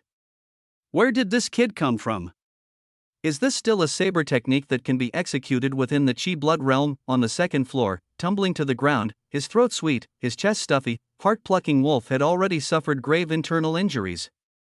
Looking at his arms, which bore the fine steel armguards, which had been carefully crafted at a significant cost and had now been cleaved with two deep gashes, fully torn apart, he felt a chill in his heart. How could he have not anticipated that, as a fellow Qi blood realm martial artist, he couldn't even block a single slash from Lu Qing? Run! Heart-plucking wolf responded instantly. In just a brief confrontation, he had already sustained serious injuries and his armguards were nearly destroyed. Heart-plucking wolf realized that if he didn't flee now, today would be the day he perished there. Without the slightest hesitation, heart-plucking wolf flipped up from the ground, crashed through the window behind him, and landed outside the wooden building. Think you can escape? Lu Qing immediately discerned heart-plucking wolf's intent. Your next journey awaits at Empire. His war saber traced an arc, the sword light flared, and several heads flew through the air. The heads of the Happy Village gang leaders, normally imperious and arrogant, were all butchered by Lu Qing's single slash. After chopping down these scum, Lu Qing then forcefully stamped on the second floor's wooden boards, shattering them, and pursued heart-plucking wolf. Chapter 81: Slaying the Heart-Plucking Wolf. Massacre, following Lu Qing as he pursued heart-plucking wolf. After a long time, the gamblers, previously scared witless in the wooden tower, cautiously climbed up from the ground. Seeing the headless corpses on the second floor and the blood that flowed down, they were shaking all over. Still, they didn't dare to run out of the wooden tower. Who knew if they might run into that massacre-causing star outside? What they were hoping for now was that the village chief could kill that massacre-causing star so that they could truly be safe. Killing several leaders of joyful tower hardly took Lu Qing any time, so when he leaped from the second floor and cast his gaze while midair, he had already spotted heart-plucking wolf's trace. That guy had just dodged behind a small building, trying to use it to block Lu Qing's sight and take the chance to escape. Heart-plucking wolf! You can't escape! Lu Qing burst out shouting, his voice carrying for miles, and as he landed, his Qi blood surged, propelling him toward the small building like a bolt of lightning. Boy, don't push people too far. Heart-plucking wolf hadn't expected Lu Qing to pursue so quickly, and after his whereabouts were exposed, he immediately ran in another direction. Today you're definitely going to die. The two began a deadly chase within the village. Brother Lu truly sneaked in. On the other hand, outside Happy Village, Ma Gu had already been waiting impatiently, contemplating whether to force his way into Happy Village. He was greatly surprised to hear these shouts. However, he quickly felt puzzled. Why does it sound like Brother Lu was gaining the upper hand inside? But no matter what, Ma Gu didn't want to wait any longer. This afternoon had tortured him greatly. On the one hand, he was worried that Lu Qing might have been silently taken care of by the people of Happy Village. On the other hand, he feared that if he rashly broke in, he would ruin Lu Qing's plan. This uncertain waiting was excruciating for Ma Gu. If he had known it would be like this, he would have insisted on coming along with Lu Qing from the start. Let's go, the fight has broken out inside, we should get ready to go over. Boom! As Ma Gu and his men were hurrying over, Lu Qing had finally caught up with heart-plucking wolf. After all, their realms were similar, but heart-plucking wolf was wounded first, affecting his mobility. After catching up, Lu Qing chopped down with his saber, and heart-plucking wolf raised his hand to block it, parrying the blade and then retreating several steps, leaning against a wall, somewhat out of breath. So it was an arm guard. No wonder it's so hard, able to block two of my moves. At that moment, Lu Qing also saw the steel arm guard hidden in heart-plucking wolf's torn sleeve. Boy, do you really need to be so ruthless? Heart-plucking wolf breathed heavily, looking at Lu Qing with eyes full of ferocity. Scum like you, no matter how many times you die, it wouldn't cleanse the sins on you, Lu Qing said indifferently. What exactly do you want to let me go, money or women? I have plenty here, all yours. Heart-plucking wolf bellowed, I want your life. Lu Qing stopped wasting words with him and chopped with his saber again. Want me dead? It won't be that easy. Knowing that Lu Qing wouldn't let him go, heart-plucking wolf also became vicious, his expression fierce. He pumped up all his chi blood and lunged at Lu Qing. A shorter reach is riskier, and skilled in hand-to-hand combat, he was at a disadvantage against Lu Qing, who wielded a long saber. Only by getting in close for a short-range fight could he have a chance to win. But how could Lu Qing fail to see his intention? The information obtained by superpower let Lu Qing know well in advance that heart-plucking wolf excelled at hand-to-hand combat, so when he saw heart-plucking wolf trying to close the distance for a close-quarters fight, Lu Qing swung his saber, and with merely one stroke, forced him back. After being repelled by a single stroke, heart-plucking wolf didn't give up. With nimble footwork, he dodged the blade's edge and with a shake of his arms, lunged again. Then, he failed again, once more pushed back by Lu Qing's saber. Moreover, this time, he didn't entirely avoid Lu Qing's blade.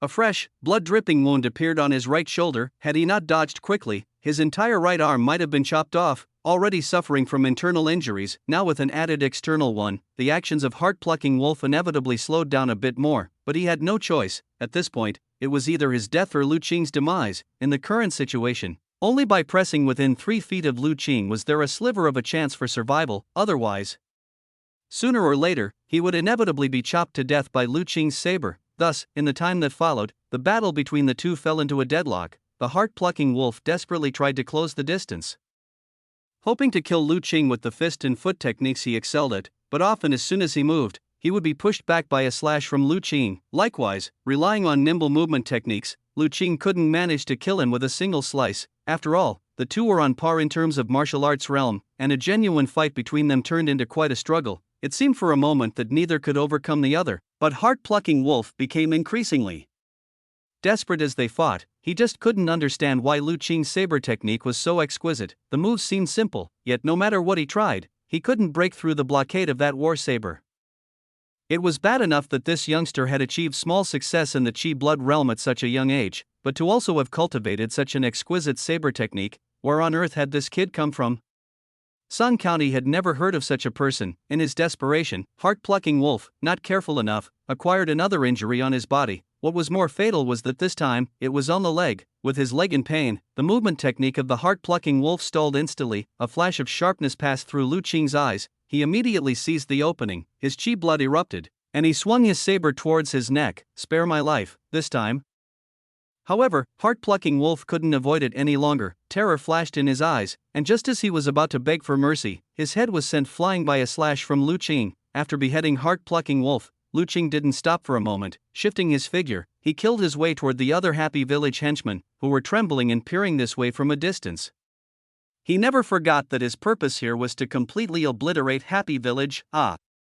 Spare my life, please. The fight between Lu Qing and heart-plucking wolf, while complex to detail, appeared exceedingly fast in the eyes of others. The Happy Village henchmen, already chilled to bone and overwhelmed with fear upon witnessing how swiftly Lu Qing had slain their village chief, now faced an even greater terror as Lu Qing charged at them. However, their pleas for mercy were destined not to evoke the slightest sympathy from Lu Qing. A massacre officially began. Good sir, spare my life, I beg you. I have silver here, take it, all of it, as long as you spare me. All this silver is yours. In front of the wooden building, Zhao Laosan knelt on the ground, took out a bag of silver from his bosom. Trembling as he held it out in front of him, he was filled with bitter resentment. Perhaps because he sold the bad luck, his gambling fortune was unusually good tonight. In no time at all, not only had he won back what he had lost before, but he made several times more than that.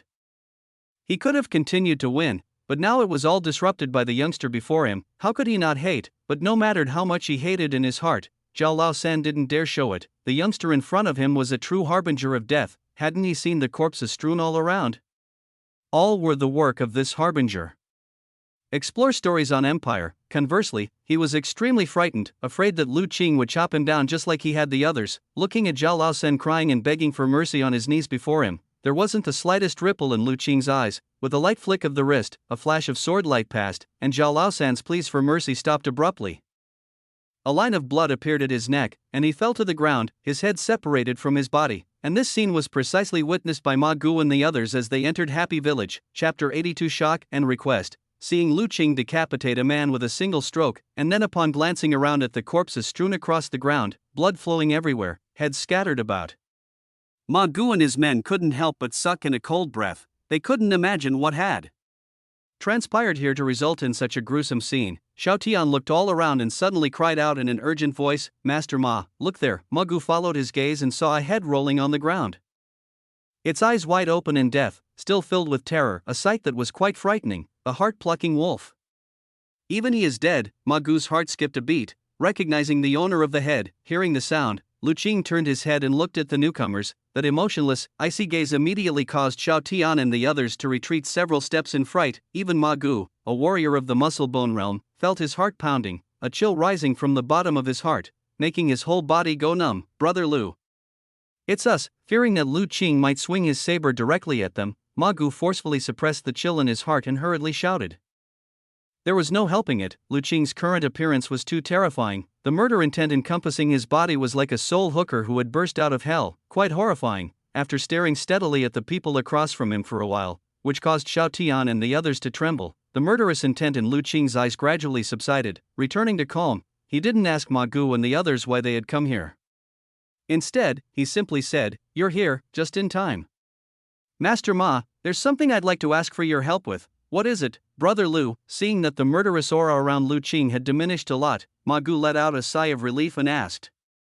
Lu Qing didn't speak again. Instead, he used his saber to pick up a purse from the ground and walked forward. Ma Gu was startled, then followed, and the other few hesitated for a moment before slowly keeping pace. They saw Lu Qing walking ahead, and as Xiao Tian and the others moved along, glimpsing the corpses lying on both sides, they felt a mix of dread and fear. They recognized that most of the corpses were from Happy Village, but there were also quite a few who were obviously gamblers or clients who had come to Happy Village seeking pleasure. What on earth could have prompted Lu Qing to embark on such a massive killing spree? Xiao Tian and the others stared at Lu Qing's back, both fearful and apprehensive. They could never have imagined that Lu Qing, who was polite and courteous to everyone on usual days, could also have such a cruel and bloodthirsty side. Ma Gu looked at the corpses on the ground, feeling a bit shocked as well. He could tell that most of the corpses had been killed while attempting to flee, and some were clearly killed while kneeling and begging for mercy. The fact that not even begging could spare their lives gave some indication of the incredible lethality in Lu Qing's heart at the time. Lu Qing continued on without pause, going straight to a house. Ma Gu's gaze sharpened as he noticed that this house was different from the other buildings in the village. It was constructed of stone. Lu Qing pushed open the door of the house, and Ma Gu's eyes twitched again. With the outside light providing illumination, he saw 3 more corpses inside the house. However, compared to the outside's brutal scenes of decapitation, these 3 corpses died far more decently. At least they were left with their bodies intact. Ma Gu was somewhat puzzled. What was the purpose of Lu Qing bringing them here? Could there be some mystery in these 3 corpses? Then he saw that Lu Qing didn't even glance at the 3 bodies. Instead, he continued walking further inside and stopped before a fence, chopping the iron chain on the gate with one strike. Several faint cries of alarm rang out. And it was only then that Ma Gu realized there were other people in the dimly lit corner. It was strange that since entering the village, he had been too shocked by many things. Otherwise, with his muscle bone realm cultivation, he should have noticed the presence of others long ago. "Ma, there are a few pitiable girls inside here, and also in the wooden tower at the center of the village, there are some unfortunate ones. If possible, I hope you can help arrange a place for them. As for the expenses of the arrangement." Lu Qing paused for a moment before continuing. "I think there is still a fair amount of silver in this village, which should be enough to settle them in." Ma Gu picked up a lantern from the entrance and walked into the house. With the help of the light, he finally saw clearly the scene in the dim corner. Looking at those little girls locked in iron chains, skinny and angular, their faces filled with terror as they looked at him, he finally understood why Lu Qing had been so furious and went on such a killing spree, even for him. Looking at the scene before him now, the anger surged uncontrollably in his heart. "The actions of the Black Wolf Gang are intolerable," Ma Gu said solemnly. "Don't worry, Brother Lu, I will find a way to take care of these poor children, not just these few." Lu Qing shook his head. "There are also some girls in the wooden tower. Most of them were sold here against their will. I hope you can help accommodate them too. It doesn't have to be much, just let them have food to eat and be able to survive." Lu Qing knew that with his ability, it was impossible to properly arrange for these girls. He didn't have the energy or time either. Only someone like Ma Gu, who had a family clan and power, would have the ways and means to accommodate them. Ma Gu pondered for a moment before finally nodding. Rest assured, I will do my best to make arrangements. Thank you. Lu Qing pushed open the fence gate and walked in. Under the frightened gaze of those girls, several flashes of swordlight shone, completely cutting off the iron chains on their hands and feet. This scene made Ma Gu's eyes twitch again. Even in such a dim environment, Lu Qing was able to precisely sever the chains on the girls' hands and feet without hurting them in the slightest. This control over his saber technique, even he would not dare claim to do it easily. No wonder Lu Qing was able to destroy the entire happy village by himself. Even the heart-plucking wolf of the Black Wolf Gang's 9th master was killed. With such mastery of the saber technique realm, who within Happy Village could be his match? All of you, the bad people outside, have been killed by me. Later, you can follow this uncle, Lu Qing said to the little girls cowering in the corner. He will arrange your future lives. Don't worry, you will not go hungry anymore. Enjoy new stories from Empire. At this time, Lu Qing paused upon seeing the last girl who was caught and brought in. He took out a purse from his bosom. This is the money your father got for selling you. Take it to buy medicine for your mother. Cure her illness as soon as possible. As for your father. Lu Qing paused before continuing. I have already killed him. The girl's eyes suddenly widened as she stared blankly at Lu Qing. Lu Qing, indifferent to her feelings, placed the purse in her hands and then walked outside. Ma Gu followed him out and instructed Xiao Tian and the others to comfort the girls and clean up the aftermath. After finishing this task, he saw Lu Qing walking away from the village and hurriedly called out, Brother Lu, where are you going? I have some things I want to think about alone. I will pay a visit in a couple of days to thank you, Ma, replied Lu Qing. Hearing this, Ma Gu's footsteps came to a halt. He took a glance at the corpses strewn all around and ultimately did not continue to follow. He simply watched as Lu Qing, with the war saber on his back, slowly left the village. Chapter 83 Transformation of Mind and Nature, Realm of Qi Blood Perfection. Lu Qing carried the war saber on his back, slowly walking through the mountain. Little Li quietly stood on his shoulder. During Lu Qing's fight with the heart-plucking wolf, Little Li had actually been hiding in the shadows. If Lu Qing had shown signs of defeat, it would have intervened. However, the heart-plucking wolf was no match for Lu Qing, so it remained hidden. Even when Ma Gu and others arrived later, it did not show itself. Thus, from beginning to end, no one knew that Lu Qing still had this ace up his sleeve. Walking silently through the mountains, Lu Qing remained mute and did not speak.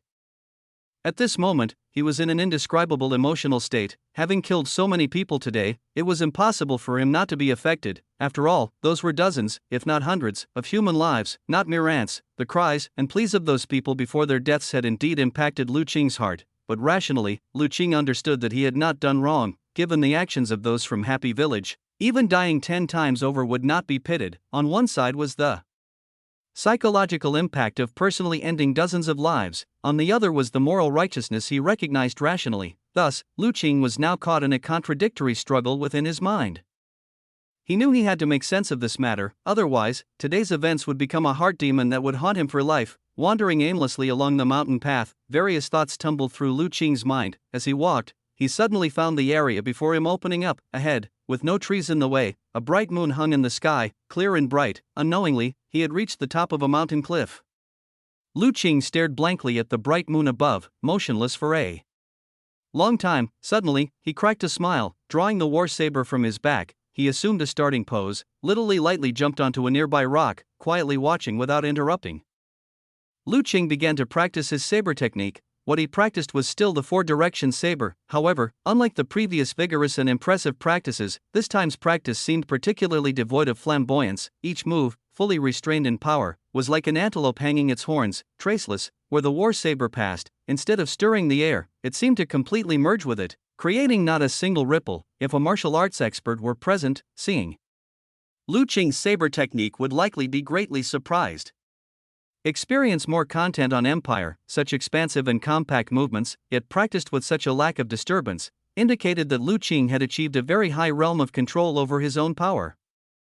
So much so that the power during the practice did not leak at all, fully concentrated in the war saber. After practicing the 4-direction saber technique multiple times, Lu Qing sheathed his saber and stood still, looking up at the bright moon, his eyes now tranquil. Clear the mind and see the nature, hold on to the original heart. A true martial arts expert always acts as they wish, without concern, and isn't bound by so-called rules and restrictions. As long as I believe what I am doing is right, even if I have to oppose the world and slaughter across the heavens, I should not waver in my heart. just like this bright moon, regardless of how the myriad things in the world change.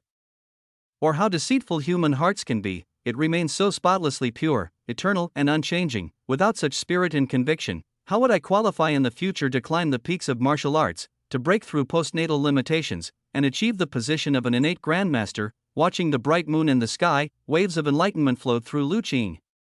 The negative emotions that had surged due to the killing of nearly 100 lives dissipated into nothing. In their place, there was now a steadfast determination in the pursuit of martial arts. Unexpectedly, this trip to Happy Village has allowed me to gain control over my power and elevate it further, reaching the realm of perfect blood Qi.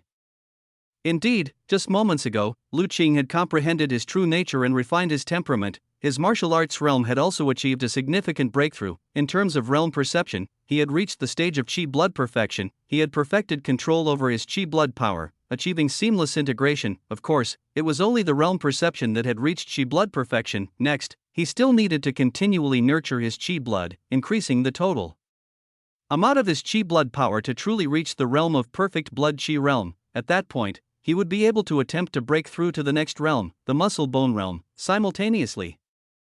Having achieved this realm perception also meant that the previous limitation of only being able to refine one elixir of blood and Qi a day no longer existed. In the days to come, as long as he had enough elixirs, he could unabashedly enhance his Qi blood power, for, no matter how much Qi blood power he accumulated, he could perfectly control it. Literally, let's go, we're heading back. Thinking this, Qing didn't want to stay any longer and called out as he walked down the mountain.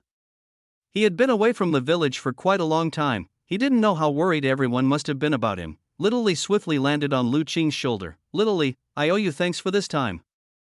In a few days, shall I fish for some strange fish for you? Woof. Standing on top of a small hill, looking down at Jiuli village bathed in moonlight, Qing felt a complex rush of emotions. After encountering the ugly nature of villagers like Zhao Lao San and Lai Zida from other villages, he felt very fortunate that the village he had initially crossed over to was Jiuli village, a place of simplicity. Otherwise, he and Little Yen probably wouldn't have survived this long. This was also one of the reasons why he was determined to completely annihilate Happy Village. Of course, he could have taken Little Yen and fled far away, but then Jiuli Village would inevitably have suffered the vengeance of Happy Village. Now, with Happy Village eliminated by him, although there was still the threat of the Black Wolf Gang, their influence was far in the county seat, and with Ma Gu's wisdom, temporarily concealing his identity should be manageable. Qing believed that with just a bit more time, even the Black Wolf Gang would no longer pose a threat. When he almost reached the village entrance, Little Li suddenly lightly jumped off his shoulder and disappeared into the darkness. Qing paused, then heard an uncertain cry come from ahead. Ah Qing. Qing squinted and saw a figure emerge from behind the letter tree at the village entrance. With the help of the moonlight, he instantly recognized who it was. Brother Dayan, is it really you? Ah Qing, you're finally back. Brother Dayan heaved a sigh of relief, overwhelmed with joy. Brother Dayan, why are you out here? Qing asked, as if you have to ask. When you left this morning, you said you'd be back soon, but a whole day passed and you didn't return. Everyone in the village was terribly worried. Even old Dr. Chen came down from the mountain. Everyone is gathered at the ancestral hall now. Grandfather asked me to wait here for you, Brother Dayan explained. I'm sorry for worrying everyone, Qing said apologetically. Ah Cheng, now that you're back, what about the Black Wolf Gang? Brother Dayan cautiously asked. It's been dealt with. The Black Wolf Gang won't be troubling our village for a while, Qing replied. That's great, Ah Qing, you're really incredible. Come on, let's hurry back. Everyone is waiting for your return. Upon hearing this, Brother Dayan was thrilled and moved to pull Qing along. Hold on, Qing didn't immediately go back with him. Instead, he walked to the foot of the letter tree and took down the red rope he had tied there that morning, placing it back under the stone slab. Then he said, let's go. Chapter 84 Return. Grandpa, Ah Qing is back. Upon entering the village, Dayan ran all the way to the bright ancestral hall and shouted loudly. What? Ah Qing is back? Is Ah Qing okay? You brat, are you sure you didn't see wrong? As soon as these words were heard, a commotion instantly stirred inside the ancestral hall, and many villagers ran out. How could I possibly see wrong? Look, isn't that Ah Qing? Dayan, displeased, pointed and shouted towards the back. Following the direction of his finger, everyone looked and saw a person slowly walking over. Under the bright moonlight, the features of the brows and eyes were faintly discernible. Who else could it be but Qing? It really is Ah Qing. The villagers were extremely surprised. Sorry for making everyone worry. Qing arrived in front of the ancestral hall and bowed gently to the villagers. It's good that you're back. Good that you're back, Grandpa Zheng said, very relieved. Yes, as long as you're back safe, it's good. The other villagers also chimed in. All day, they had indeed been in fear and anxiety. They were worried that Lu Qing would leave and never return to the village, and they feared that they might be visited by the ferocious evildoers of the Black Wolf Gang. Continue your story on Empire. Now, seeing that Lu Qing had finally returned safely, the huge weight on everyone's heart had finally been lifted. Grandpa Zhang, where is little Yan? Lu Qing looked around and, not seeing little Yan, couldn't help but ask, she's inside sleeping. You hadn't returned all day.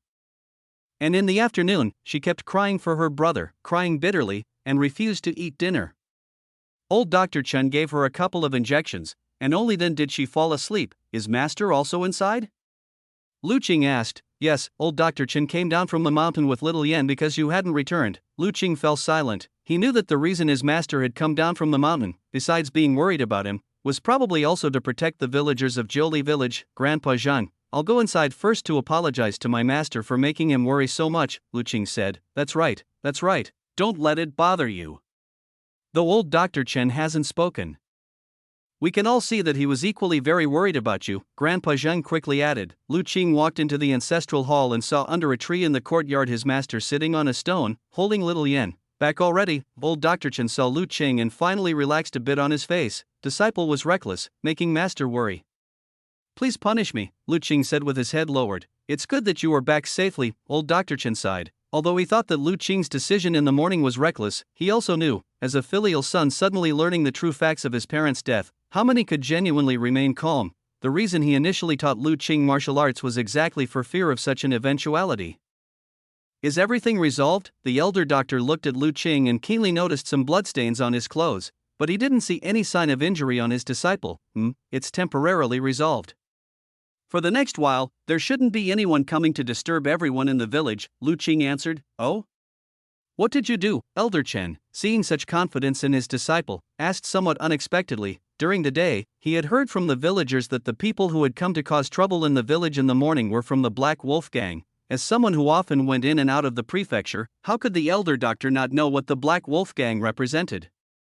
It was precisely because he knew the consistent behavior of the Black Wolf Gang that he had specifically come down from the mountain to protect the villagers of Jiuli village. Now, hearing Lu Qing say that he had resolved the matter, how could he not be surprised? However, Lu Qing did not directly answer his master's question. Instead, he asked, Master, do you know of a place nearby called Happy Village? Happy Village? The elder doctor thought for a moment and shook his head.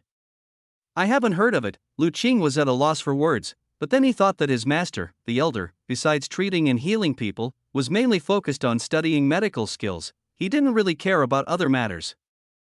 Not having heard of Happy Village was to be expected. Happy Village is a gambling den and brothel set up by a leader of the Black Wolf Gang, around 50 or 60 miles from here. My father was framed by people from Happy Village and ended up owing a large amount of money. Those people wanted to seize our family's property in one fell swoop and force my mother to sell herself and enter the village.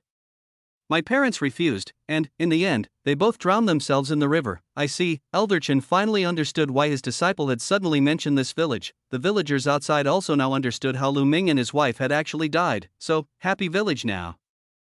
The elder doctor asked. Happy Village no longer exists, Lu Qing said. The disciple has personally avenged his parents. The elder doctor was silent for a moment before he said, such a harmful village being gone is a good thing. The elder doctor thought that when Lu Qing spoke of revenge, it meant that he had killed the leader and dissolved the so-called Happy Village. Although he himself disliked harming others, he knew that as a son, seeking revenge for one's parents was a natural and rightful act, and even he couldn't say much about it at this point. The elder doctor had no idea how intent on killing his own disciple was, that he had actually wiped out that village. Except for those poor girls, Lu Qing did not directly say that he had killed nearly 100 people overnight. Seeing that his master did not blame him, he also breathed a sigh of relief. On the other hand, the other villagers, upon hearing that Lu Qing had destroyed the entire village, all showed shocked expressions. They had already known since the morning that Lu Qing was highly skilled in martial arts. But destroying a mountain stronghold by himself, this feat greatly exceeded their imaginations. Lu Qing noticed the expressions of the villagers. He thought for a moment before saying, Grandpa Zhang, although I have destroyed the village that harmed my parents, it's best not to spread this matter. The village was backed by the Black Wolf Gang from the town. We don't know if they will send someone to investigate, so everyone, please try not to mention this matter for the time being. Although Lu Qing believed Ma Gu was capable enough to handle the matter concerning Happy Village, there were still things that needed to be reminded. Exactly, did you all hear that? Don't mention anything about Qing when you are outside. No, not even that. During this time, apart from tending to the fields, you are not to go out at all, not even to the market, understand? Old Zhang, realizing the seriousness, hurriedly shouted, "We understand." Most of those still gathered at the temple area were the steadier adults of the village, who naturally understood the gravity of the situation and responded in agreement. All right, since Qing is back, let's disperse. Everyone has been worried all day and hasn't even eaten dinner. We're all tired now, let's discuss this further tomorrow, Old Zhang added. Chapter 85. The letter, Silver Armored Guards, Ma Gu. The situation in Happy Village has already been dealt with, but how should the rescued girls be arranged? That night, at a grand gathering in Ma Gu's residence, Xiao Tian was reporting on the situation. What are their own wishes? Ma Gu inquired. These girls, apart from a few that were kidnapped, are mostly sold by their own parents or husbands to the village. So most of them don't want to go back to their original homes and say they hope that Ma Gu can give them a way out. Ma Gu pondered for a moment and then said, well, keep a few to help out in the grand gathering area, and send the rest to the cloth village. Old Li mentioned a shortage of manpower a while ago, so if I send him so many people, he shouldn't bother me anymore. Yes, Xiao Tian, too, thought that this was a good idea. The cloth village was all women, and arranging the girls there would be appropriate. There's another matter, Ma Gu. In Happy Village, aside from finding a good amount of money, we also found these two items. Xiao Tian pulled out 2 books from his bosom and presented them. Ma Gu took them and was somewhat surprised. Secret manuals. He flipped through them and discovered they were 2 martial arts from the Qi blood realm. One was called the Heart-Picking Hand and the other Poison Wolf Fist. That 9th master of the Black Wolf Gang, known as the Heart-Plucking Wolf, must have relied on these 2 martial arts, Ma Gu said. Yes, these 2 secret manuals were found in the Heart-Plucking Wolf's bedroom, placed in a rather conspicuous spot, and the pages of the manuals were frayed, suggesting that the heart-plucking wolf often studied these 2 martial arts diligently, Xiao Tian explained. Experience tales with Empire, diligence is useless when faced with Brother Lu.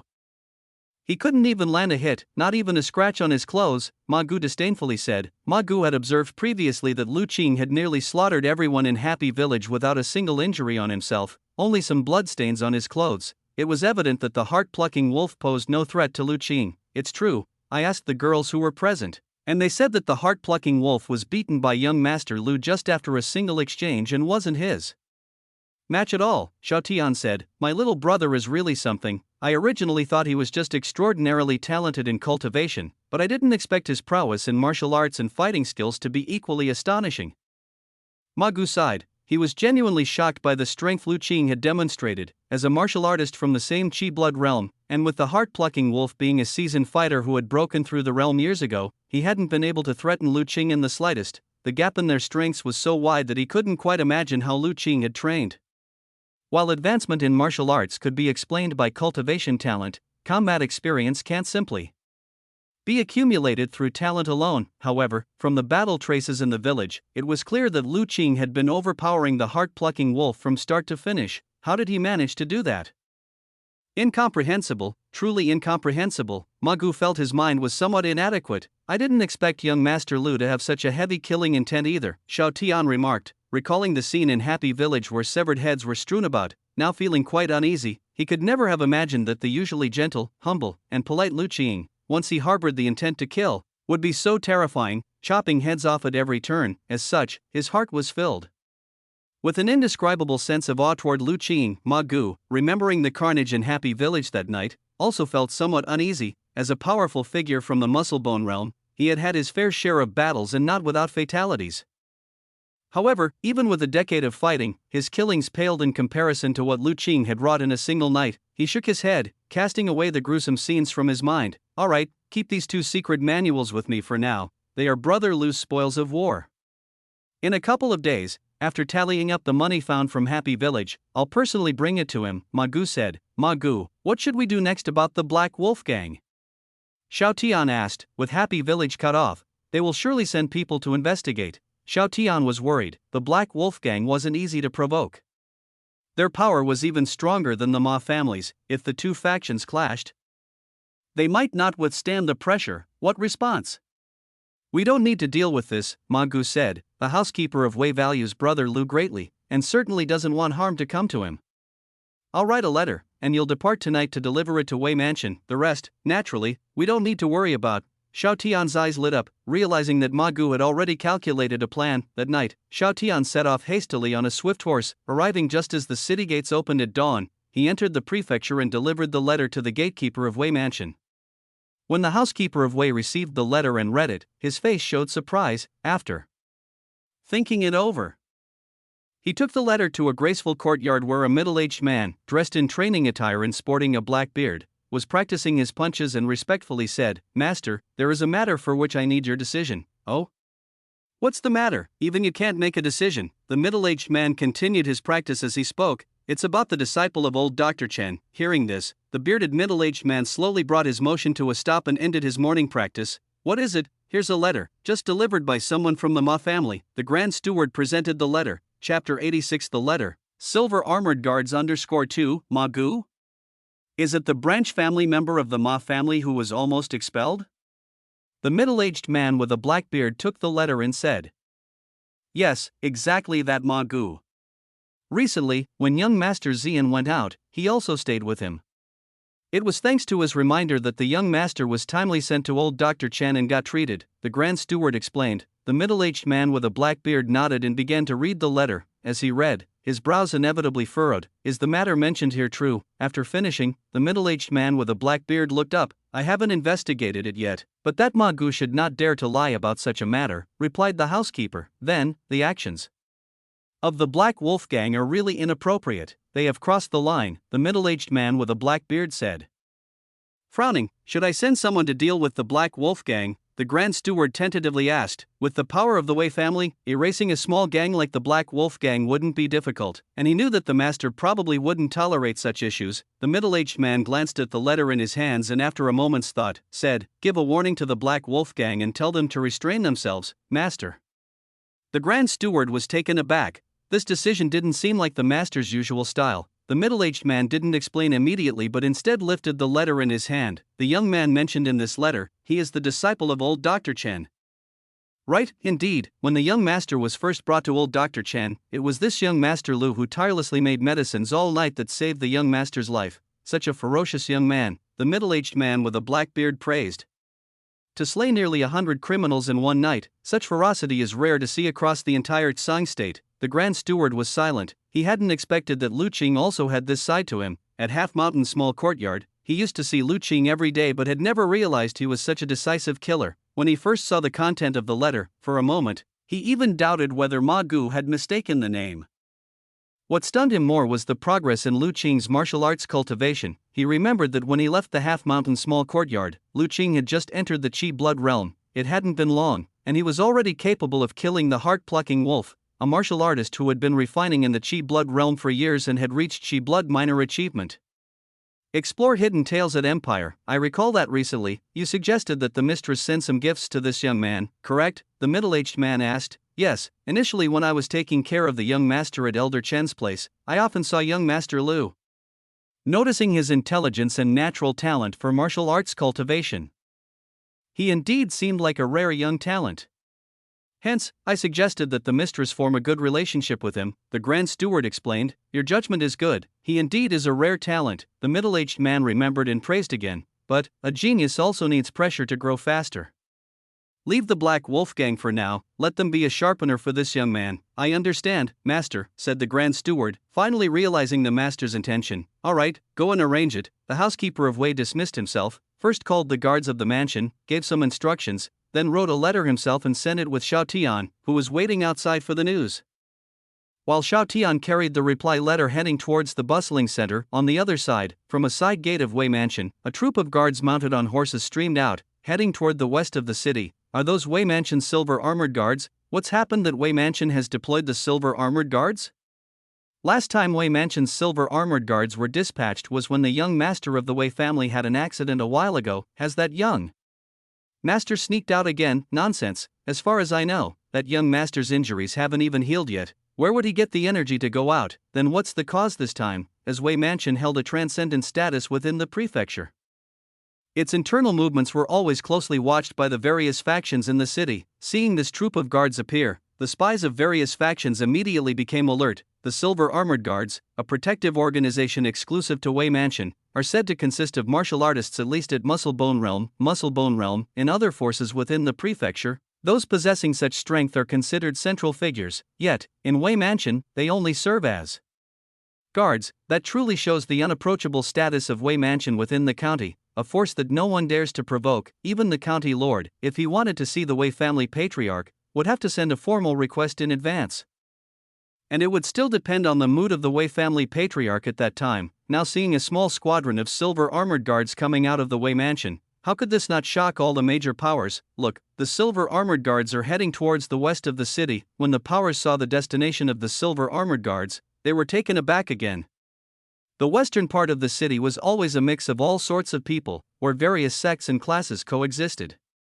The powers were intricately complex, and all kinds of characters were found there. The silver armored guards were actually heading there, but what for? Especially for the powers that were already in the western part of the city.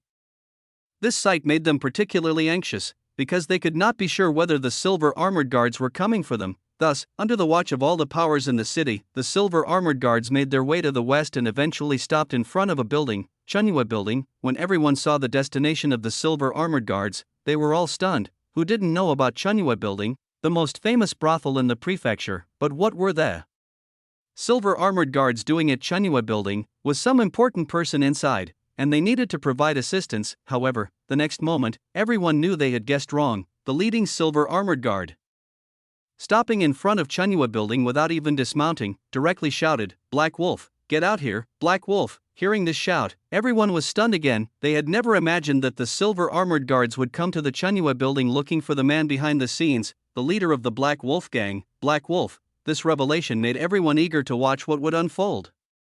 Especially the other powers in the west of the city, they were reveling in another's misfortune. They didn't know how Black Wolf had offended the Wei Mansion, but as powers in the west of the city, their relationships with each other were never really friendly. Seeing that the Black Wolf gang had foolishly provoked the enormous force of the Wei Mansion, they couldn't be happier. Inside Chunyue Building, a tall, burly man with broad shoulders and arms, an open chest covered in black hair, and a conspicuous scar across his face looked with astonishment. "The silver armored guards are here for me, big brother."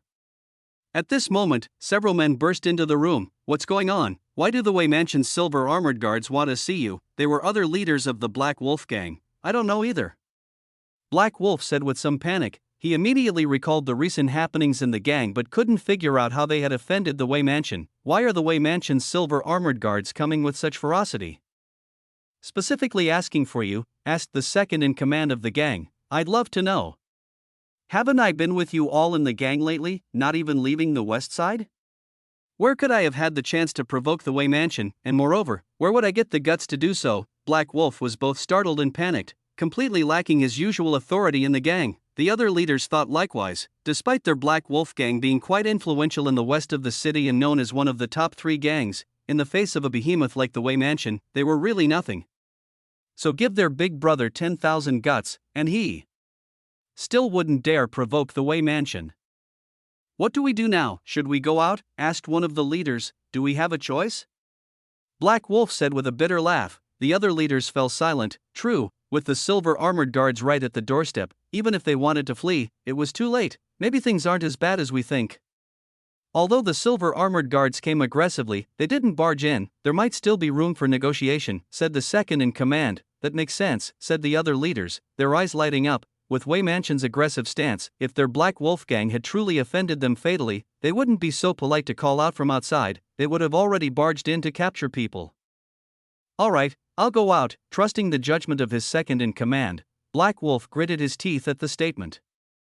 Chapter 87 Warning. Outside of Chunyue Building, spies from various factions waited for a while but did not see anyone from the Black Wolf gang emerge, revealing a look of astonishment on their faces. Could it be that the Black Wolf gang dared to disobey the Wei family's orders? Even the leader of the Silver Moon Guard seemed somewhat surprised. Just as he was considering whether to barge in and apprehend someone, suddenly, several figures appeared at the entrance of Transcend Building. The man at the forefront, with a face full of humble smiles, hurried over to the several Silver Moon Guards. He bowed and scraped, saying, "I had no idea that the noble Silver Moon Guards would grace us with their presence."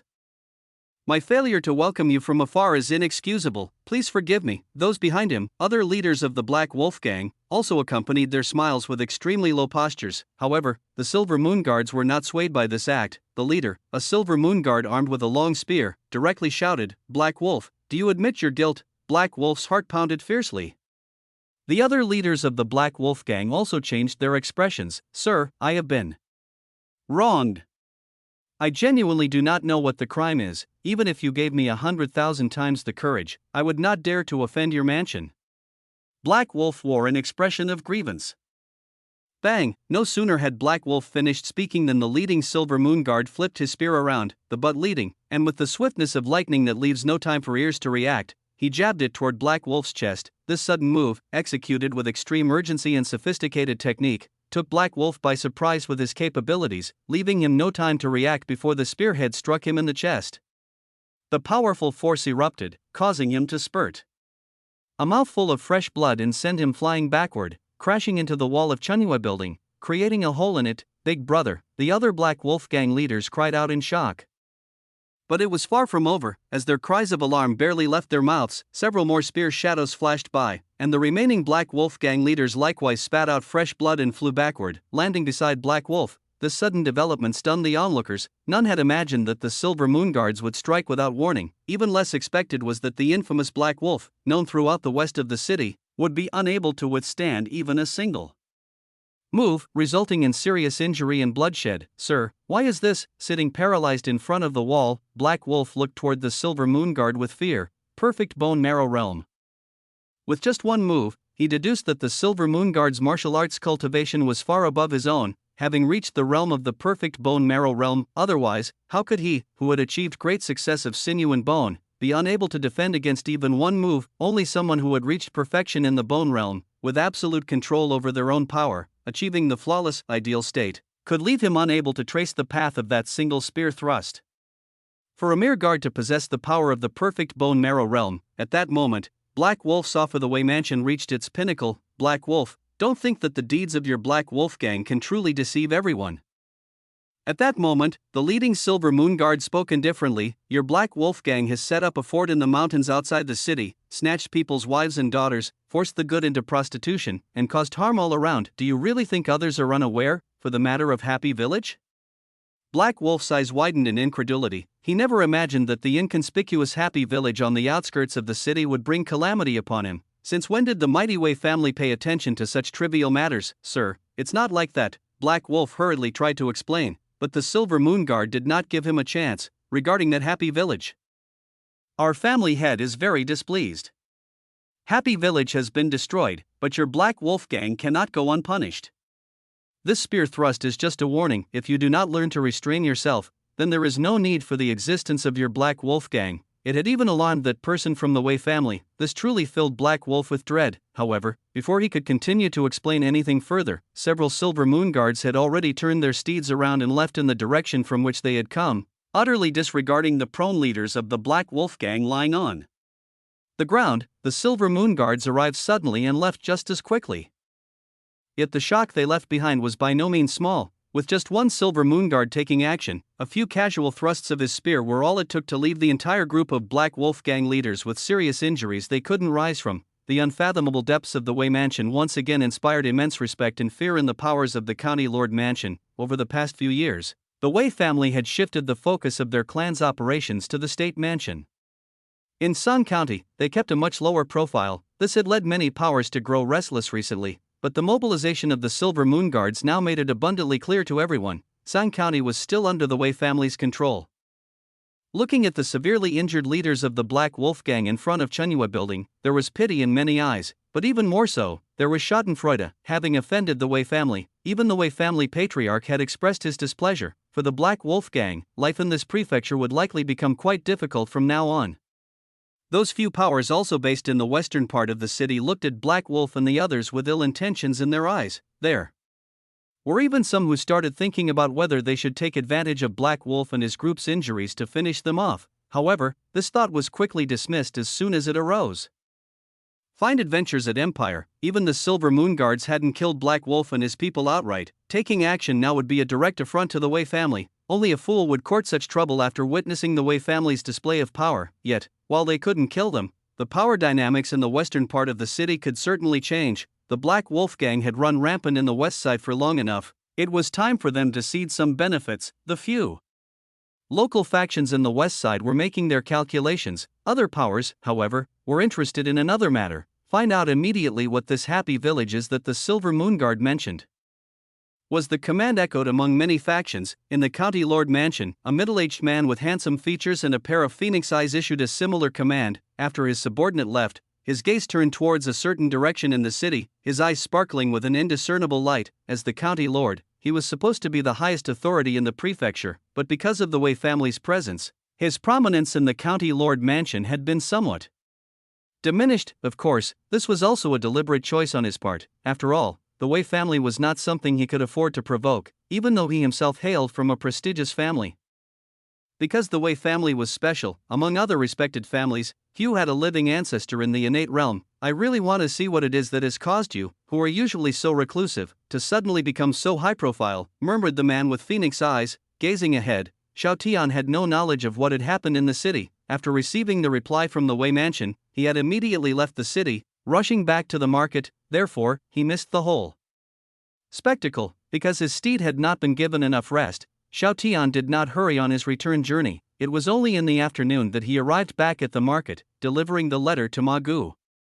As soon as Ma Gu opened the letter and read it, his face lit up with joy. Get ready, we're going to Jiuli village. Chapter 88 Will and Intention. When Lu Qing saw Ma Gu off, he looked at the two secret manuals in his hand and fell into deep thought. Not long ago, Ma Gu had come to visit. He brought with him a portion of his spoils from Happy Village and two pieces of news. One of them was that he had cleaned up all the bodies at Happy Village and arranged for the unfortunate girls to be settled properly. This did not surprise Lu Qing. During the day, he had gone out again and discovered that Happy Village had turned into ruins. Read exclusive chapters at Empire. Ma Gu had not only disposed of the bodies, he had also burned the entire village. Another piece of news surprised him. The Wei family had actually intervened to help suppress this matter. This meant that, for the time being, he didn't have to worry about the Black Wolf Gang coming to the village to cause trouble. The Wei family, this time, I owe them a favor, Lu Qing thought to himself. He could guess why the Wei family had helped him. It was nothing more than seeing his good martial arts talent and potential to become a strong warrior, so they wanted to make an early investment in him. But understanding this was one thing, the favor, Lu Qing still remembered. After all, there are many who add flowers to the brocade, but few who send charcoal in the snowy weather, and this time, the Wei family helping him block the Black Wolf Gang could indeed be considered as sending charcoal in the snowy weather. However, Lu Qing currently lacked the ability to repay this kindness and could only keep it in mind for now. Chang, are you home? While Lu Qing was deep in thought, a shout came from outside the house. Lu Qing recognized it was Grandpa Zhang's voice and put away the two secret manuals and walked outside. Grandpa Zhang, what's up? Nothing much. I saw that guests had come to your house, so I came over to check, Grandpa Zhang said. Yes, but they just left, Lu Qing responded. He had wanted to invite Ma Gu and the others to stay for dinner, but Ma Gu seemed to have other matters to handle and had regretfully declined. By the way, Qing, the people who came earlier, I found them somewhat familiar. Was one of them Ma Gu from the fair? Grandpa Zhang asked. Grandpa Zhang also occasionally visited the fair and still remembered those in charge. Yes, it was indeed Ma Gu. I have some dealings with him, and this time he brought some stuff over for me, Lu Qing did not deny. It really was Ma Gu. Grandpa Zhang was somewhat surprised. Qing, you are getting more and more resourceful, even able to forge connections with such important figures. To Grandpa Zhang, a rural old man like himself, Ma Gu was definitely regarded as one of the most influential figures in the area. After all, he was someone who managed a large fair. He had not expected that Lu Qing would even know such a person. Grandpa Zhang was both surprised and relieved. It's just Ma Gu appreciating me, Lu Qing said with a smile. That still requires you to have your own abilities, otherwise even if someone tried to force it, Ma Gu probably wouldn't even give them a second glance. Grandpa Zhang shook his head, clearly not agreeing with Lu Qing's modesty, though he didn't have much experience. He knew that people like Ma Gu, who seemed friendly to everyone, actually had extremely high standards. These rural folks like them didn't figure in his considerations at all. Otherwise, every time people crowded the fair, you didn't see Ma Gu being so polite to anyone, let alone paying personal visits. Let's not talk about this anymore, Grandpa Zhang. I was just about to cook. Would you like to stay and eat together? Lu Qing smiled, not intending to continue the topic further. No, they made my share at home. I'll go back to eat. Actually, I came over because there's something else I need to tell you, Grandpa Zhang said. What's the matter? Lu Qing asked. It's about these silver notes and this IOU. Grandpa Zhang took out a few silver notes and an IOU from his pocket. Lu Qing glanced at them and recognized them as the silver notes that Han Wu had taken out to offer as a gift when begging for his life. As well as the IOU signed with Little Yan's father's name. However, at that time, after he had killed Han Wu and the others, he was eager to find Ma Gu to seek information and did not pay attention to these minor matters. These silver notes were sent to you by thugs from the Black Wolf Gang. Now they're returned to their rightful owner. Grandpa Zheng handed the silver notes and the IOU to Lu Qing. Lu Qing looked at them but only took the IOU, not the silver notes. Grandpa Zheng, I don't want these silver notes, please distribute them among the villagers. You don't want them? Grandpa Zhang was stunned. It's worth noting that there were 3 notes in his hand, each valued at 100 taels, adding up to a total of 300 taels of silver. Moreover, everyone had witnessed firsthand how Lu Qing had killed Han Wu and his gang. Otherwise, no matter how simple the villagers were, it would be hard to say they wouldn't be tempted by these notes. So much silver, and now Lu Qing was saying he didn't want it. Grandpa Zhang, after this incident, I have come to realize that there were so many hidden truths behind my parents' deaths. Now that I think about it, if it weren't for everyone in the village helping out, Little Yen and I would probably have been captured by those Black Wolf Gang villains long ago. Also, yesterday, if it weren't for everyone's desperate resistance, Little Yen might have been captured before I could return. We can never repay the great kindness the villagers have shown us. Let these silver notes serve as a small token of our gratitude. Lu Qing had witnessed yesterday how the villagers protected Little Yen, even though Little Li would have prevented Han Wu and his gang from harming Little Yen even without the villagers' interference. The villagers bravely stepping forward and risking their lives to protect Little Yen was still very touching to Lu Qing, and after encountering scum like Zhao Lao San and Lai Zitu, who would sell their own womenfolk and had lost all human decency, he felt even more the precious simplicity of the Zholi village villagers. A few hundred taels of silver was nothing to him now. Better to distribute it among the townspeople to improve their living standards. This would also serve as thanks for the care they had provided to him and Little Yen over the days. After all, he was not short of money now, especially since Ma Gu had recently sent him much more than a few hundred taels. Ah Qing, your words will make everyone feel ashamed, Grandpa Zheng sighed. Back in the day, if it weren't for your grandfather's leadership, most of the families here might not have survived. Speaking of great kindnesses, your grandfather was the one who truly saved the lives of everyone in Zholi village. If we then just stood by and watched you and Little Yen being bullied by those villains, how could we face your grandfather afterwards? So, you should keep these silver notes. What we did was merely our duty. Seeing Grandpa Zhang so earnest, as if refusing the silver notes would be an act of ingratitude on his part, Lu Qing thought for a moment, then pulled a single silver note from his hand. Alright then, I'll keep this 100 taels, the rest will be my gift to everyone. Seeing that Grandpa Zhang seemed about to say more, Lu Qing directly said, Grandpa Zhang, with my current abilities, do you really worry that I will not be able to earn silver in the future? Grandpa Zhang, thinking of how Lu Qing had easily killed those fierce and evil Black Wolf Gang thugs yesterday, and considering his status as a disciple of old Dr. Chen and his association with Patriarch Ma, knew that Lu Qing was no longer the desolate youth he had once been. Today, he could stand on his own. Their future achievements were unimaginable to them. Finally, he nodded. Alright then, on behalf of everyone, I thank you. Chapter 89 Distributing Silver. Grandpa Zhang, how do you plan to divide these 200 taels of silver? Lu Qing asked. Of course, it will be divided equally. Each household in the village will receive the same amount, Grandpa Zhang replied as if it were obvious. Lu Qing nodded in agreement. Fair division is crucial since the worst fear with money is favoring one over another. Equality in division is the best approach. However, it's not easy to exchange these silver notes for silver, Grandpa Zhang admitted. Seeming troubled, Lu Qing thought for a moment and understood the old man's concern. To convert silver notes into silver, one must go to a silver bank, and silver banks were only in county seats. Moreover, letting villagers take the silver notes to the city to exchange for silver was not only daunting for everyone, but even Lu Qing would not feel reassured. With the county seat so far away and carrying such a large amount of silver, if someone with ill intentions were to target them, whether they could safely return was questionable. I was negligent.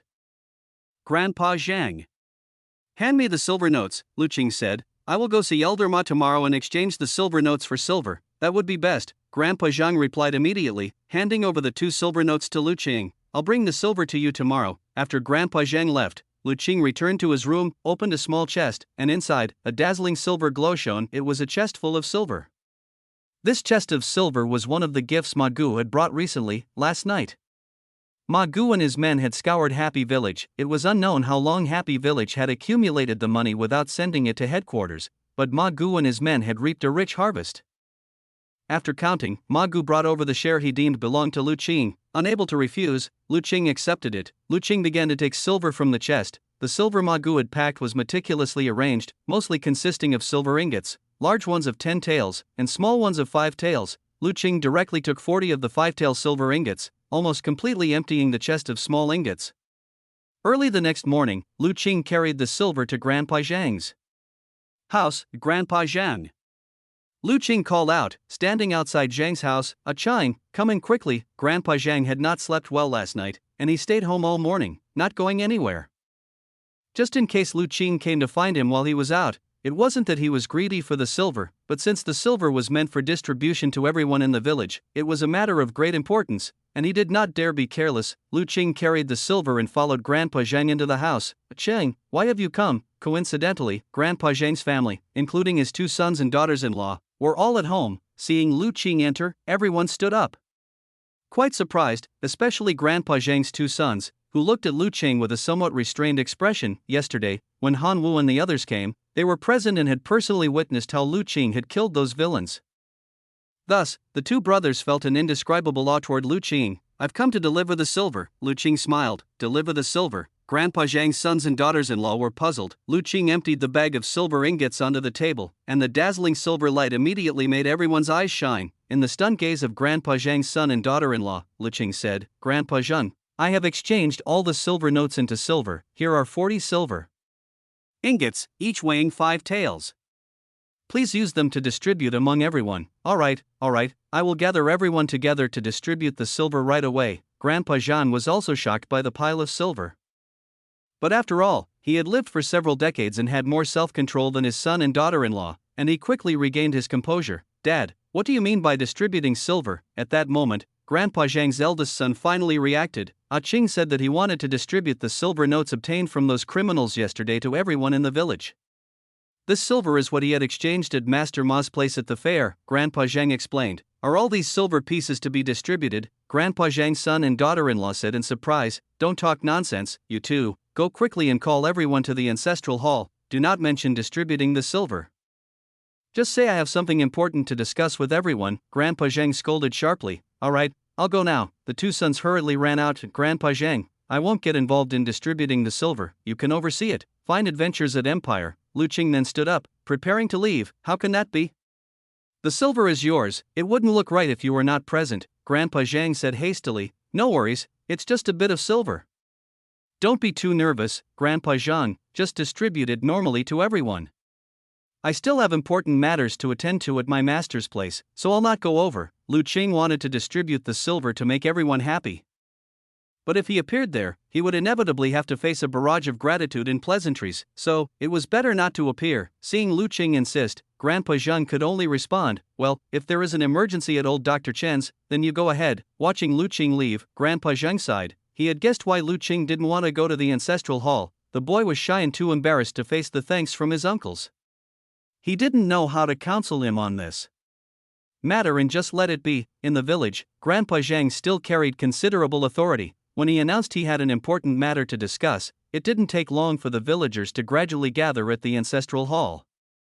Even those who were busy in the fields hurried back. "Old Zhang, what's the rush that you are calling everyone over?" Upon arriving at the ancestral hall, the villagers were surprised to see Grandpa Zhang had summoned all the household heads of the village and thought something major had happened again. Some elders immediately called out, others started to stir upon hearing this. After the events of yesterday, everyone was nervous, and they couldn't handle another scare. "Don't be nervous.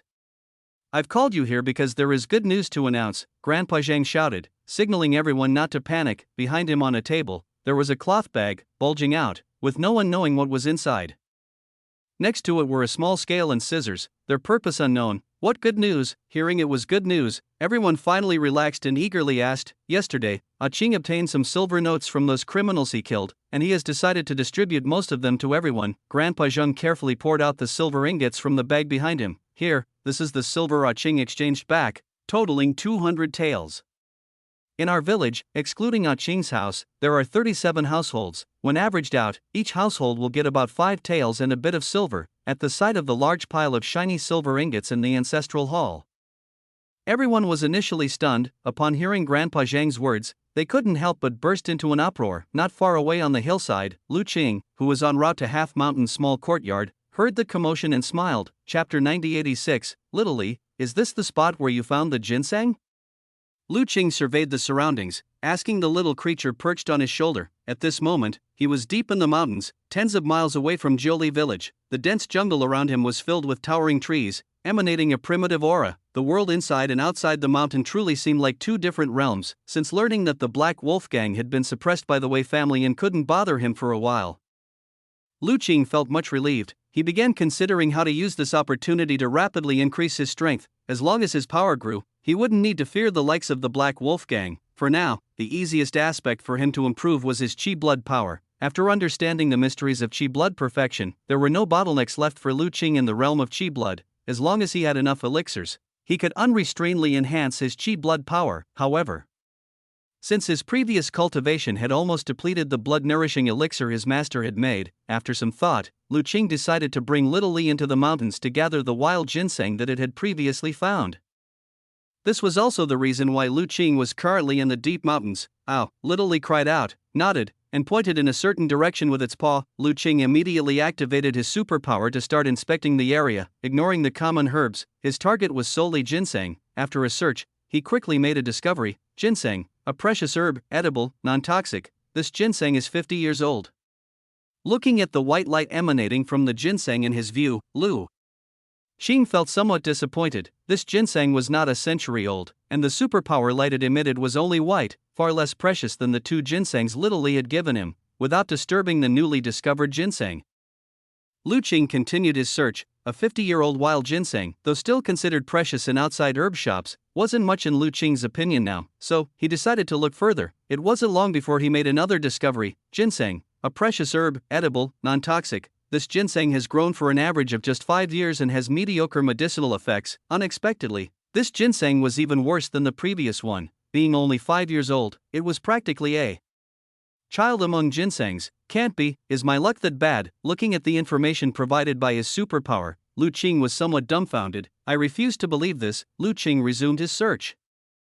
He could have asked Little Li directly, but he chose not to. He was caught up in a somewhat stubborn mindset. Even Little Li, a little beast that didn't understand medicinal herbs, could find 2-century-old ginsengs. Having mastered the 100 herbs scripture and possessing superpower, could he really not find a century-old ginseng? Subsequently, Lu Qing found a few more ginsengs, but none of them were over 100 years old, the oldest being just 80 years. However, seeing the 80-year-old ginseng emitting a superpower light that was still white light, Lu Qing did not pick it. Could it be that the century-old ginsengs in this area is only the 2 that Little Li dug up? After discovering another 30-year-old ginseng, Lu Qing started to wonder. It shouldn't be, otherwise Little Li wouldn't have brought me here. Lu Qing continued to search, and finally, after half an hour, he had a harvest. However, when he saw the ginseng he found this time, he was stunned. Ginseng, a precious herb, non-toxic, edible. This ginseng has grown for a long time, over 200 years. Legend has it, ginseng possesses various miraculous effects, and old enough. Ginseng seems also to have the ability to gain spiritual wisdom. 200 years. Looking at the ginseng on the ground emitting a reddish glow through the white, Lu Qing's eyes widened. He hadn't expected that after facing so many failures before with finding only younger ginsengs, he'd suddenly come across such a hefty one. The 200-year-old ginseng was even stronger than the 2 Little Li had picked. Even the ginseng that the Wei family had brought to his master recently, to help treat young Master Wei's body, did not seem to have reached this age. This was truly a rare treasure he was lucky to encounter. This time he had really struck it big. Looking at the ginseng on the ground, Lu Qing forcibly contained his excitement, immediately put down his medicine basket he was carrying, and took out a bundle of red rope and a medicine hoe, ready to start digging. First, Lu Qing tied the red rope around the ginseng. This was a rule of herb gatherers. When encountering rare herbs like ginseng, they had to be tied with red rope first to prevent them from burrowing away during the digging. If it were in his previous life, Lu Qing certainly wouldn't have believed such a thing, but now, he had even experienced events like traveling through time. This world also had strange creatures like Little Li and the strange fish, and the information given by superpower also mentioned the possibility of ginseng having spiritual wisdom. Find more. Chapters on Empire. If he didn't believe it now, that would be foolish. Thus, even though he knew the ginseng in front of him likely had not reached the level of possessing spiritual wisdom, Qing still followed the herb gatherer's convention. First tying the red rope. After tying the red rope, Qing began to dig very carefully. First, he cleared the weeds around it, then he dug slowly with the medicine hoe, following the growth patterns of the ginseng. Throughout the process, Qing dared not be careless. With such old ginseng, even a single root was extremely valuable and had powerful medicinal effects. He was not an insensitive little beast like Little Li. Such a rare and precious herb could cause heartache if accidentally damaged. Luckily, as a martial artist who had reached Qi blood perfection in the martial arts realm, Qing had strong control over his own actions. Under his careful handling, this over 200-year-old old ginseng was perfectly dug out. Looking at the old ginseng in his hands, its roots intact, with not a single damage, Qing couldn't help but smile. The 200-year-old old ginseng, once made into a blood-nourishing and qi-boosting elixir, would definitely be much stronger than the century-old ones. With this ginseng, his days toward reaching perfect blood qi realm could be greatly shortened. Little Li, standing by and seeing Qing's silly smile, was a bit puzzled. It was just digging up a plant, yet this guy was smiling like an idiot. After admiring the ginseng he had dug out for a while, Qing wrapped it in a piece of turf, tied it with red rope, and then placed it in his medicine basket. After finishing all these tasks, he straightened his back, looking at the forest in front of him, his eyes filled with excited light. Since there was a 200-year-old ginseng here, could it be possible that there are even older ones hidden somewhere? Chapter 91. The Strange Valley. Ginseng, a precious medicinal herb, non-toxic, edible. This ginseng plant, having grown for many years, has already surpassed a century. It is said that ginseng possesses various magical effects, and sufficiently old ginseng seems even to have the ability to communicate with spirits and develop spiritual wisdom. Looking at the ginseng before him, with information emerging in his mind, Qing showed a smile. Since he had dug up that more than 200-year-old ginseng, his luck seemed to have improved all at once, and he had found 3 more ginseng plants in succession, all of which were over a century old. Slowly digging out the century-old ginseng and placing it into his medicine basket, Qing felt exceptionally good. The medicine basket already contained 4 ginseng plants, plus the one that Little Li had brought from home earlier, 5 ginseng plants, 1 of 200 years and 4 of 100 years. If all were refined into blood-nourishing pills, it would be more than enough to supply his cultivation to the perfect qi blood realm. What a treasure mountain indeed! Qing looked around and sincerely sighed. He hadn't searched a very large area and yet had found so many century-old ginseng plants. Adding to that other medicinal materials he had seen while searching for ginseng, it's easy to imagine how rich the resources of the forest are in medicinal materials. It's not an exaggeration to call it a treasure mountain. However, although the medicinal herbs here are abundant, entering is not easy at all. Terrain like this primitive forest, riddled with insects and snakes and concealed fierce animals, a slight carelessness could result in being bitten and possibly dying deep within the mountains. Qing was able to enter because he is a qi blood realm martial artist, and he had a medicine bag prepared by his master to repel snakes and insects. Moreover, with Little Li being a spiritual beast, she seems to have some kind of deterrent ability towards other creatures in the mountain, which made things much more comfortable. For a regular herb gatherer wanting to venture into the depths of the forest, it would be as difficult as ascending to the heavens. Therefore, even if people knew that there were treasures all over the place and medicinal materials filled the mountains, they could only watch from afar and not approach. Of course, this was a good thing for Qing, only he could freely enter and leave this place, which meant that he could find whatever medicinal materials he needed anytime in the future. After gathering enough ginseng for his cultivation, Qing temporarily stopped his search for more ginseng. Besides digging for ginseng, he also wanted to practice the knowledge from the 100 Herbs scripture, to see what other herbs in the mountain was like in the wild. Thus, Qing, along with Little Li, began to wander leisurely through the mountains. With Little Li in the medicine bag, those poisonous insects and snakes did not dare to come near him. Discover exclusive tales on Empire. After wandering for a while, he couldn't help but exclaim again that the medicinal herbs in this mountain were indeed plentiful. Just from this short stroll, he had seen no fewer than dozens of different herbs, and all were thriving exceptionally well, full of medicinal properties. Qing also picked some precious herbs that were not commonly seen outside and dug up some of them.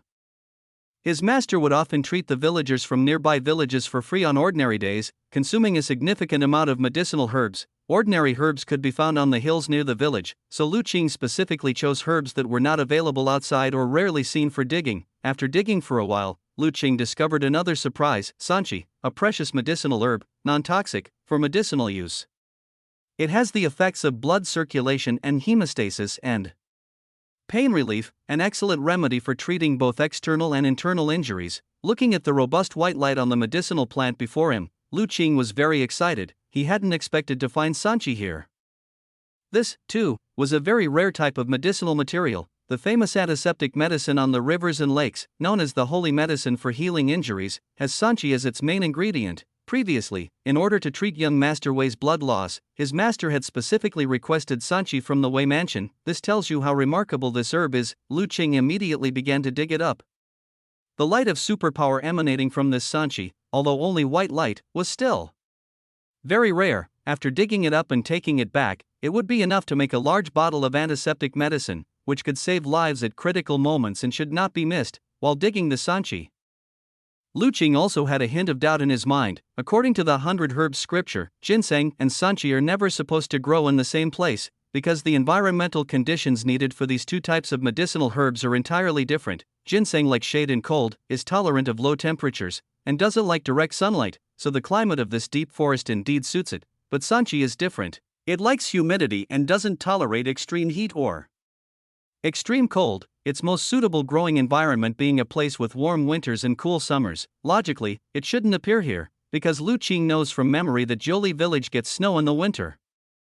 What could be the reason for sanchi to defy its growth habits and appear in this forest? After digging up the sanchi and placing it in his medicine basket, Lu Qing fell into deep thought. Now that he thought about it, indeed something seemed off. The medicinal herbs in this forest are abundantly rich to a surprising degree. So many century-old ginseng could appear all at once, and other herbs too were growing exceptionally strong, and now even the sanchi, which shouldn't be here, was thriving so well. Previously, Lu Qing thought it was because the environment was good and seldom visited by humans, that there were so many abundant herbs, but now, seeing that ginseng and sanchi grow in the same area, he finally sensed something was awry. His first thought was, could there be some mystery in these mountains? Thinking over it, Lu Qing looked at the black little beast beside him. Little Li, you've been active in this mountain for so long, have you discovered anything special nearby?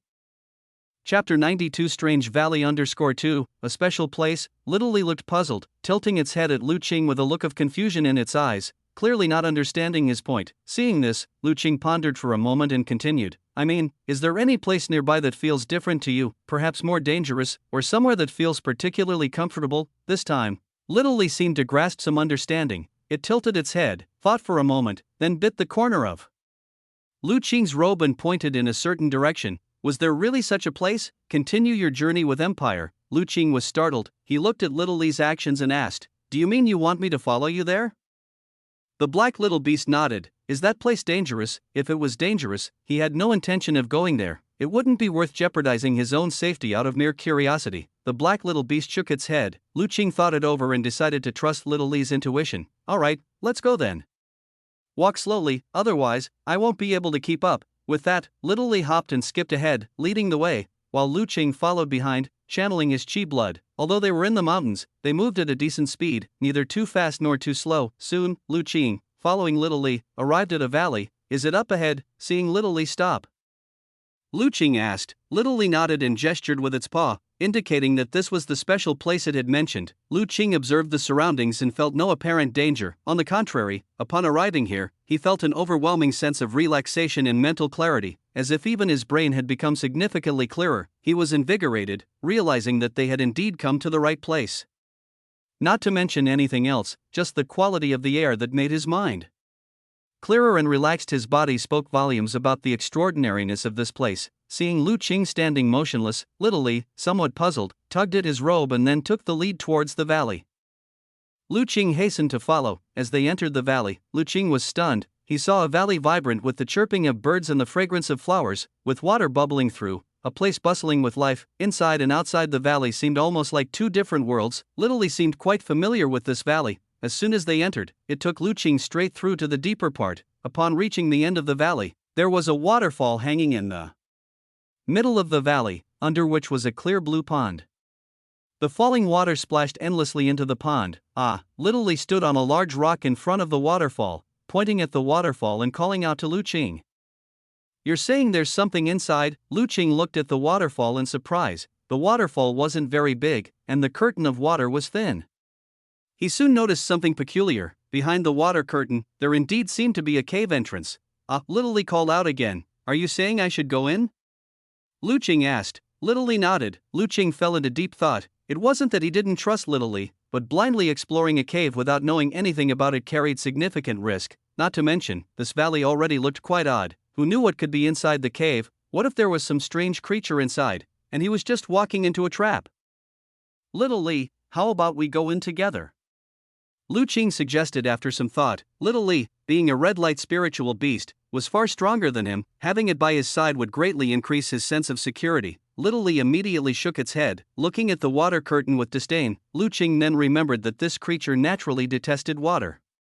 Apart from drinking, it absolutely refused to touch water any more than necessary. Last time Little Lee and Little Yen were playing at home, rolling around and getting covered in dust, Lu Qing wanted to give it a bath, but it almost tore the house down in protest. He finally wiped it down hastily with a wet cloth.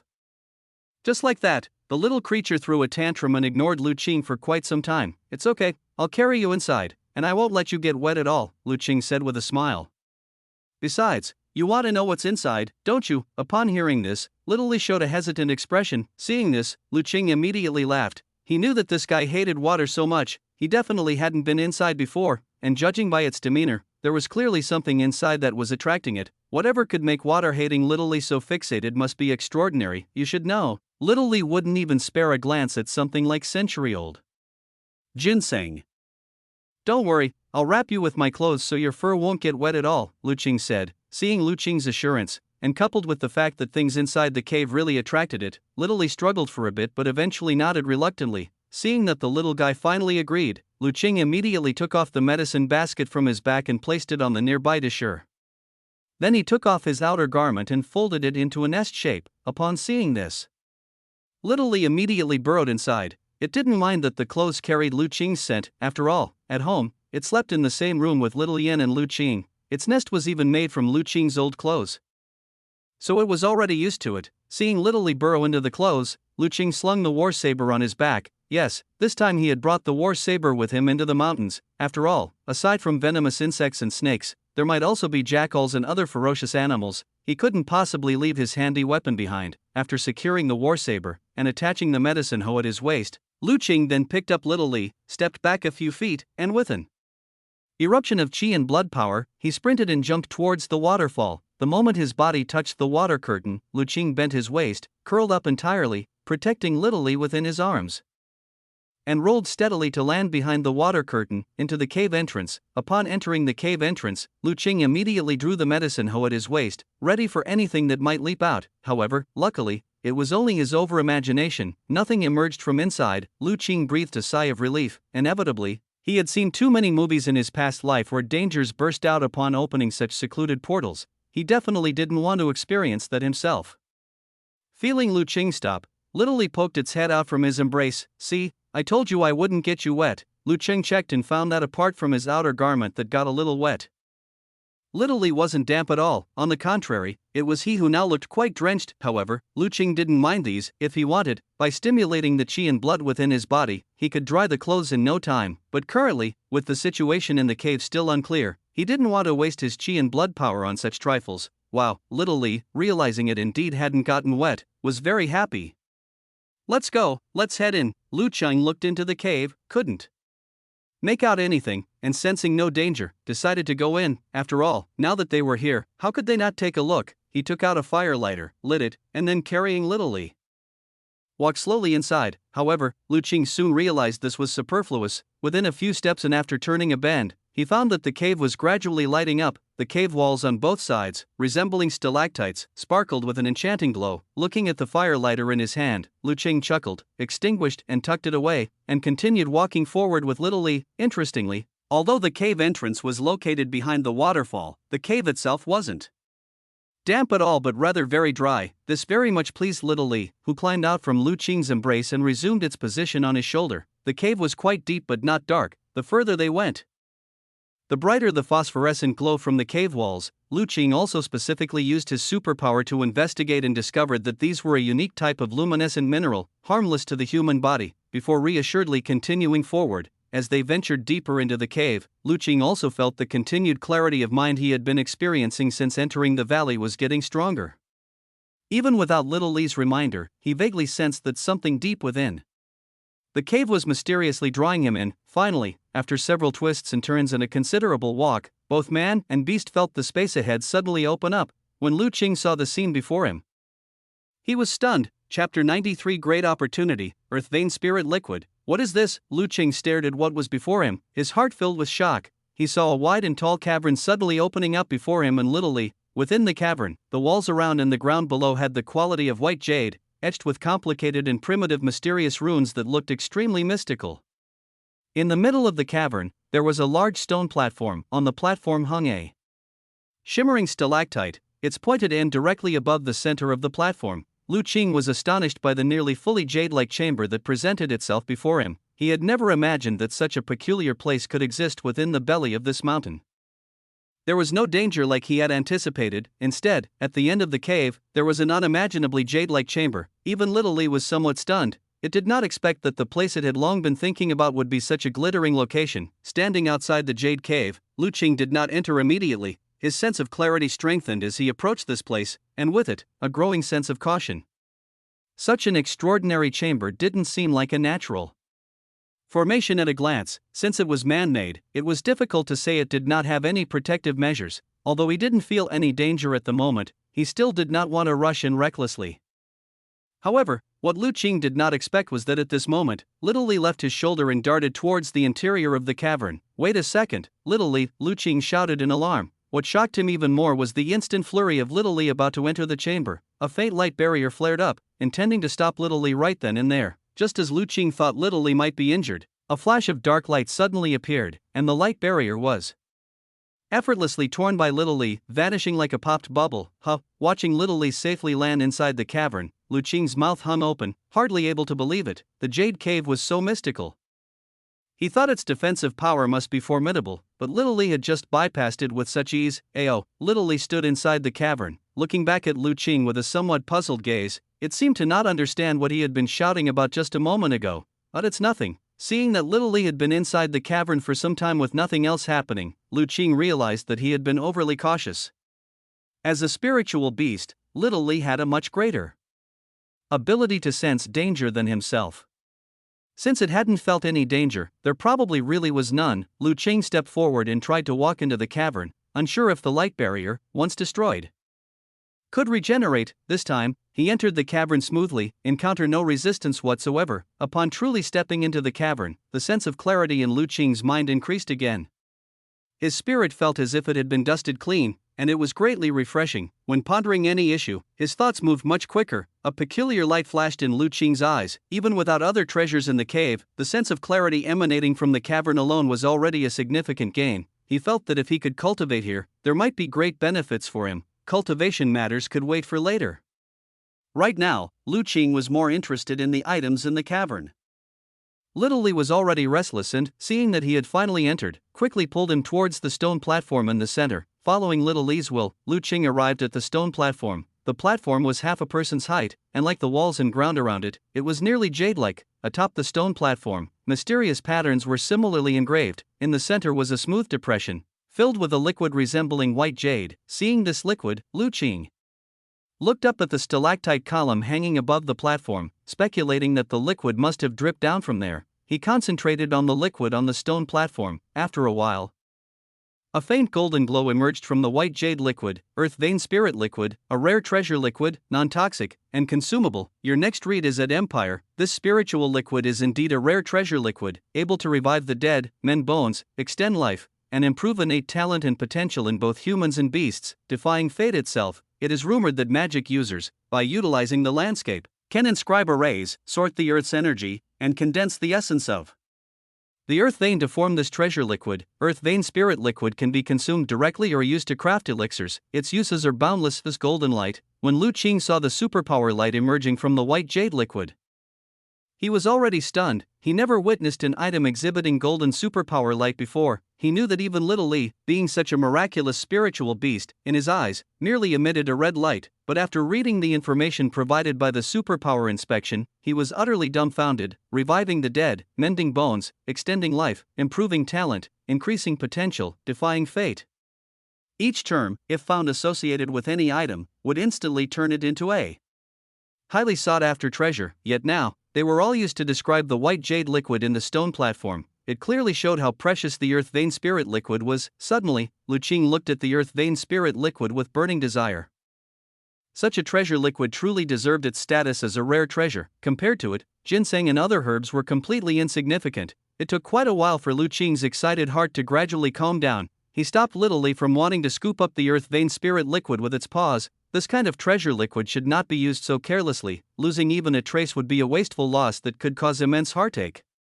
Taking a few deep breaths, he forced himself to calm down and temporarily removed his thoughts from the earth vein spirit liquid. He noticed another important piece of information from the recently inspected text: magic user. This cave had been created by a magic user. What sort of person could possess mana? Could it be the mysterious innate grandmaster spoken of by his master, or even a higher existence? Lu Qing's heart was thrilled beyond words. Whichever it was, this indicated that the cultivation path of this world had a much higher ceiling than he had imagined. For him, this was extremely good news. After pondering for a while, Lu Qing began to examine the cave chamber. Since this place was specifically arranged by a magic user, perhaps there wasn't just this single chamber. Indeed, after some searching, Lu Qing discovered a secret on one side of the chamber: hidden door, a purposely built stone gate, behind which seems to be a whole new world. This hidden door has no mechanism, one simply needs to push hard to open it. Seeing that there was no mechanism, Lu Qing immediately stood in front of the door and, invigorating his chi blood, pushed against the hidden door. The hidden door was also made of jadeized stone, quite heavy. Fortunately, Lu Qing was barely able to push it. As he gradually exerted force, the hidden door finally began to slowly open. Chapter 90 for the unique jade scroll. As the stone gate was slowly pushed open, Lu Qing gradually made out the scene inside. To his shock, what he saw startled him. Behind the stone gate was a rather small stone room, and directly opposite the door, a figure sat cross-legged on a stone bed.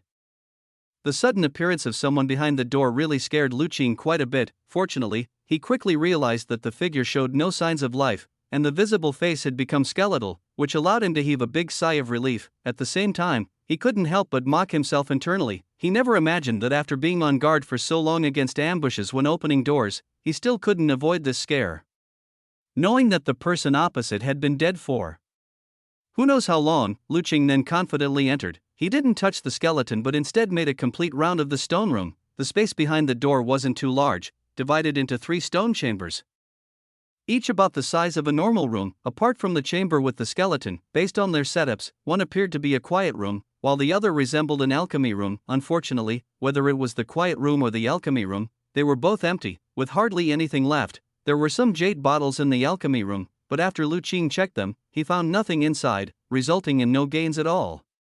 After inspecting the stone chambers, Lu Qing's attention finally settled on the skeleton. At first glance, he noticed that the skeleton's bones were somewhat translucent, resembling jade in appearance. He was shaken, understanding that in life, this skeleton must have belonged to an incredibly powerful cultivator.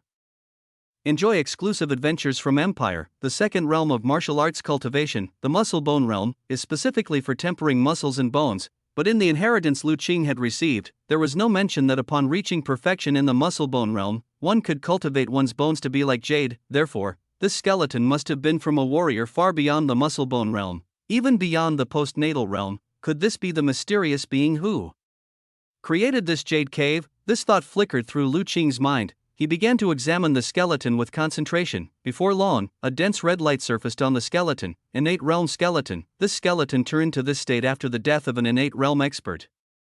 The soul has dissipated, but the skeleton remains intact. An innate realm expert's bones, tempered by innate energy, can withstand 1,000 years without decaying. This skeleton's master seems to have died attempting to break through a challenge, with his essence, chi, and spirit burned out. Reading the information that appeared with the skeleton, Lu Qing then understood that this was not the mysterious existence he had imagined who created this cave chamber. Instead, it was an unknown innate realm expert. After all, even a tiny bit of earth vein spiritual liquid left by the cave's mysterious creator was a golden light item. If it had been his skeleton, how could it possibly only emit a red light? He also had no idea why this innate realm expert had come to this place or how he had failed his breakthrough and died. The unfortunate part was that there wasn't even a book left here, making it impossible for him to glean any information. He had thought there would be unexpected findings, but aside from a skeleton, there was nothing else in the stone chamber. Lu Qing couldn't help but feel some disappointment. After sighing, Lu Qing quickly put himself back into good spirits. His gains from this trip into the mountains were surely enough. He had not only dug up so many century-old ginsengs but also acquired earth vein spiritual liquid that would drive anyone insane with desire.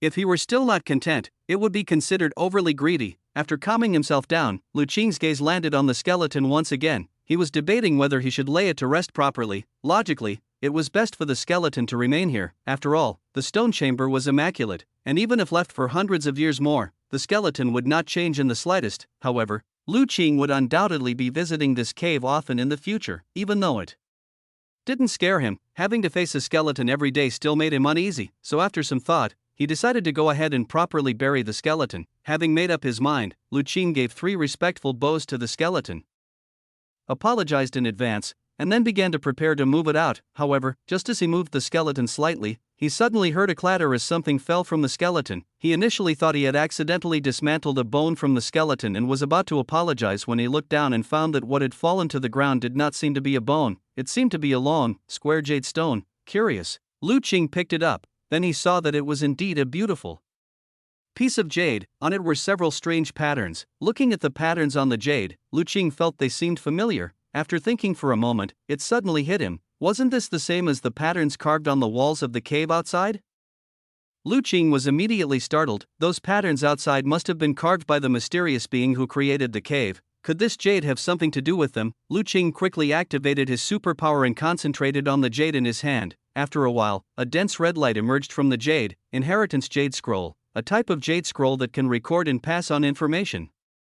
It is said that those who have cultivated divine thought can inscribe information on certain special jade scrolls, leaving behind an inheritance to ensure its confidentiality. Without cultivating divine thought and the corresponding technique to unlock it, it is extremely difficult to obtain the information on the jade scroll.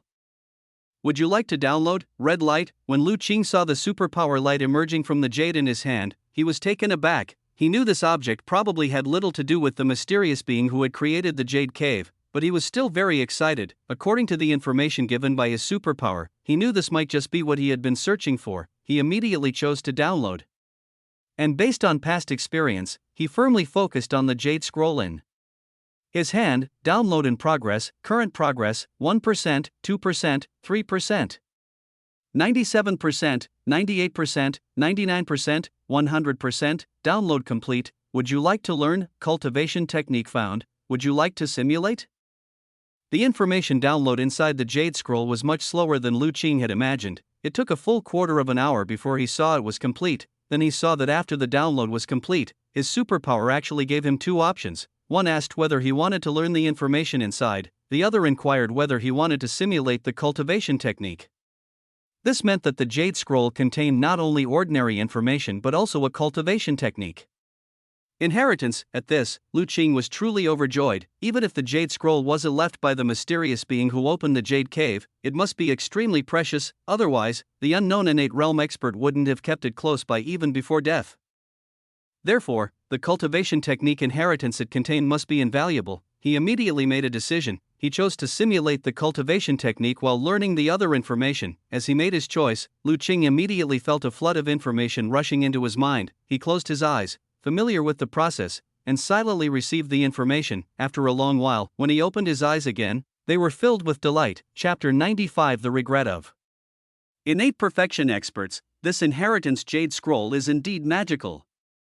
Such a small piece can record so much information. Lu Qing's eyes were filled with amazement. He had already received most of the inheritance information from the jade scroll, and this information brought him great surprises. It was a bit different from what he had previously speculated. This inheritance jade scroll was not left by the mysterious being who had opened the jade cave, but was made by the departed innate realm expert before him. However, when he made this jade scroll, he added a little bit of insight about the mysterious runes that he had comprehended from the outside cave, which made the patterns of the two somewhat similar from the inheritance jade scroll. Lu Qing also learned many pieces of information he wanted to know. First, it was about the innate strong person before him. Continue your journey with Empire, according to the information left by this innate strong person in the jade scroll.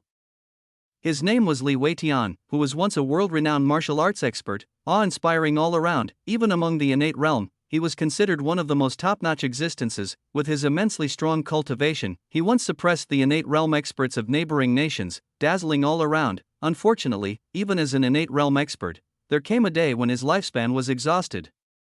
If one could not break through to a higher realm, an innate realm expert could only live up to 300 years at most. In his later years, Li Weitian traveled everywhere looking for an opportunity to break through, and finally, when his lifespan was nearly exhausted, he found this mysterious place. When he first discovered this jade cave, Li Weitian was extremely delighted, because from the runes left by the mysterious being who had opened the cave, he spied a chance to break through to a higher realm. At that time, with his lifespan running out, he immediately entered closed-door cultivation in the cave, hoping to break through. Unfortunately, nearing the end of his lifespan, his spirit was not at its peak. Also, deciphering the defensive measures of this place consumed too much energy, and he was severely injured. Thus, even with the help of the earth vein spirit liquid, he ultimately failed to break through, his essence and spirit nearly exhausted without reaching that higher realm. Before dying, he recorded all this information into the Inheritance Jade Scroll, as a way to account for his splendid life. In the last part of the information, Qing saw a message left by Li Weitian. Alas, in the early years of my youth, I enjoyed fighting with others, always striving to distinguish myself in every endeavor. After gaining success in cultivation, I waged battles in all directions, challenged renowned families across the world, defeated all my enemies, and was known far and wide, living in endless glory. I was so proud throughout my life. My fame overshadowed many of my contemporaries, who became mere backdrops. In my later years, I suddenly realized the futility of pursuing fame, having wasted much of my time, leaving me with little left of my lifespan. Thus, even though I encountered opportunities and saw a chance to break through, I couldn't overcome the obstacles due to the limitations of my lifespan and failed to step into that supremely mysterious realm. Regret, remorse, resentment. I hope that future generations take my story as a warning. In the pursuit of cultivation, one should focus on the cultivation itself and not get lost in the quest for fame and fortune, wasting precious time. Remember, be mindful. After reading the last words left by Li Weitian, Qing fell into silence. He could feel Li Weitian's reluctance and regret from his words. He had already touched the higher realm he had dreamed of, but because he had little time left, a breakthrough was impossible. He could not imagine how regretful Li Weitian felt at that moment. But from his words, it was evident that he deeply regretted wasting too much time fighting for fame and fortune during his prime years. Cultivation is the essence, yet unfortunately, the senior, Li Weitian, came to realize it too late. Qing sighed with some regret. However, it must be said that the reason Li Weitian was so powerful, dominating his contemporaries to the point where other martial arts experts could hardly lift their heads, was not unrelated to his combative nature. Not constantly battling with rivals, he might not have fully unlocked his innate talent and reached the peak of innate, so it's hard to say whether his aggressive nature was his making or his undoing. Li Weitian, if I have a chance in the future, I'll try to find out more about your life's deeds. In the Jade Scroll, Li Weitian had only given a brief introduction of himself, without delving into specific details. Additionally, Qing's knowledge of this world was also pitifully limited, thus, he had never heard of this notable figure. Moreover, looking at the skeleton, it was unclear how many years it had been since his death. Most things in this world cannot withstand the test of time. Having passed for so long, it was uncertain how many stories about him were still circulating. After a moment of reflection, Qing turned his attention to other information. In the information left by Li Weitian, there was also some mention of the origins of this cave. According to Li Weitian, this cave had been in existence for a very long time. He had occasionally acquired an ancient book and, based on the few words left in it, eventually found this place. Originally, there were some defensive arrays here, but due to the age, when he arrived, the power of the arrays was almost exhausted, and he had dismantled them one by one. Even so, dismantling the arrays had taken a toll on him, which was one of the reasons he ultimately failed to break through. At this point, Qing finally understood. No wonder he and Little Li had not encountered any dangers coming here. He had found it odd that such a mysterious place lacked any defenses. It turned out that this innate realm predecessor had cleared the obstacles for them. Li Weitian stated in the Jade Scroll that upon first arriving in the cave, he was shocked by the scene inside. The first thing that struck him was the spiritual liquid condensed on the stone platform, a rare treasure liquid known as earth vein spirit liquid, which he had only read about in ancient texts. This spiritual liquid could bring the dead to life, rejuvenate bones, extend life, and improve cultivation talent, an invaluable treasure coveted by many martial artists. Unexpectedly, it appeared in such an unremarkable mountain belly. Unfortunately, for ordinary people, postnatal realm martial artists, and even ordinary innate realm experts, such treasure liquid held unimaginable benefits. But for someone like Li Weitian who had reached the limit of innate realm and whose life was nearing its end, its uses were limited, because the lifespan limit of innate perfection experts was set by the heaven and earth laws. Even the rare earth vein spirit liquid could not break through these limitations. Thus, even if Li Weitian consumed all the spiritual liquid from the stone platform, it would at most heal the injuries he had sustained entering the cave, without bringing any additional benefits. However, aside from the earth vein spirit liquid, what truly astonished Li Weitian was the mysterious rune inscribed in the cave by the mysterious being who opened the jade cave, used to condense the earth vein spirit liquid. From these runes, Li Weitian glimpsed a mysterious power that he had long pursued, belonging only to a realm above innate. Coincidentally, his life was coming to an end at that time, so ignoring everything else, he drank all the earth vein spirit liquid that took 20 years to condense per drop and had accumulated for nearly 1,000 years. He then closed himself in meditation, hoping to break through with his newfound insight and the medicinal power of the earth vein spirit liquid. Unexpectedly, he still fell short in the end. He ultimately failed to break through, with his spirit exhausted, never reaching that mysterious realm above innate. Chapter 96: The Secret of Innate Breakthrough, Rune Heritage. After reading about Li Weitian's experiences, Qing fell silent once more. He dismissed his previous thoughts, feeling that this person's luck was incredibly poor. If his life could have been longer, or if he had arrived here earlier, then he would have had enough time to comprehend runes here. In that case, perhaps he would have gained more insights and broken through to a level above innate. Unfortunately, there are no ifs in this world. Fate plays such cruel tricks, and Li Weitian, of all people, found the jade cave chamber only when his life was nearing its end. In the end, he could only fight a desperate battle. But he lost. This experience of seeing hope amid despair, and then plunging back into despair, Li Weitian didn't fall into madness in the end and was able to calmly record his last words, advising those who came after him to take him as a warning. Such nobility could only be expected from a martial arts expert who had reached innate perfection. Even when death was truly imminent, he was still able to face it gracefully. 97%, 98%, 99%, 100%, cultivation technique simulation. Complete. Would you like to learn it? As Qing remained silent, a prompt also appeared in his view. Perhaps because the cultivation technique Li Weitian left behind was particularly mysterious, the simulation took much longer than usual. Qing stared at the prompt in his view and silently chose yes. The next moment, a flood of cultivation technique information and insights surged into his mind. Qing closed his eyes, and it was a long time before he awoke from the insights. So it's just the innate methods. Continue your adventure at Empire. With enlightenment in his eyes, Qing muttered to himself, indeed, the cultivation techniques Li Weitian left in the Jade Scroll were all of innate level, also his life's proud special skills. As for the lower level postnatal techniques, there were none. Li Weitian was proud. In his view, anyone qualified to access his Jade Scroll information must at least be a martial arts expert who had stepped into the innate realm. Having formed divine soul power, such martial arts experts wouldn't care for mere postnatal realm techniques. He also disdained to include such low-level techniques in his inheritance Jade Scroll. Li Weitian never imagined that there would be an anomaly like Qing in the future, who could access the information in the inheritance Jade Scroll without having divine soul power. Is the key to breaking through from postnatal to innate all about forming one's own divine soul power, using it to sense heaven and earth primordial chi, breaking barriers, and inducing energy into the body? After receiving the cultivation technique information, Qing immediately understood the critical points for the breakthrough from postnatal to innate. But understanding was useless. The saying goes, a strong body is needed for a strong soul. Only a sufficiently robust body can nurture a powerful spirit. To form one's own divine soul power, the physical body must reach an extremely tyrannical realm, and only then is there a glimmer of possibility. According to the path of martial arts cultivation, this means reaching postnatal realm perfection, where chi blood, tendons, bones, and inner organs all reach the human limit. Only then, through repeatedly tempering the spirit with secret techniques, might one possibly break through the limit and comprehend divine soul power. Qing was currently only at a small success in the chi blood realm, far from the realm of postnatal perfection. So, although he had obtained Li Weitian's innate level cultivation inheritance, he was still far from qualified to cultivate it. He would need to progress step by step, reaching postnatal realm perfection before he could cultivate these innate methods. But no matter what, Qing's gains were still tremendous. At least, with these several innate methods, his future cultivation would never lack techniques, the nourishing bodyboxing taught by his Master was already sufficient for him to cultivate to the internal organ realm. Now that he had the innate methods, moving forward he just needed to peacefully cultivate, assisted by his superpower.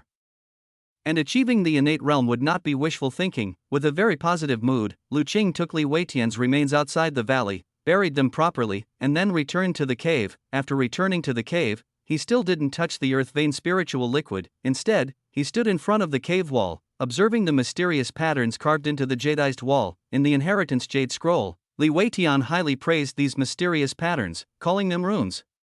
And from them, he deduced a bit of the mysteries above the innate level. According to Li Weitian's last words before his death, if his life limit had come a bit later, giving him enough time to ponder these runes, he would certainly have been able to break through his limits and step into the realm above innate. This inevitably made Lu Qing curious about these mysterious patterns too. He wanted to try whether his superpower could discern anything from them. Activating his superpower, Lu Qing concentrated, intently staring at those mysterious patterns. He looked at them for a long time. A quarter of an hour passed, and just when Lu Qing thought that even his superpower could not penetrate the mysteries of these mysterious patterns, finally, he saw a dense golden light emanating from the mysterious patterns. A Rei Dao rune, mysterious runes engraved by a magic user, containing mana, can draw and organize earth energy, gathering the essence of earth veins. The rune path, created by a great divine power who studied the patterns of all things in heaven and earth, naturally possesses mysterious powers that can communicate with all things. The path of runes varies infinitely. Different runes combined can exert unimaginable powers. Inheritance discovered. Initiate simulation download. Lu Qing was stunned. Then, a surge of elation welled up from within. The information about the runes that appeared didn't disturb his composure. After all, the information left by Li Weitian had prepared him somewhat, and he knew these mysterious patterns possessed mysterious powers, but the last prompt caught him entirely by surprise. He hadn't expected that these mysterious patterns contained an inheritance. Indeed, it was an inheritance, not a technique. Lu Qing noted the phrasing used by his superpower, that which could be termed an inheritance must be quite complete. He didn't hesitate for a moment and chose to simulate the download. Then he stared intently at the mysterious patterns in front of him as never before. Beginning simulation download. Current progress, 1%, 2%. The progress bar in his view was jumping very slowly, but Lu Qing wasn't in a hurry. The slower the simulation download of the superpower, the more precious the inheritance concealed within the runes. When the progress bar in his view jumped to 10%, it stopped and didn't move again. Lu Qing paused, pondered for a moment, then moved to another part of the cave wall and continued observing the runes there. Sure enough, before long, the progress bar in his view started moving again. In this way, whenever the progress bar stopped moving, Lu Qing changed his location to observe other runes. By the time he had scanned all the visible runes in the cave, he finally saw the progress bar in his view jump to the end. 97%, 98%, 99%, 100%. Simulation download complete. Initiate learning. Looking at the prompt in his view, Lu Qing, filled with excitement, chose to learn. Chapter 97, Learning from the Nature of the Universe, the Rune Path. As Lu Qing chose to learn, a torrent of information and insights once again surged forth in his mind. Experience tales at Empire, and this time, the tide of insight was unprecedentedly tumultuous, so much so that Lu Qing had to brace himself unprepared, steadying his heart and spirit, wholly receiving the information. To join my divine talisman sect, one must take heaven and earth as teachers, observe the patterns of all things in the world, sketch spirit talismans, and connect with all things. This was unlike any previous learning experience. This time, when he began learning superpower, a vast voice echoed in Lu Qing's mind, as if he were listening to the sound of the Tao. His heart and spirit couldn't help but be immersed in it. Little Li, seeing Lu Qing close his eyes and stand there, looked at him for a moment and then paid him no mind. Two-legged creatures often do this, and it was long accustomed to it. Little Li continued to drool over the stone platform. It could feel that the thing on the stone platform was greatly beneficial to it. Unfortunately, the two-legged creature wasn't allowing it to touch it yet, so it could only look on and salivate. The information and insights Lu Qing was receiving this time lasted for a very long time, so long that Little Li raised its head several times to see if he had fallen asleep. Finally, Lu Qing opened his eyes, his face carrying an expression of disbelief. To take heaven and earth and all things as teachers, could it be that the rune path is different from the cultivation of martial arts, forming its own unique cultivation technique? Lu Qing was filled with shock. The mysteries contained within these patterns held a legacy far more extraordinary than he had imagined. It was a completely different and unique system of cultivation, in stark contrast to martial arts cultivation. Martial arts Cultivation began with the tempering of qi blood, sinews, and inner organs, pursuing the ultimate strength of the physical body. Ultimately, by tempering the divine soul power, breaking through the barriers, merging inside and outside, causing to enter the body, achieving the innate, the rune path, however, did not start with a strong pursuit of physical strength. What it emphasized was the understanding of the patterns of heaven, earth, and all things. From these, one could comprehend the essence of runes. Once the essence was understood, power would naturally come under control, everything would fall into place without needing to be forcibly pursued. Thus, the rune path required an extraordinarily high level of spiritual nature. Those without sufficient spiritual nature could ponder it their whole lives, let alone achieving anything. They might not even be able to enter the door. I had thought that in martial arts cultivation, among 10 martial practitioners, it would be difficult for even one to comprehend the secret of the qi blood connection and step into the qi blood realm. Such a low probability was already dire enough. To think that the rune path is 1,000 times more difficult than martial arts, with only 1 in 10,000 individuals possessing the talent for cultivation. It truly is incredibly difficult, Lu Qing exclaimed. The difficulty of beginning the rune path was unbelievably high. Compared to it, martial arts cultivation seemed quite straightforward. At the very least, martial practitioners, even if they couldn't step into the qi blood realm, still possessed good physical qualities and proficient fighting skills, much stronger than the average person. But with the rune path, if one couldn't even begin, if one couldn't comprehend the essence of the runes, then they weren't much different from ordinary people. Lu Qing even wondered if the reason the legacy of the rune path had vanished without a trace, with even a strong master of the perfect innate realm like Li Weitian never having heard of it, leaving behind just this jade cave, was because the difficulty of beginning was just too high. Regrettably, the legacy he had obtained did not mention this point. All he knew was that this legacy was left by a mysterious sect called the Divine Talisman sect. With more detailed information not left behind, the guiding principle of this Divine Talisman sect was to take heaven and earth as teachers and to comprehend one's own unique runes from all things in the world, valuing a natural and unrestrained approach. The sect acted capriciously, otherwise, they wouldn't have disappeared, leaving behind such an opportunity in the Jade Cave for those fated to find it. However, this means I'll have to conserve the Earth Vein Spirit liquid. Within the legacy left by the Divine Talisman sect, there was a secret technique that allowed disciples, after comprehending the essence of runes, to temper their divine soul power without needing their physical body to reach postnatal perfection. But this secret technique required the assistance of Earth Vein Spirit liquid to be performed. From the inheritance jade scroll left by Li Weitian, Lu Qing understood the importance of divine soul power. Divine soul power can be called the key and the bridge to breaking through from the postnatal to the innate realm. Without divine soul power, no matter how great your talent, how strong your fighting skill, or how deep your accumulation, you won't be able to open that door or cross the great divide between the postnatal and the innate realm. Now, learning that the legacy left by the Divine Talisman sect contains secret techniques for understanding the power of the divine soul ahead of time, how could Lu Qing not take it seriously? He immediately went to the stone platform and started examining the Earth Vein Spiritual liquid in the indentations. Good, there's at least 30 or 40 drops of Earth Vein Spiritual liquid here. According to the records of the inheritance, using the secret techniques, at most 10 drops are needed to forge divine soul power. If after 10 drops it's still unsuccessful, then taking more would be useless.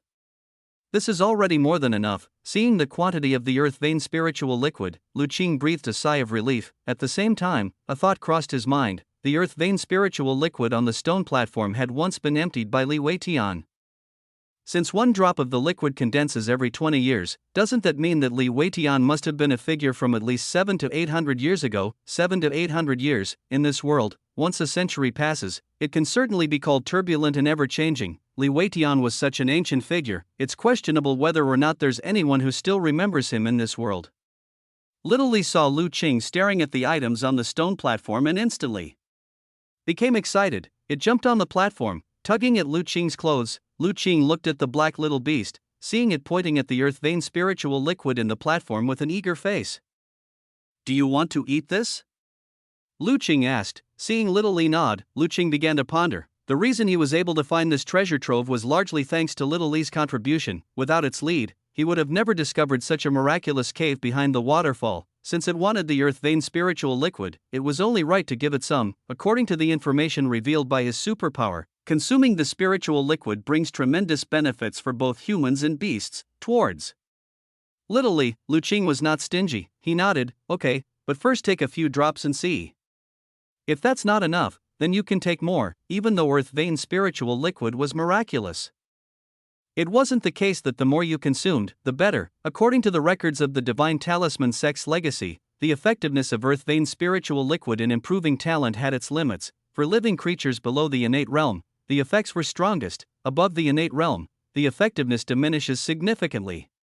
Ordinary postnatal living creatures could improve their innate talent to an extreme with just 1 drop, special living creatures could at most consume 5 drops, as more would be useless. Since Little Li was a spiritual beast, which counted as a special creature, Lu Qing intended to give it 5 drops straight away. Hearing Lu Qing's words, Little Li's eyes immediately lit up, nodding eagerly. Wait here for a moment. To contain Earth Vein spiritual liquid without tainting its spiritual nature, a jade vessel must be used. Fortuitously, there were jade bottles in the alchemy room behind the hidden door in the stone room, so Lu Qing went to fetch one, cleaned it thoroughly, and transferred all of the Earth Vein spiritual liquid into it. He then said, "Open your mouth."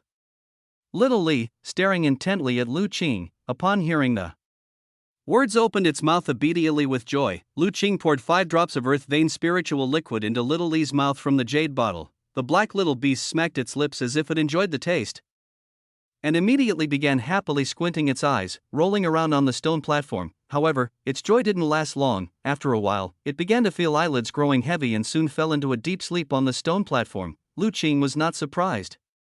The legacy of the Divine Talisman sect had records that after consuming Earth Vein spiritual liquid, spiritual beasts typically fall into deep sleep as they slowly refine their talent and purify their bloodlines. He picked up Little Li, placed it in a makeshift nest made of folded outerwear, then sat down cross-legged beside it, quietly waiting for it to awaken. Chapter 98 Rune Cultivation. Little Li's transformation. Black Knight Spirit Fox, a spiritual beast from the mountains. Young, female, extremely fast, with sharp claws capable of crushing stones and splitting gold. It is rumored that the Black Knight Spirit Fox is very fond of fish but naturally detests water, only able to longingly sigh at the sight of fish. This little beast is undergoing a peculiar transformation, and significant changes might occur after it awakens. After checking Little Li's current condition with his superpower, Lu Qing felt relieved as he found no issues. He sat nearby, waiting for Little Li to awaken while activating his superpower to silently continue studying the legacy left by the Divine Talisman sect. The first step of cultivation in the rune path is called stilling the mind and cleansing the heart. It involves specific breathing techniques and meditation methods to cleanse one's mind to a state of relaxed and ethereal emptiness. In such a state, observing the outside world allows one to more easily perceive the essential patterns of all things, sparking inspiration, thus uncovering the mystery of these patterns through profound mental stimulation. This step alone is difficult for many. Most people in the world are impetuous and find it hard to cleanse their minds. The so-called restless mind, as human thoughts are the most challenging to control, inadvertently breed distracting thoughts. Very few are naturally blessed with a pure mind and can easily control their thoughts. Thus, for many, the mere first step of stilling the mind and cleansing the heart in the rune path is an insurmountable challenge. Of course, for Lu Qing, stilling the mind and cleansing the heart was not difficult. After his battle at Happy Village, he had already cleansed his mind and solidified his commitment to the martial arts. Moreover, he possessed a superpower. When he activated his superpower to enter a learning state, he would be in a state akin to sudden enlightenment. Achieving a spiritually empty mind was overly simple for him. Thus, he could easily accomplish the first step of rune cultivation, stilling the mind and cleansing the heart. After successfully stilling the mind and cleansing the heart, the second step was to pick an object and observe it, observing its growth patterns, structural patterns, and then cross-referencing them with runes recorded in the legacy, seeking connections and insights into the runes. The legacy suggested that those who just began practicing the rune path should start with simple items like ordinary grass, rocks, or wood. Doing this allows easier correlation and insight into the runes. Lu Qing looked around. The floor and walls inside the jade cave were all transformed into jade, without even a speck of dirt or a rock, and with Little Li's uncertain awakening time, it wasn't ideal for him to leave the cave now. Therefore, after some thought, he took a piece of broken silver from his coin pouch. Since silver is a common item, hardly different from grass or rock, observing it shouldn't be hard, he placed the broken silver in his hand and started examining it attentively. This piece of silver was from the chest of silver Ma Gu had sent, genuine snowflake silver with a high degree of purity. The snowflake patterns on it were exceptionally beautiful. Lu Qing had never observed a piece of silver so closely before. Under the ethereal state of a cleansed mind, viewing the silver according to the mental methods inherited from the Divine Talisman sect, he felt something different than usual. The piece of silver before his eyes seemed magnified. And he noticed some unusual patterns. These patterns vaguely seemed familiar. He thought for a moment and found some similarity with certain runes recorded in the divine talisman sect's legacy. So this is the verification of runes? Lu Qing's mind remained calm, yet a flicker of insight arose in his thoughts. The legacy left by the divine talisman sect included a general outline, documenting 300 runes categorized under the 5 elements: metal, wood, water, fire, earth, each element featuring 60 runes. The patterns on this piece of silver bore some resemblance to the gold element runes. If Lu Qing could thoroughly comprehend these similarities, he would be able to use the gold rune to connect the patterns on the silver. By then, a piece of broken silver, when in his hands, could become a terrifying weapon, bursting with formidable power. Of course, achieving this would require an exceedingly high realm, perhaps only attainable by the mysterious existences who had opened the Jade Cave. For the current Lu Qing, that was out of reach. However, this slight insight finally made Lu Qing understand the essence of rune path cultivation. It turned out that observing the patterns of everything in the world and connecting with them meant just that. With such a revelation, Lu Qing grew even more interested in rune path cultivation. He continued to hold the broken silver in his hands and examined it. He constantly compared the strange patterns on it with the runes in his mind, trying to find a connection between them. Time trickled by as Lu Qing immersed himself in the unique cultivation of the rune path. Inside the cavern, there was a special bright light as if it was always illuminated, completely oblivious to the changes outside. It was unknown how much time had passed when a slight noise nearby woke Lu Qing from his cultivation state. "Little Li, are you awake?" Lu Qing ceased his cultivation and looked towards Little Li, who was comfortably stretching. At this glance, a look of surprise flashed in his eyes. Little Li's appearance seemed unchanged, still the same size. However, the black fur, as fiery as ever, had become even deeper. Its aura also became much more ethereal, giving off a completely different sensation. Lu Qing immediately focused his gaze on the dark little beast. Discover hidden content at Empire. He saw a thick red light tinged with gold emerging from Little Li. Black Knight Spirit Fox, a mountainous spiritual beast, juvenile, female, incredibly fast, with sharp claws that can shatter stones and slice through everything, possesses a talent skill for that can twist light, blending into darkness. According to legends, Black Knight Spirit Foxes greatly enjoy eating fish but are naturally averse to water, only able to longingly look at fish. Gold. Lu Qing was somewhat shocked to see the superpower light emerging from Little Li. Previously, although Little Li was a spiritual beast, being a juvenile meant its superpower light was merely a faint red light. It was even slightly weaker than that of the housekeeper of Wei. Unexpectedly, after consuming a few drops of earth vein spirit liquid, it had broken through its limits and reached a semblance of the gold level. Moreover, the description in the tag indicated it had acquired an additional talent skill. This earth vein spirit liquid truly lived up to its reputation as a rare treasure liquid that could improve talent. Lu Qing sincerely marveled and couldn't help but look forward to the changes he might experience after taking the earth vein spirit liquid. "Little Li, how do you feel now? Any changes in your body?" Lu Qing asked expectantly. He wanted to see what Little Li's newly acquired talent skill was like. Ow! Little Li first tilted her head in confusion, then seemed to ponder, sensing something. The next moment, a bizarre scene unfolded before Lu Qing. The light around Little Li twisted. Then, just like that, Little Li disappeared in front of him. Chapter 99. Swallowing the earth vein spirit liquid, greatly increasing potential. Returning home, watching Little Li vanish right before his eyes, Lu Qing felt amazed. Stay updated with Empire. Little Li had not only hidden his body perfectly but also his chi blood, completely concealing it. With his sensing ability, he couldn't detect the presence of a living creature right in front of him. Such a perfect invisibility talent, coupled with those unbreakable claws, if Little Li was willing, it could become the world's most terrifying assassin of the night. Even a grandmaster at inner organs perfection level would likely struggle to withstand its lethal strike. At that moment, a black shadow leapt out from another direction. It was Little Li. It turned out that, unbeknownst to Lu Qing, Little Li had already moved to another position. Even moving doesn't disrupt the invisibility effect. Watching Little Li emerge as if from another dimension, Lu Qing was amazed once again. Little Li seemed quite pleased with its newfound ability. It began darting through the air, playing gleefully. To Lu Qing's eyes, it appeared to possess the ability to pierce through space, constantly vanishing and reappearing. "Little Li, how long can you maintain this invisibility?" Seeing Little Li play for a while without showing signs of weariness, Lu Qing asked. Roar. Little Li tilted its head as if thinking and then cried out.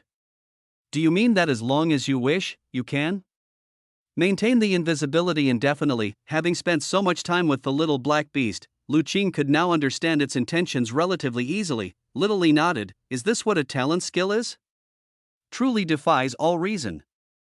Lu Qing was impressed, and very satisfied. The 5 drops of Earth Vein Spirit liquid were well worth it. Awakening this talent had increased Little Li's lethality by countless folds. More importantly, he no longer had to worry about Little Li being discovered by others. Now, even the housekeeper of Wei would pose no threat to Little Li. With this talent, you can join us for fishing from now on, Lu Qing said with a smile. Ordinarily, to avoid attention, Lu Qing would go fishing with Little Yen while Little Li had to stay at home. Now that it had awakened the invisibility talent, it could go out freely even during the day. Upon hearing this, Little Li's eyes immediately sparkled. As someone fond of fish, it had always wanted to go fishing with Lu Qing, and now it could finally do so. Alright, now it's my turn to consume the Earth Vein Spirit liquid. Little Li, watch over me for a while. After checking and finding out that Little Li no longer needed to continue taking the Earth Vein Spirit liquid, Lu Qing immediately decided. Seeing the great benefits Little Li gained, he couldn't help feeling a bit eager. After instructing Little Li, Lu Qing took out the jade bottle and poured a drop of Earth Vein Spirit liquid into his mouth. He didn't consume much. According to the Divine Talisman sex records, ordinary postnatal living creatures generally only need a drop of Earth Vein Spirit liquid to improve their talent to its limit. Lu Qing's body was merely of ordinary human lineage, not a special spiritual beast like Little Li, so he decided to try just a drop of the liquid. To avoid wasting it, a drop of Earth Vein Spirit liquid in his stomach soon made Lu Qing feel a gentle yet surreal, enormous but non-domineering magical energy emerge from within. This peculiar energy, like a motherly embrace from the earth, brimming with the breath of life, seemed inherently highly compatible with Lu Qing's body. As soon as it appeared, it was swiftly absorbed by his physical body, merging into his muscles, bones, and every bit of his flesh. Lu Qing immediately felt his body undergoing an unimaginable transformation. A very comfortable warm sensation arose in his heart, relaxing him from body to spirit immensely. However, perhaps because he didn't consume much Earth Vein Spirit liquid, although he felt relaxed and slightly drowsy, he remained conscious. Unlike Little Li, who had fallen into a deep sleep, Lu Qing quietly experienced the changes within his body. The gentle energy continuously nourished his body, causing his physical body to slowly undergo some peculiar transformation. This transformation wasn't about directly enhancing his physical strength. Instead, it deeply broke through the original limitations and improved his talent. He did not know how much time had passed when Lu Qing noticed that the gentle energy within was gradually decreasing. Yet he felt that his transformation hadn't reached its limit. Without hesitation, Lu Qing took out the jade bottle and poured another drop of Earth Vein Spirit liquid into his mouth. Consuming this drop, the gentle energy surged again, and the transformation of Lu Qing's body continued. In total, Lu Qing consumed 3 drops of Earth Vein Spirit liquid before his body's transformation came to an end. This surprised him. He had initially thought that just 1 drop of Earth Vein Spirit liquid would be enough to bring his body's transformation to its limit. After all, the original owner's body was somewhat innately deficient and weak, otherwise, he wouldn't have succumbed to a mere cold in the past. Later, through martial arts training, his qi blood had strengthened, and he had consumed supplements like the gold loach and other potent tonics. These helped significantly improve his foundation, but ultimately, his body was still that of an ordinary human, with nothing particularly special. Unexpectedly, now it took 3 drops of Earth Vein Spirit liquid to complete the transformation. Chapter 100 Consuming Earth Vein Spirit Liquid, Greatly Increasing Potential, Returning_2. Was it because he was a transmigrator, or was it the physical qualities of a Qi blood realm martial artist? Lu Qing thought for a while, but couldn't figure out the reason and decided not to dwell on it. After all, the more Earth Vein spiritual liquid his body could absorb, the higher his talent's upper limit would be, which was all to his benefit and no harm. He stood up, pulled open his stance, and began to practice nourishing bodyboxing. As the airflow surged smoothly, he performed nourishing bodyboxing once with flair, and a look of pleasant surprise appeared in Lu Qing's eyes. He could feel that his body had indeed undergone a tremendous transformation.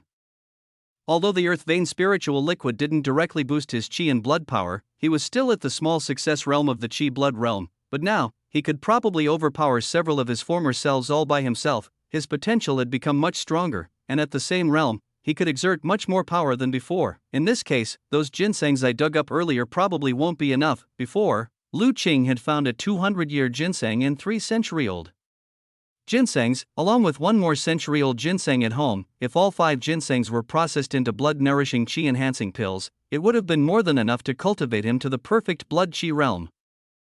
Now, after consuming the earth vein spiritual liquid, his physical talent had multiplied several times over. To quickly cultivate to the perfect blood qi realm, those 5 ginsengs would no longer suffice. It seems I need to keep digging, Lu Qing decided at once. Little Li, let's go. He had already gained all the fortuitous opportunities in the cave, so there was no need to stay any longer. Inside the cave, he was oblivious to the passing of day and night, and also unaware of what the current day was outside. Considering that Little Li had been asleep for not a short time, if they didn't return soon, Master and Little Yen among others would start worrying. Anyway, they could always come back here in the future. So there was no need for a tearful farewell. Taking Little Li with him, he left the jade cave and returned to the valley. At that moment, outside the valley, the sun was bright, and the early morning sun had just risen. It was uncertain whether it was their second or third day in the mountains. Thinking of how he and Little Li had not returned all night, Master and others were likely worried. Lu Qing thus did not linger in the valley and directly departed. Before leaving, Lu Qing looked deeply one more time at the waterfall's cave entrance. The harvest from this trip to the mountains for him and Little Li was truly substantial, especially for him, as he had not only acquired a cultivation technique of an innate perfection strong practitioner but also a more mysterious and magical heritage from the divine talisman sect.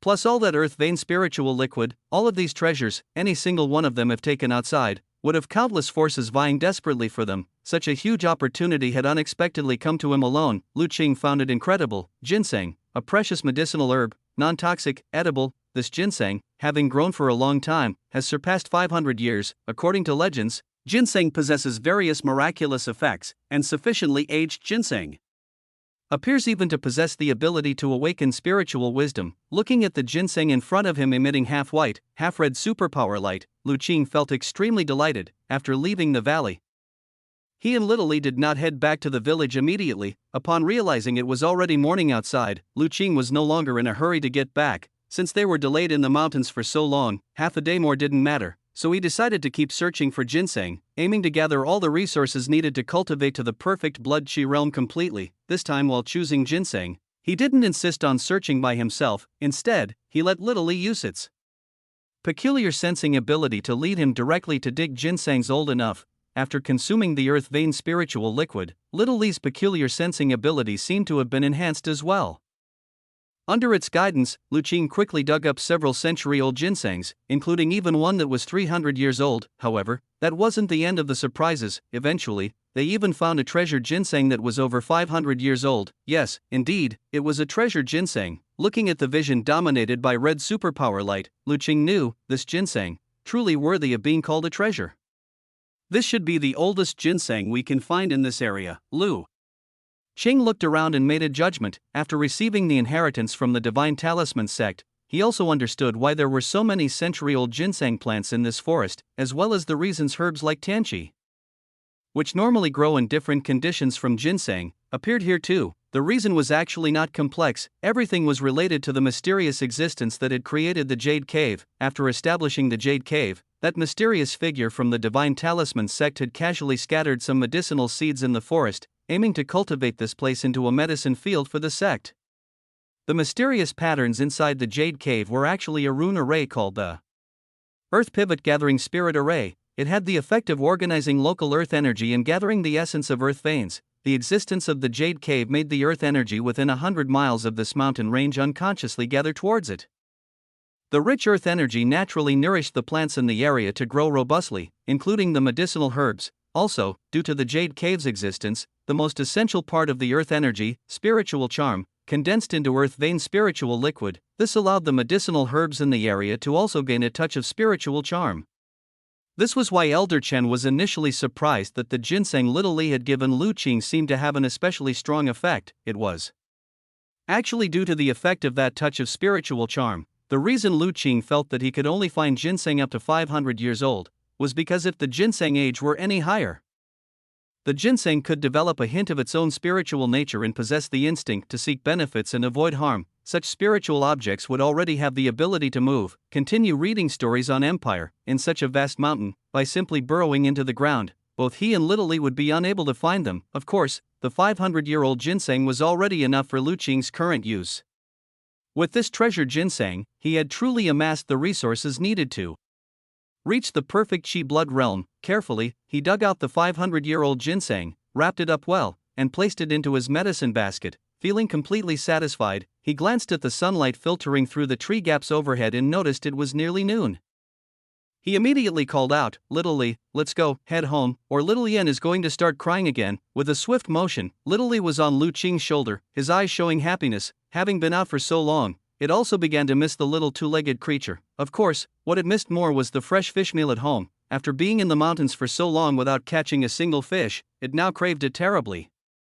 With little Li, Lu Qing traveled over mountains and ridges, taking most of the day to finally emerge from the mountains. Only a martial artist like him, guided by little Li, could achieve such a feat. If it were another herb gatherer, even 3 days and nights might not be enough to find a way out.